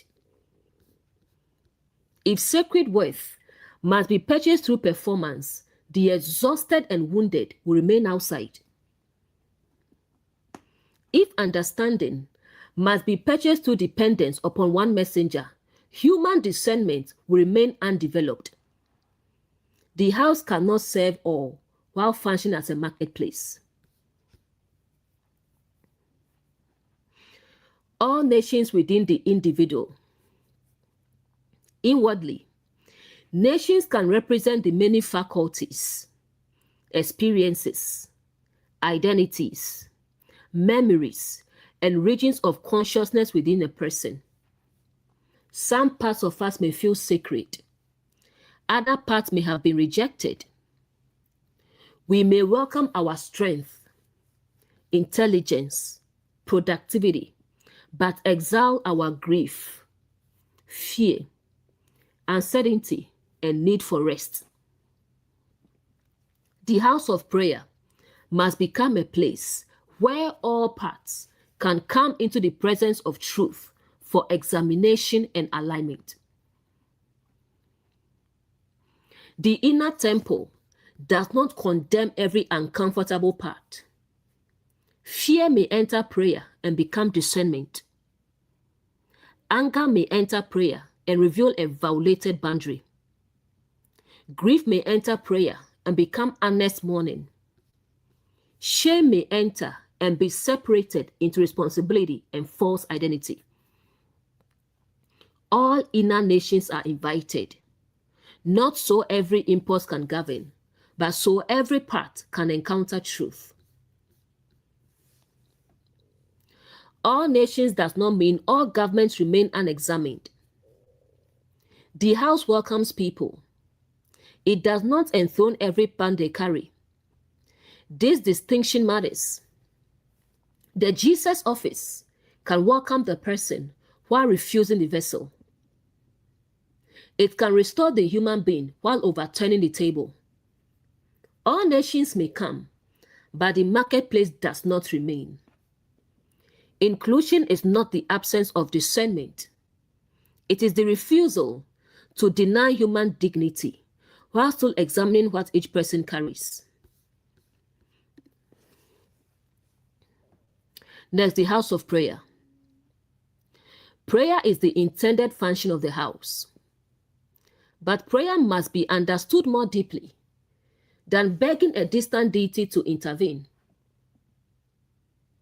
Within our inward framework, prayer represents conscious communion with the source, listening, alignment, honest reflection, the meeting of the inner and outer life, the surrender of false conclusions, the formation of intention, the movement through which truth becomes embodied. A house of prayer is therefore a place where consciousness becomes aligned. Prayer is relationship, not transaction. The marketplace says, give something to receive something. Prayer says, enter relationship. The money changer calculates. Prayer listens. The seller promises access through exchange. Prayer recognizes that the source is already present within the temple. The buyer asks, what must I pay? Prayer asks, what is true? This is why buying and selling cannot govern the house of prayer. They represent opposite relationships to the sacred. Prayer is not performance. A house of prayer is not a stage where people display spirituality. It is a place of honest encounter. Prayer may sound like, I am afraid. I do not understand. I caused harm. I need courage. Show me what I'm refusing to see.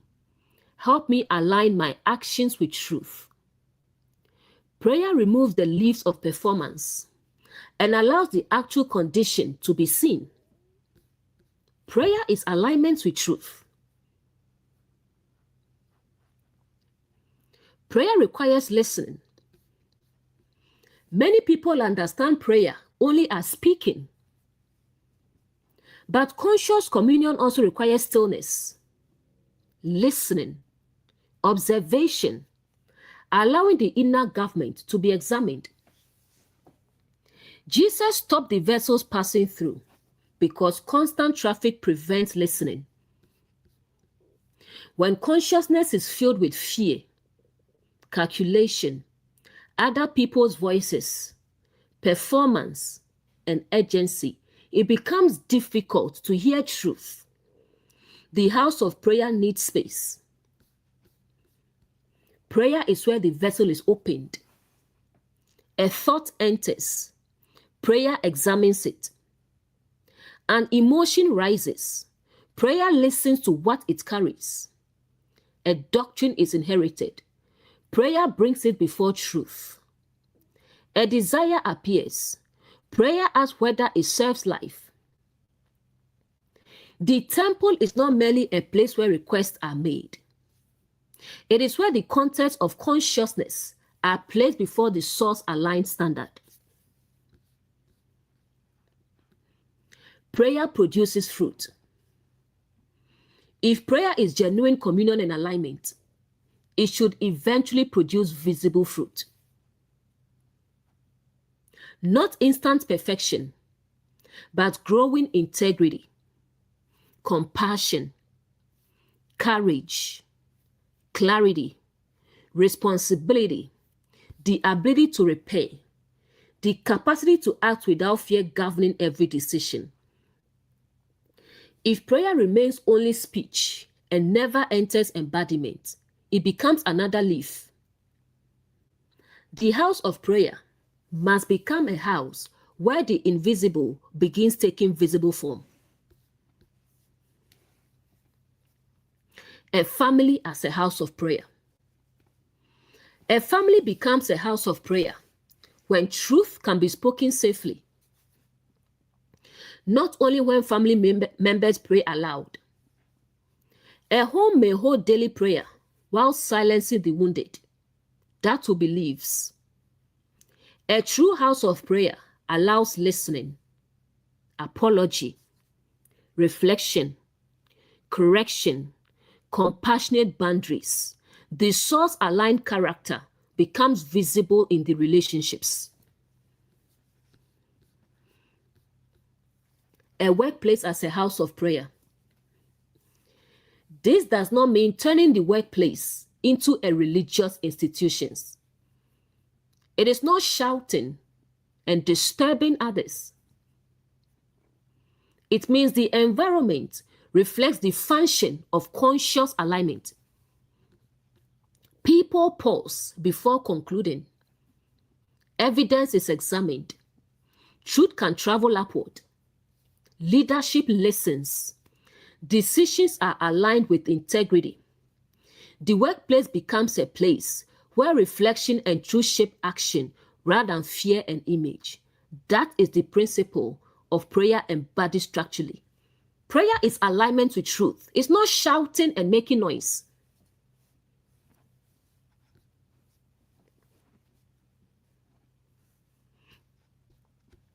A teaching community as a house of prayer. A teaching community becomes a house of prayer when people are helped to observe, listen, question, reflect, develop understanding, and embody the teaching. The teacher does not fill every silence with their own authority. The community is not built around permanent dependence upon one voice. People are guided back toward conscious relationship with the source. The human body as a house of prayer. Our body becomes a house of prayer when our physical life participates in alignment. Our hands, speech, choices, boundaries, rest, work, and relationships become expressions of the governing truth within us. Prayer is no longer confined to a posture or moment. The whole body becomes communion made visible. Next is but. The word introduces a contradiction. But ye have made it.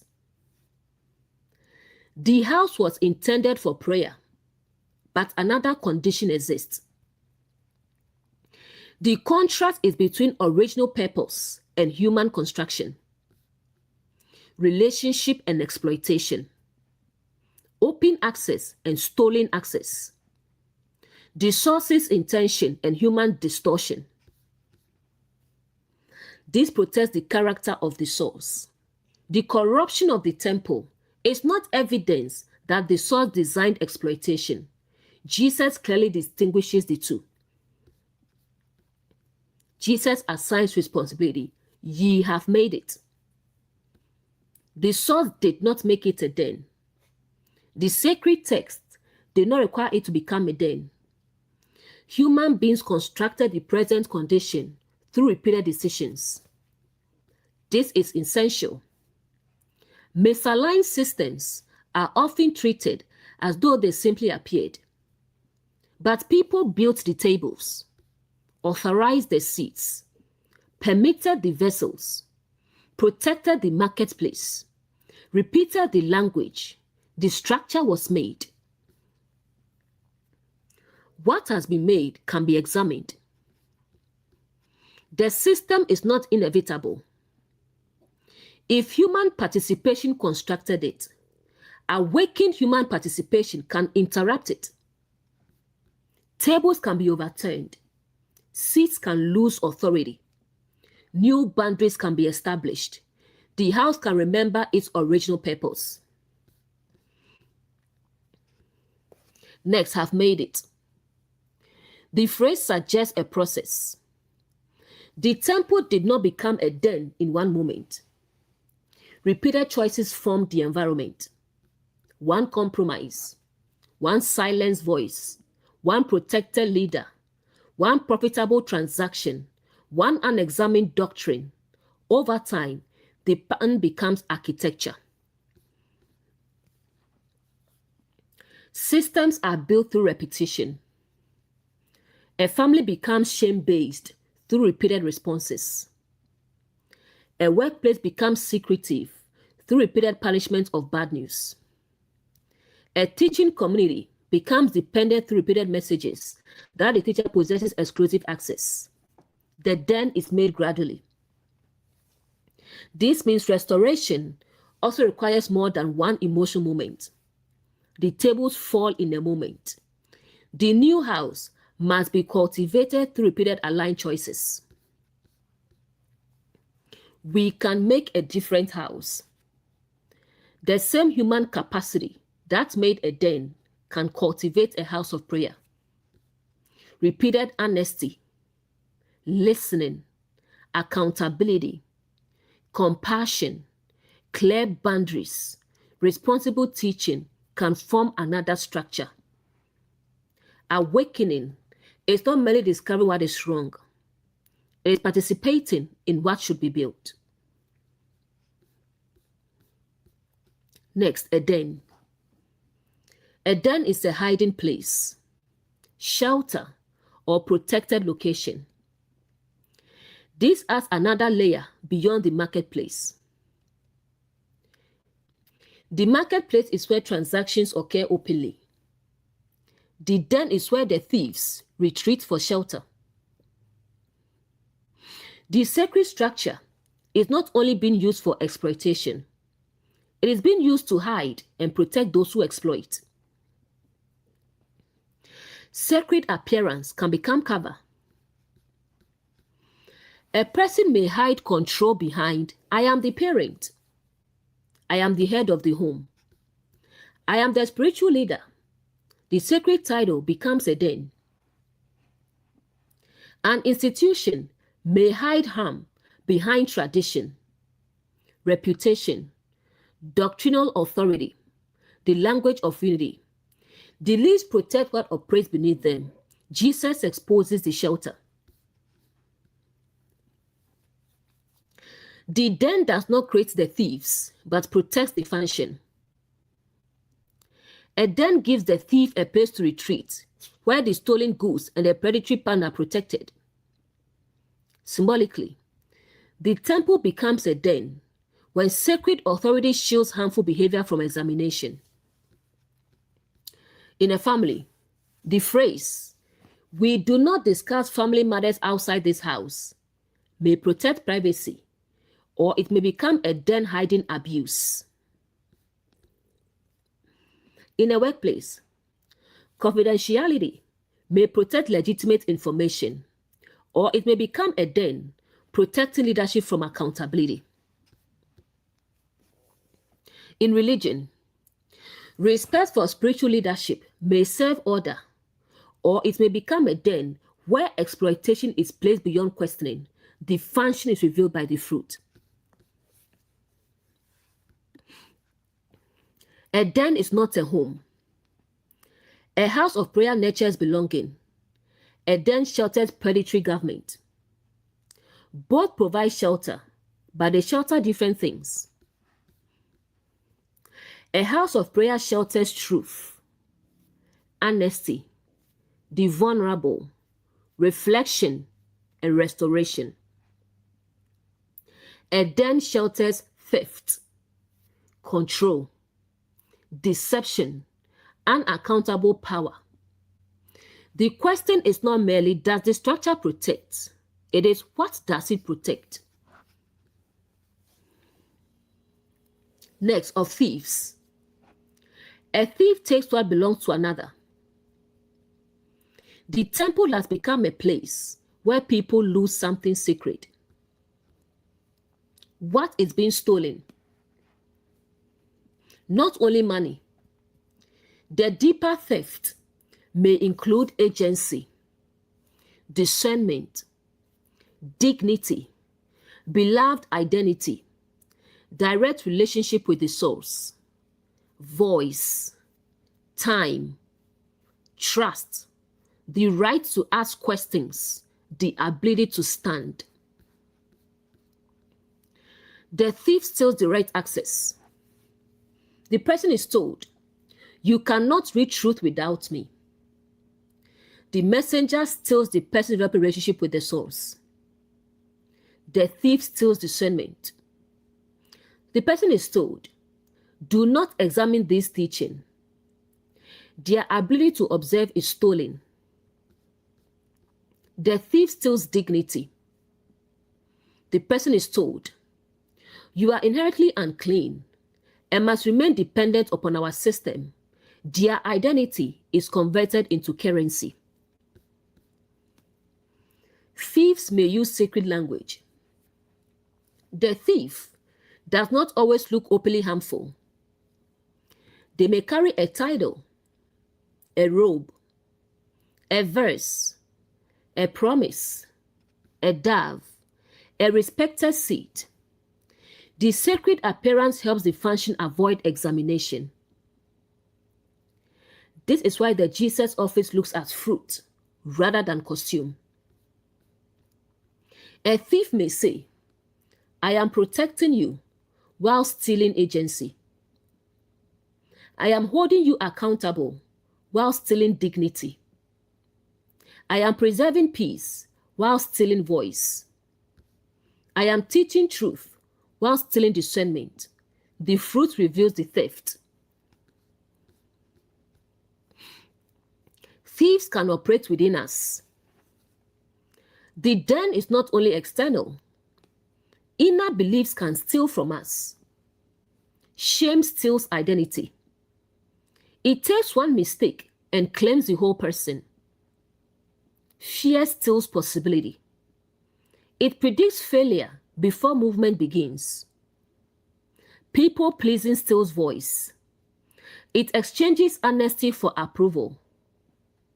Over-explanation steals peace. It keeps consciousness standing before a court that has no rightful authority. The Jesus office enters the inner temple and exposes these thieves. The inner den of self-punishment.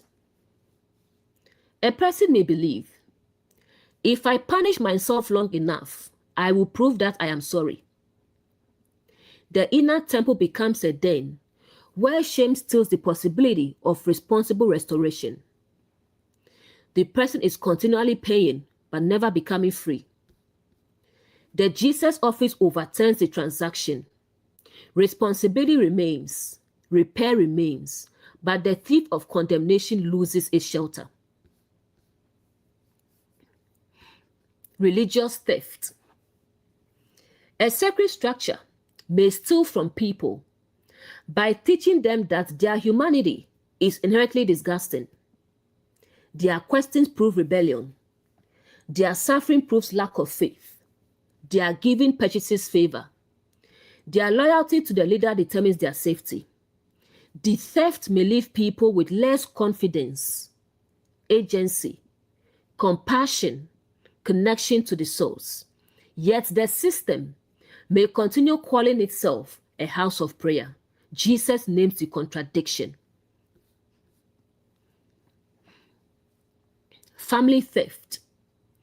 A family can steal a child's identity by continually assigning them a role. The bad one, the responsible one, the emotional caretaker, the family disappointment. The child's own unfolding humanity is taken and replaced with a function serving the system. The family name becomes a den protecting the assignment. The Jesus office restores the person from the role. Relationship theft. A controlling relationship may steal privacy, friendships, decision-making, confidence, the ability to trust one's own perception. The control may hide inside the language of love. The relationship becomes a den where theft is normalized. Embodied truth exposes that love does not require the surrender of personhood. Workplace theft.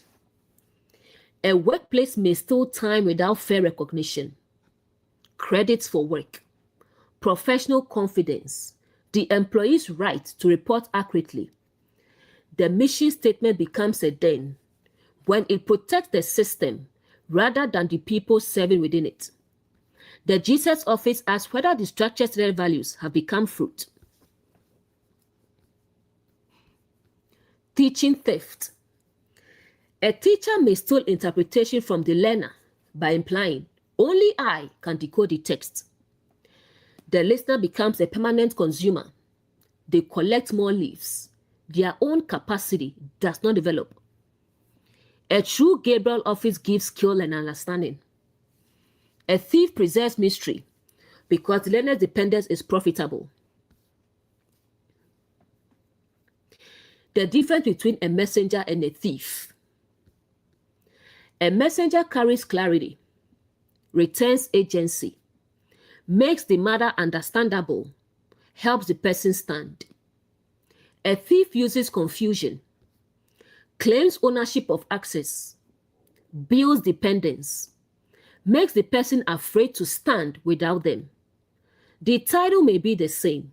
The fruit reveals the office.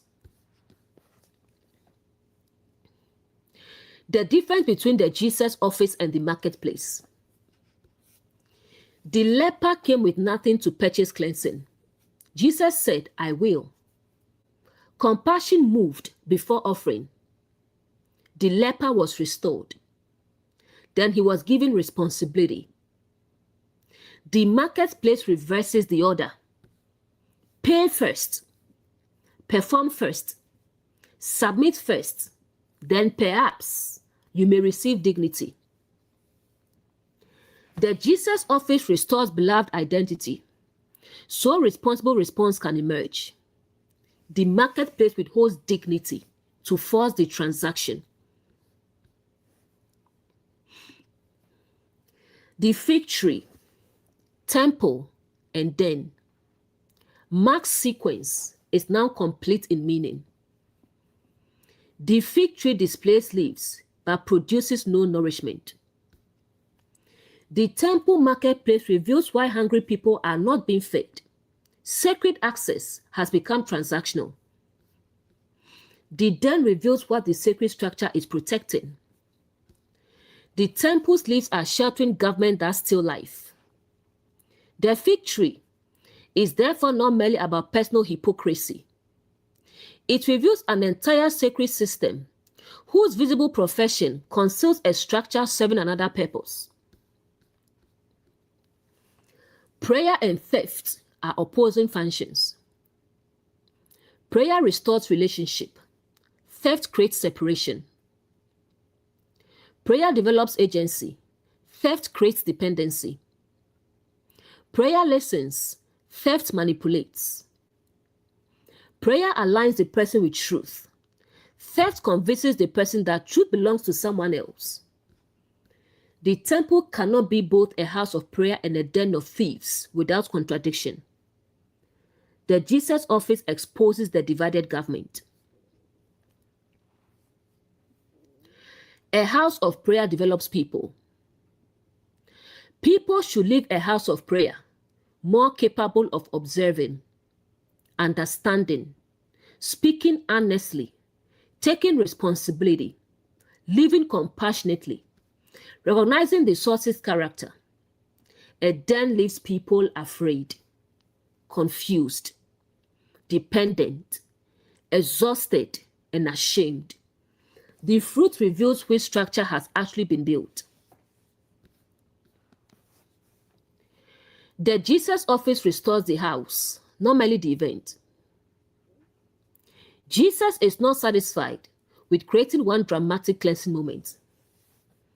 He teaches the original purpose because the house must continue functioning differently after he leaves. This is the responsibility of every awakened reformer. Do not merely expose what is wrong. Teach what should replace it. Do not merely overturn the table. Restore relationship.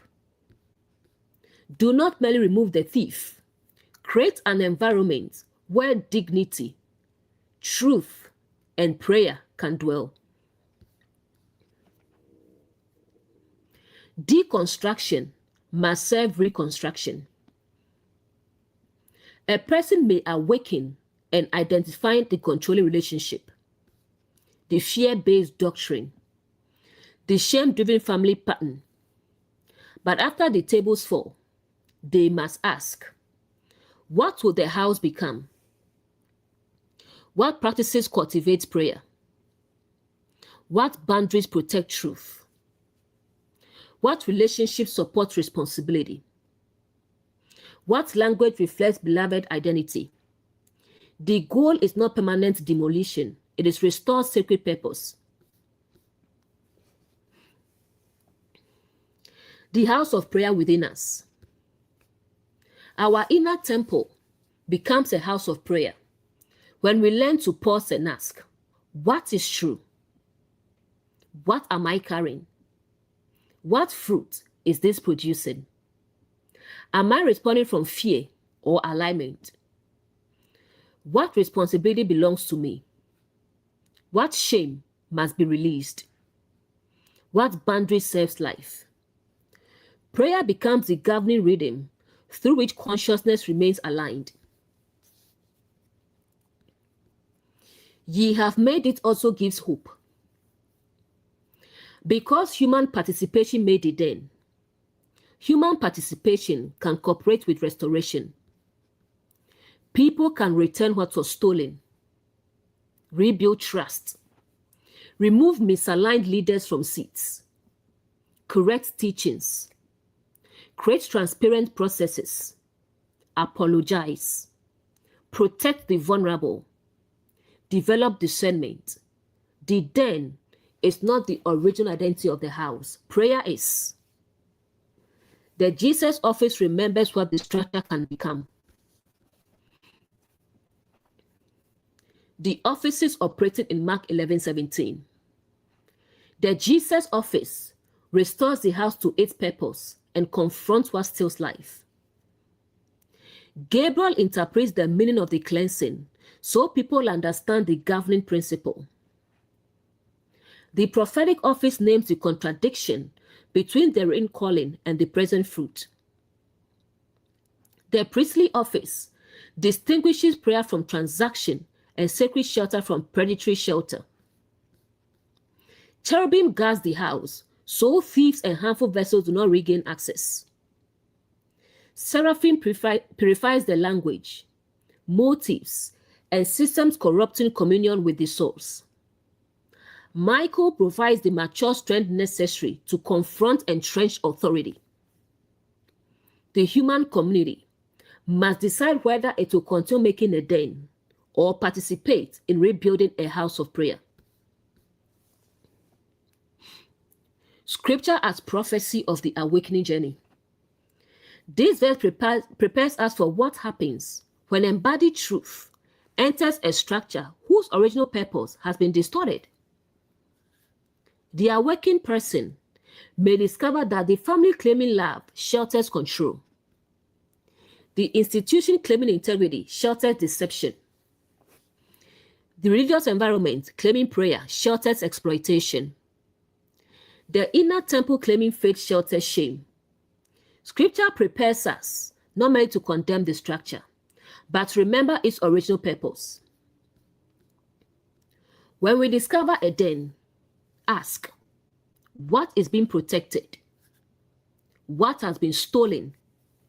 Who benefits from the shelter? What sacred language is hiding the pattern? What must be overturned?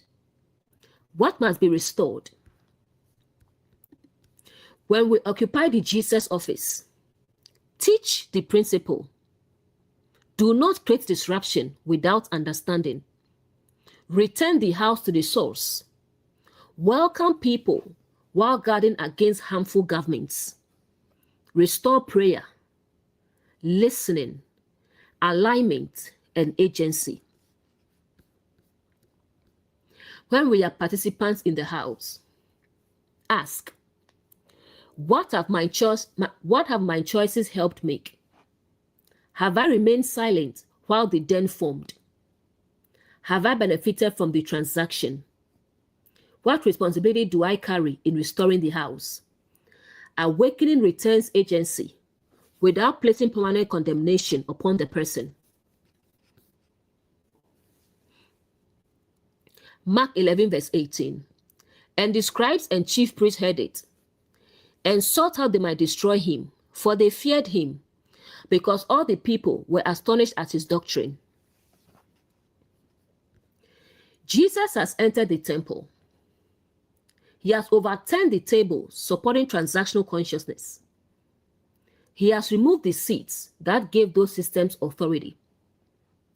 He has stopped unexamined vessels from passing through the sanctuary. Then he taught the people why the cleansing was necessary.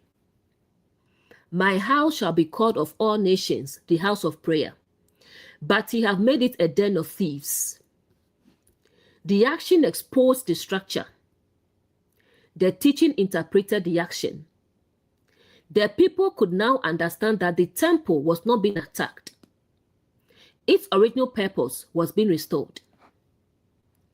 But those occupying the chief institutional offices did not respond by asking, is the teaching true? Have we displaced the purpose of the house? Have our practices produced fruit? What must we repair?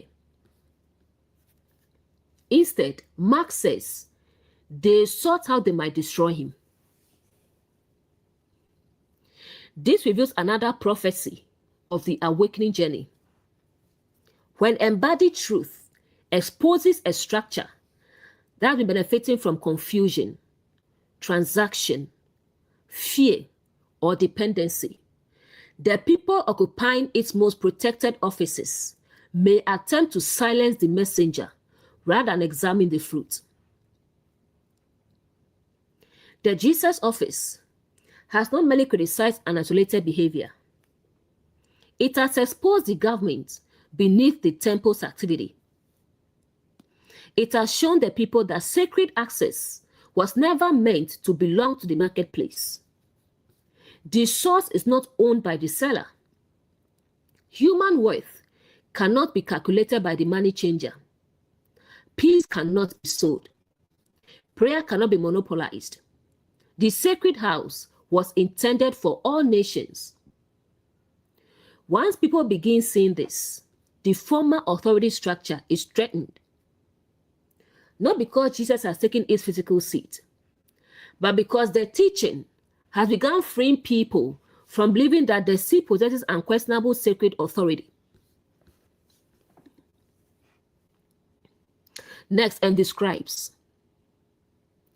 The scribes represent the office of textual interpretation, preservation, documentation, and instruction.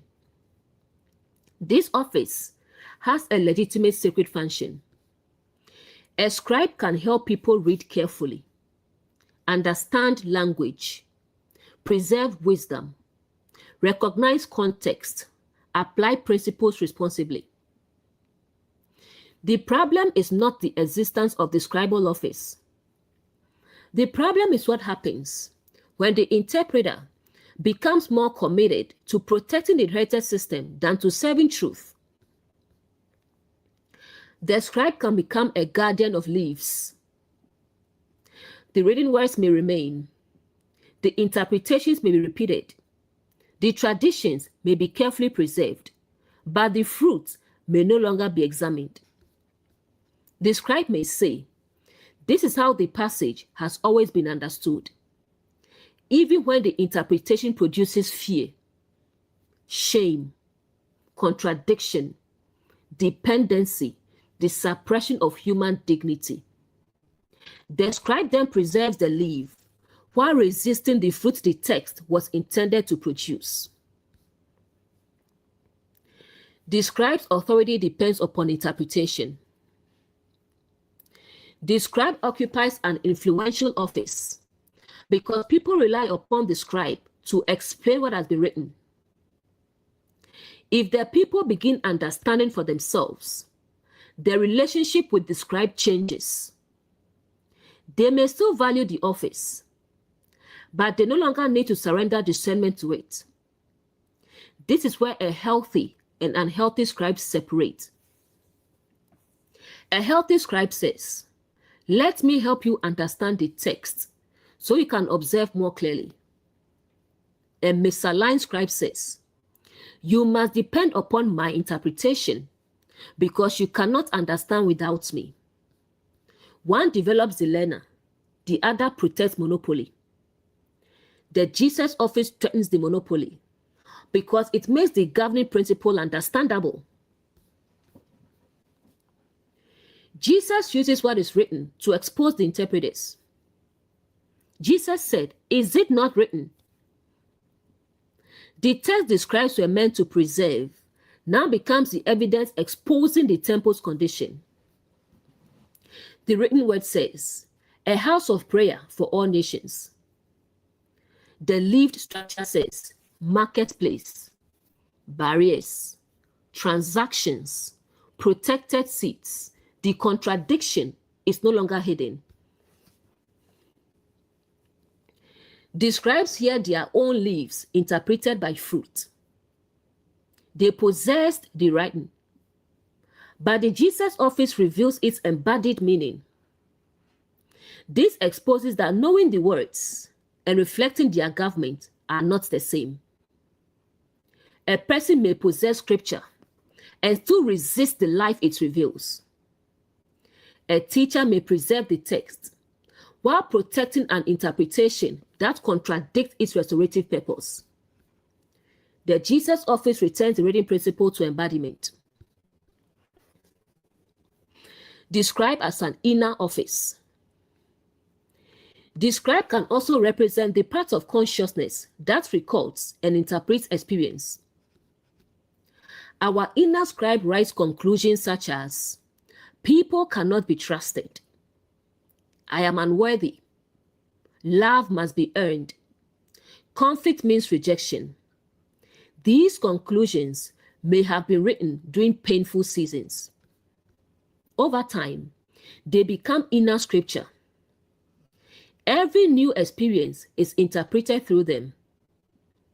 Then the Jesus office enters and asks, is this what truth actually says? The inner scribe may resist because the former interpretation has organized the whole city. Awakening requires the scribe to become teachable again. Next, and chief priests. The chief priests represent the highest institutional offices of sacred discernment, leadership, mediation, and authority. Again, the office itself is not the problem. The priestly function should help distinguish clean from unclean, truth from distortion, restoration from exploitation, sacred purpose from misuse. But here, the chief priestly office has become connected to the structure Jesus is cleansing. The office that should examine the fruit has become invested in protecting the tree. The examiner has become part of what needs examination. This creates a serious conflict. The people responsible for reviewing the system may benefit from the system remaining unquestioned. The authority responsible for protecting the vulnerable may be protecting the institution's reputation.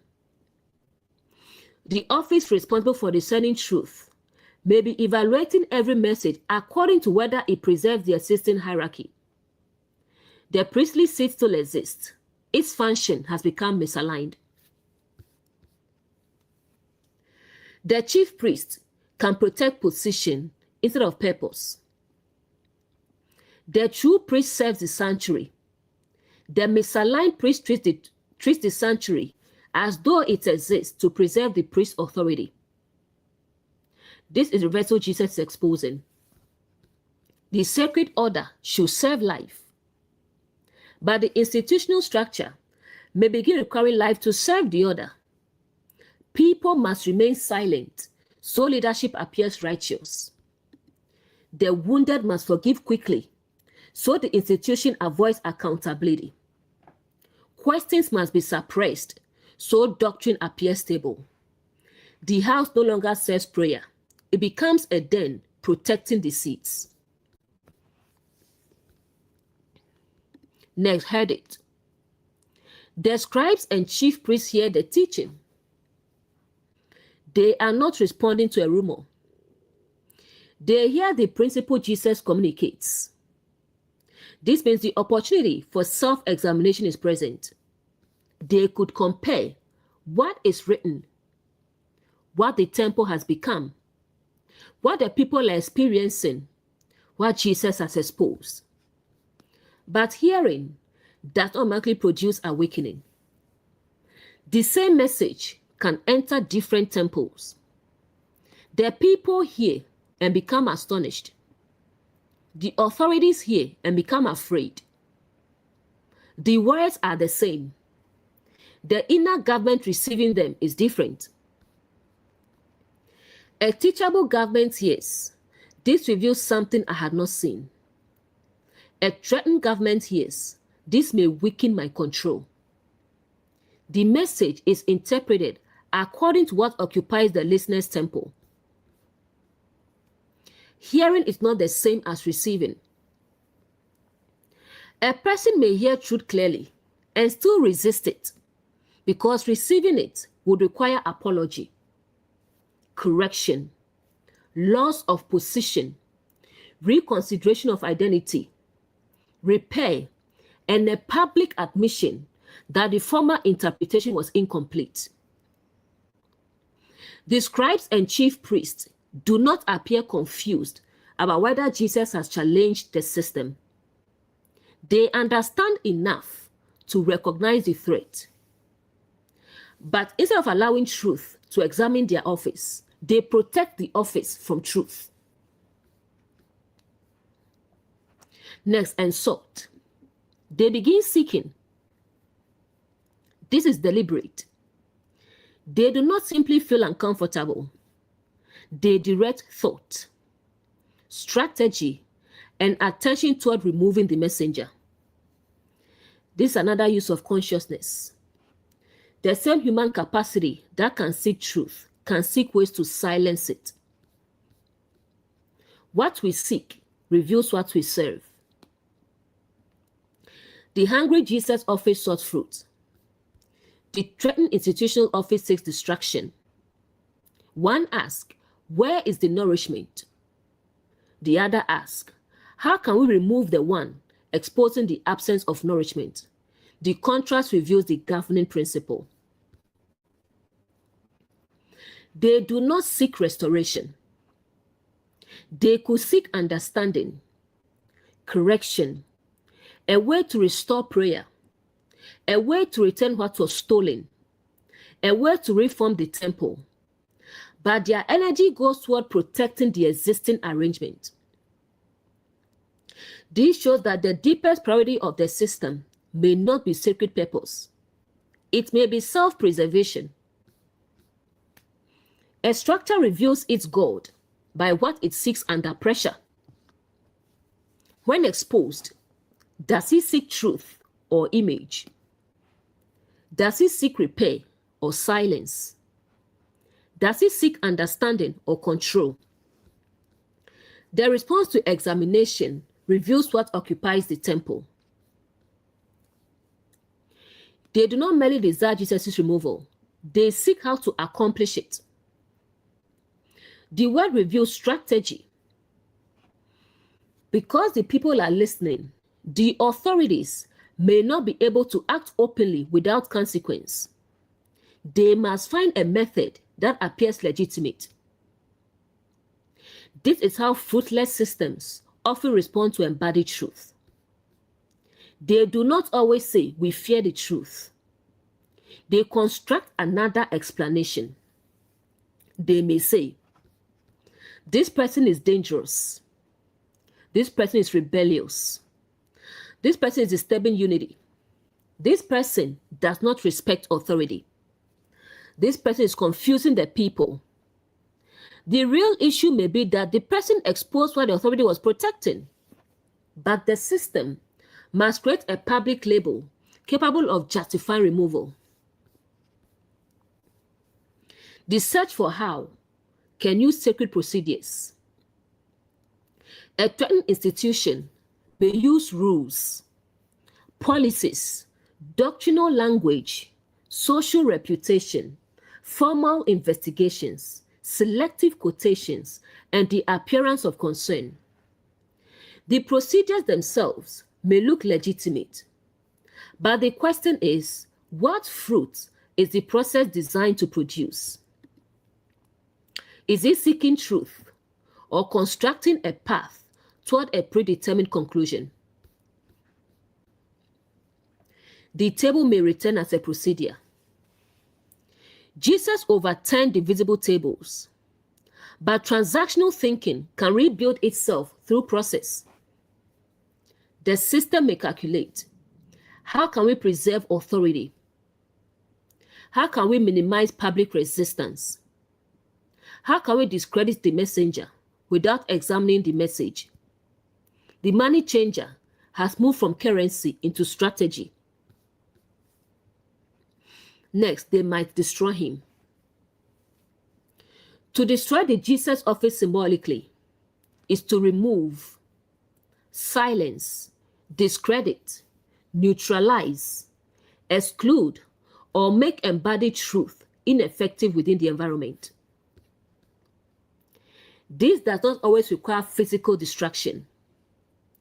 A family may destroy the truth teller's influence by calling them unstable. A workplace may destroy an employee's credibility by labeling them difficult. A religious structure may destroy a reputation by declaring them deceived. The goal is to prevent the message from reaching the city. Destroying the messenger avoids examining the message. If the person can be successfully labeled, the people may feel they no longer need to consider what was said. The system teaches, do not look at the fruit. Look at the accusation against the messenger. This redirects attention away from the temple's condition. The tables, seats, and thieves disappear from the conversation. The messenger becomes the issue. Character assassination can protect a fruitless tree. The tree has no fruit, but instead of producing fruit, the structure attacks the person who became hungry. It may say, you are too demanding, you are bitter, you are divisive, you expect perfection. This places the lack back upon the hungry person. The structure avoids asking whether it truly provides nourishment. The Jesus office cannot be destroyed by removing one vessel. A human messenger may be silenced in one environment, but embodied truth is an office, not the permanent property of one person. Another person may awaken. Another child may speak. Another employee may observe the data. Another teacher may read the passage carefully. Another community may embody the fruit. The structure may remove one vessel. It cannot permanently destroy the principle aligned with the source. The office can reappear anywhere truth becomes embodied.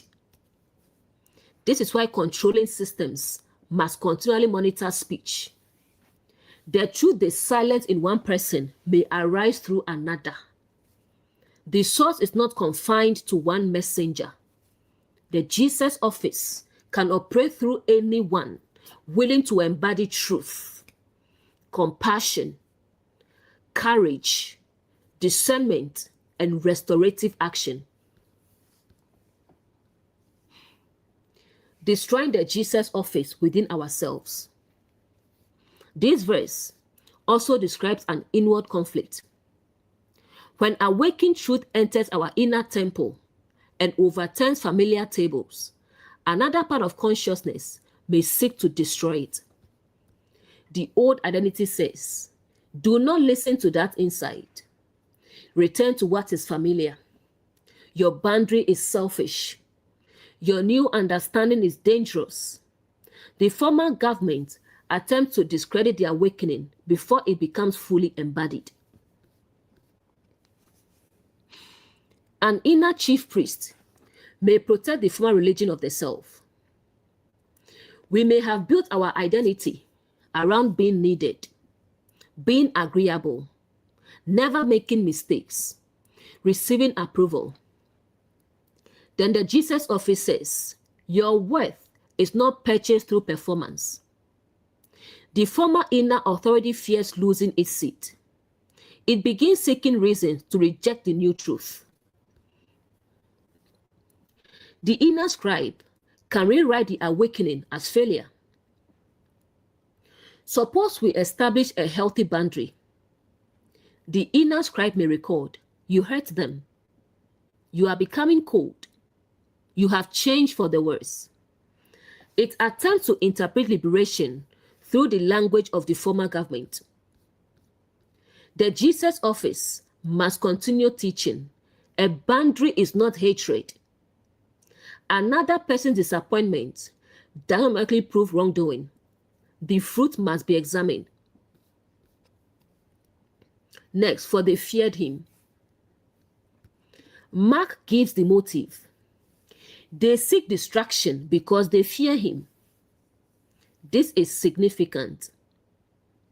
They are not primarily responding from careful disagreement. They are responding from fear. Fear has entered the chief seats. What do they fear? Loss of authority, loss of public influence, loss of control over interpretation, loss of the marketplace, loss of unquestioned access to the sacred seat, loss of the people's dependence. The Jesus office does not need to physically seize their position. The teaching itself weakens their monopoly. Fear turns discernment into defense. The priestly office should examine truth. But when fear governs it, examination becomes self-protection. Instead of asking, is this aligned? It asks, is this dangerous to our position? Instead of asking, what fruit does it produce? It asks, will people still obey us? Fear corrupts the office's function. Fear can make sacred leaders behave like fierce kings. A leader may begin with a genuine calling, but when identity becomes fused with the office, any challenge to the office feels like a threat to the person's existence. They may then control information, silence questions, punish dissent, surround themselves with agreement. The priestly seat begins operating like the fierce king. The title remains sacred. The fruit reveals another government. Fear of losing authority is not the same as protecting truth. A leader may say, I am defending sacred order, but the response must be examined. Does the defense involve honest engagement, evidence, context, humility, or labeling, threats, secrecy, the refusal to examine fruit? Fear may disguise itself as protection of truth. The Jesus office exposes the motive by its outcome. The authorities fear what they cannot control. The people are responding directly to the teaching. The message is not passing only through the official interpretive tables. Jesus has made the matter understandable. This creates a new relationship between the people and sacred truth. They can hear, observe, compare, discern. The authorities fear this because people with developing discernment are harder to control through sacred appearance alone. Discernment weakens the marketplace. When people know they are beloved, shame loses currency. When they can interpret, mystery loses monopoly. When they recognize the source within, the seller cannot own access. When they examine fruit, titles cannot govern by leaves alone. The entire marketplace depends upon people remaining spiritually hungry, while believing nourishment belongs exclusively to the institution. The Jesus office interrupts that belief. Next, because all the people are central to the authorities' fear. The issue is not merely that Jesus holds a different interpretation. The people are listening. The teaching is reaching the collective consciousness. One awakened person can be dismissed privately. But when others recognize the coherence, the structure's authority may begin shifting. The people are not merely a crowd. They represent the wider human consciousness that has been living beneath the temple's government. They have been buying, selling, carrying vessels, seeking access, and accepting the established seats. Now, they are hearing another interpretation of the sacred house. They are being invited to see that the marketplace was not the source's original intention. The people's response reveals hunger. They are astonished because the teaching touches something the leaves could not nourish. The words may give language to what they already sensed. Something is wrong with this arrangement. Prayer should not feel like purchase. Sacred belonging should not create dependency. The house should not protect thieves. The teaching awakens recognition. Next was astonished. Astonishment represents the disruption of an inherited conclusion. The people are hearing something that opens the text differently. They may have seen the marketplace for years. It had become normal. Jesus teaches from the written purpose of the house, and suddenly, the familiar environment becomes visible in another way.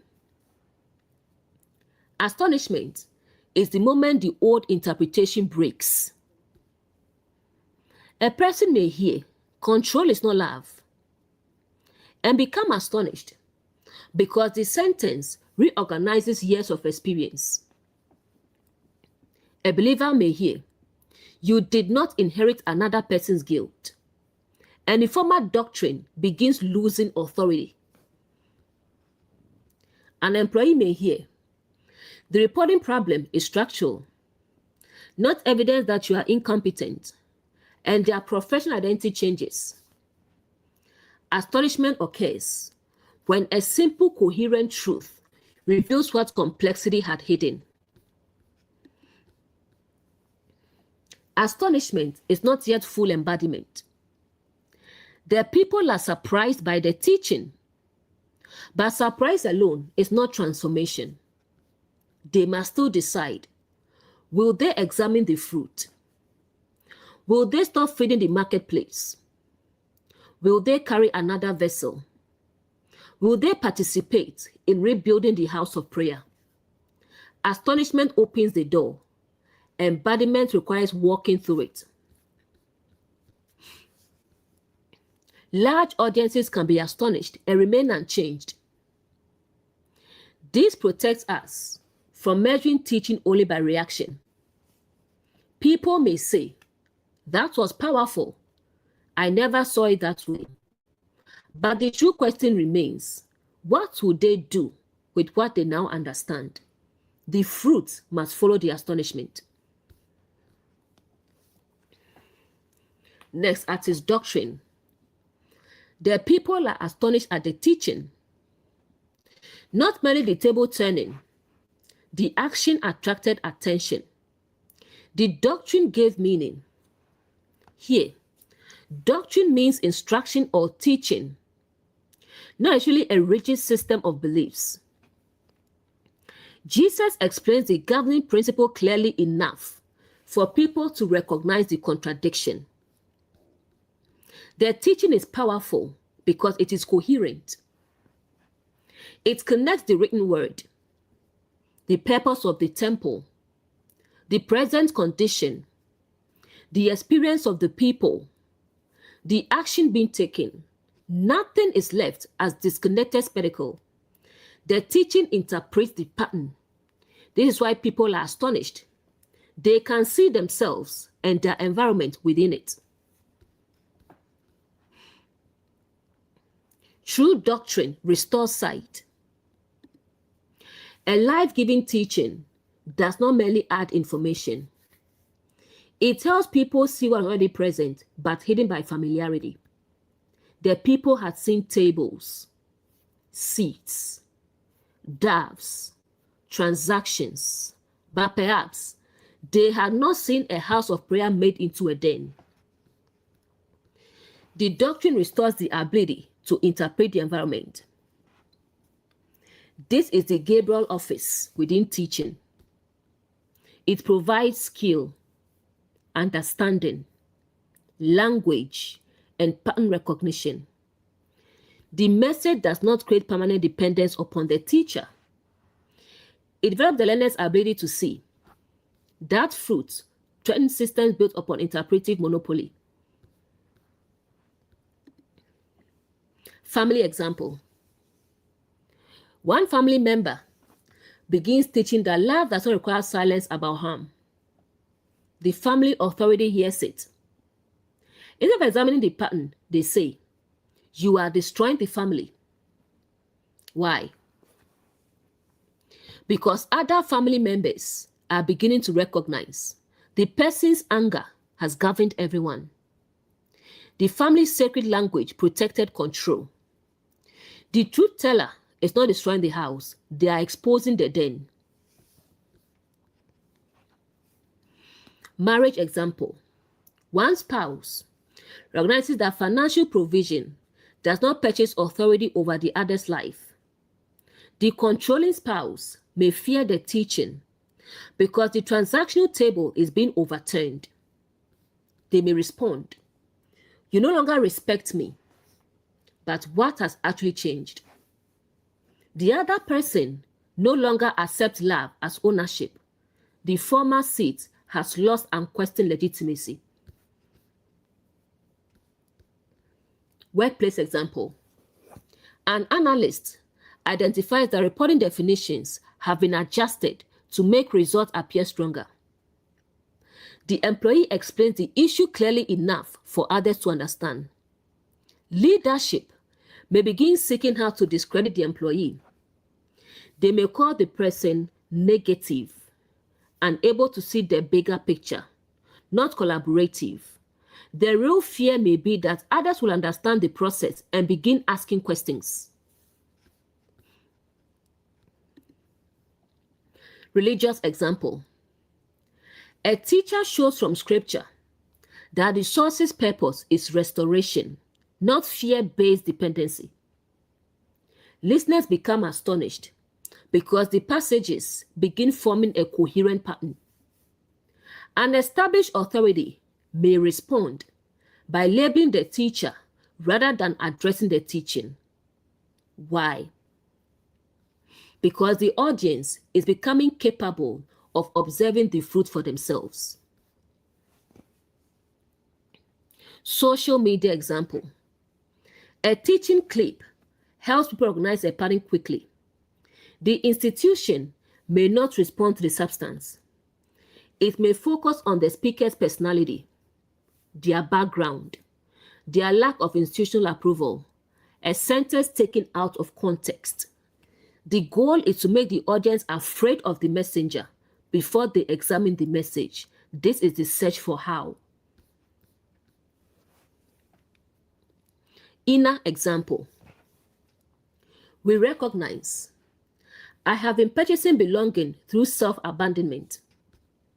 The insight astonishes us. Then the old government begins producing counter-arguments. You will lose everyone. You are becoming selfish. You cannot survive without their approval. The fear seeks to destroy the emerging Jesus office. The answer is not to suppress every fear.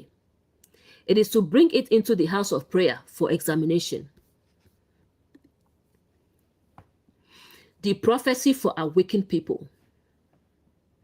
Scripture prepares us that not everyone will celebrate when truth restores people's sight. Some may welcome the teaching. Others may fear what it changes, especially those whose authority depends upon unquestioned interpretation, transactional belonging, sacred monopoly, the silence of the people. This should not make the awakened person arrogant, nor should it cause reckless confrontation. It should prepare them to remain observant. grounded, compassionate, clear, and aware that resistance may arise when the fruitless system feels exposed. Do not assume opposition automatically proves alignment. This passage should not be used to conclude, people oppose me, therefore I occupy the Jesus office. A person may face opposition because they are genuinely harmful, careless, or mistaken.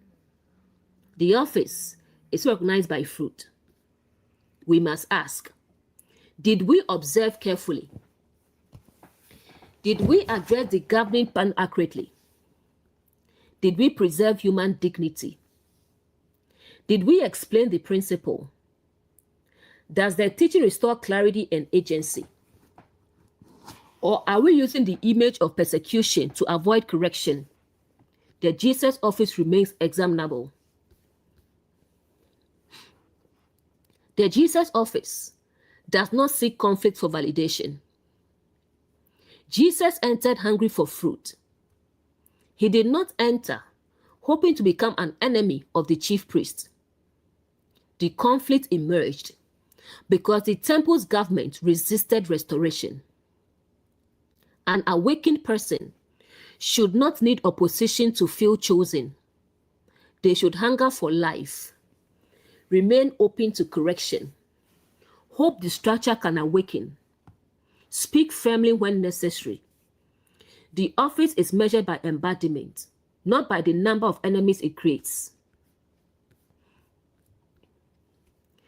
The prophecy for institutional leaders. When a teaching challenges the structure, pause before protecting the seat. Ask, is the concern true? What fruit has our system produced? Are people becoming more capable or more dependent? Have we confused our office with the source? Are we interpreting disagreement as rebellion because fear governs us? The chief priestly office can be restored if it returns to discernment. The scribe can be restored if interpretation returns to truth. The passage is not permanent condemnation of leaders. It is a warning about what happens when office becomes fused with ego and self-preservation. The prophecy for the people. Astonishment is not enough. Do not merely admire the teaching, examine it. Observe the fruit. Do not replace one unquestioned authority with another. The Jesus office should develop your ability to stand. The people must eventually become living houses of prayer themselves. Otherwise, they may leave one marketplace only to build another around the new messenger. The danger of building a new seat around the Jesus vessel. The people's astonishment could become another form of celebratory consciousness. They may begin treating Jesus as the only person through whom truth can operate. But the purpose of the office is to awaken the same government within others. The teaching should move from look at what Jesus says to learn to observe as embodied truth observes. The messenger does not destroy one monopoly to create another. The source remains the throne. The offices operating in Mark 11:18.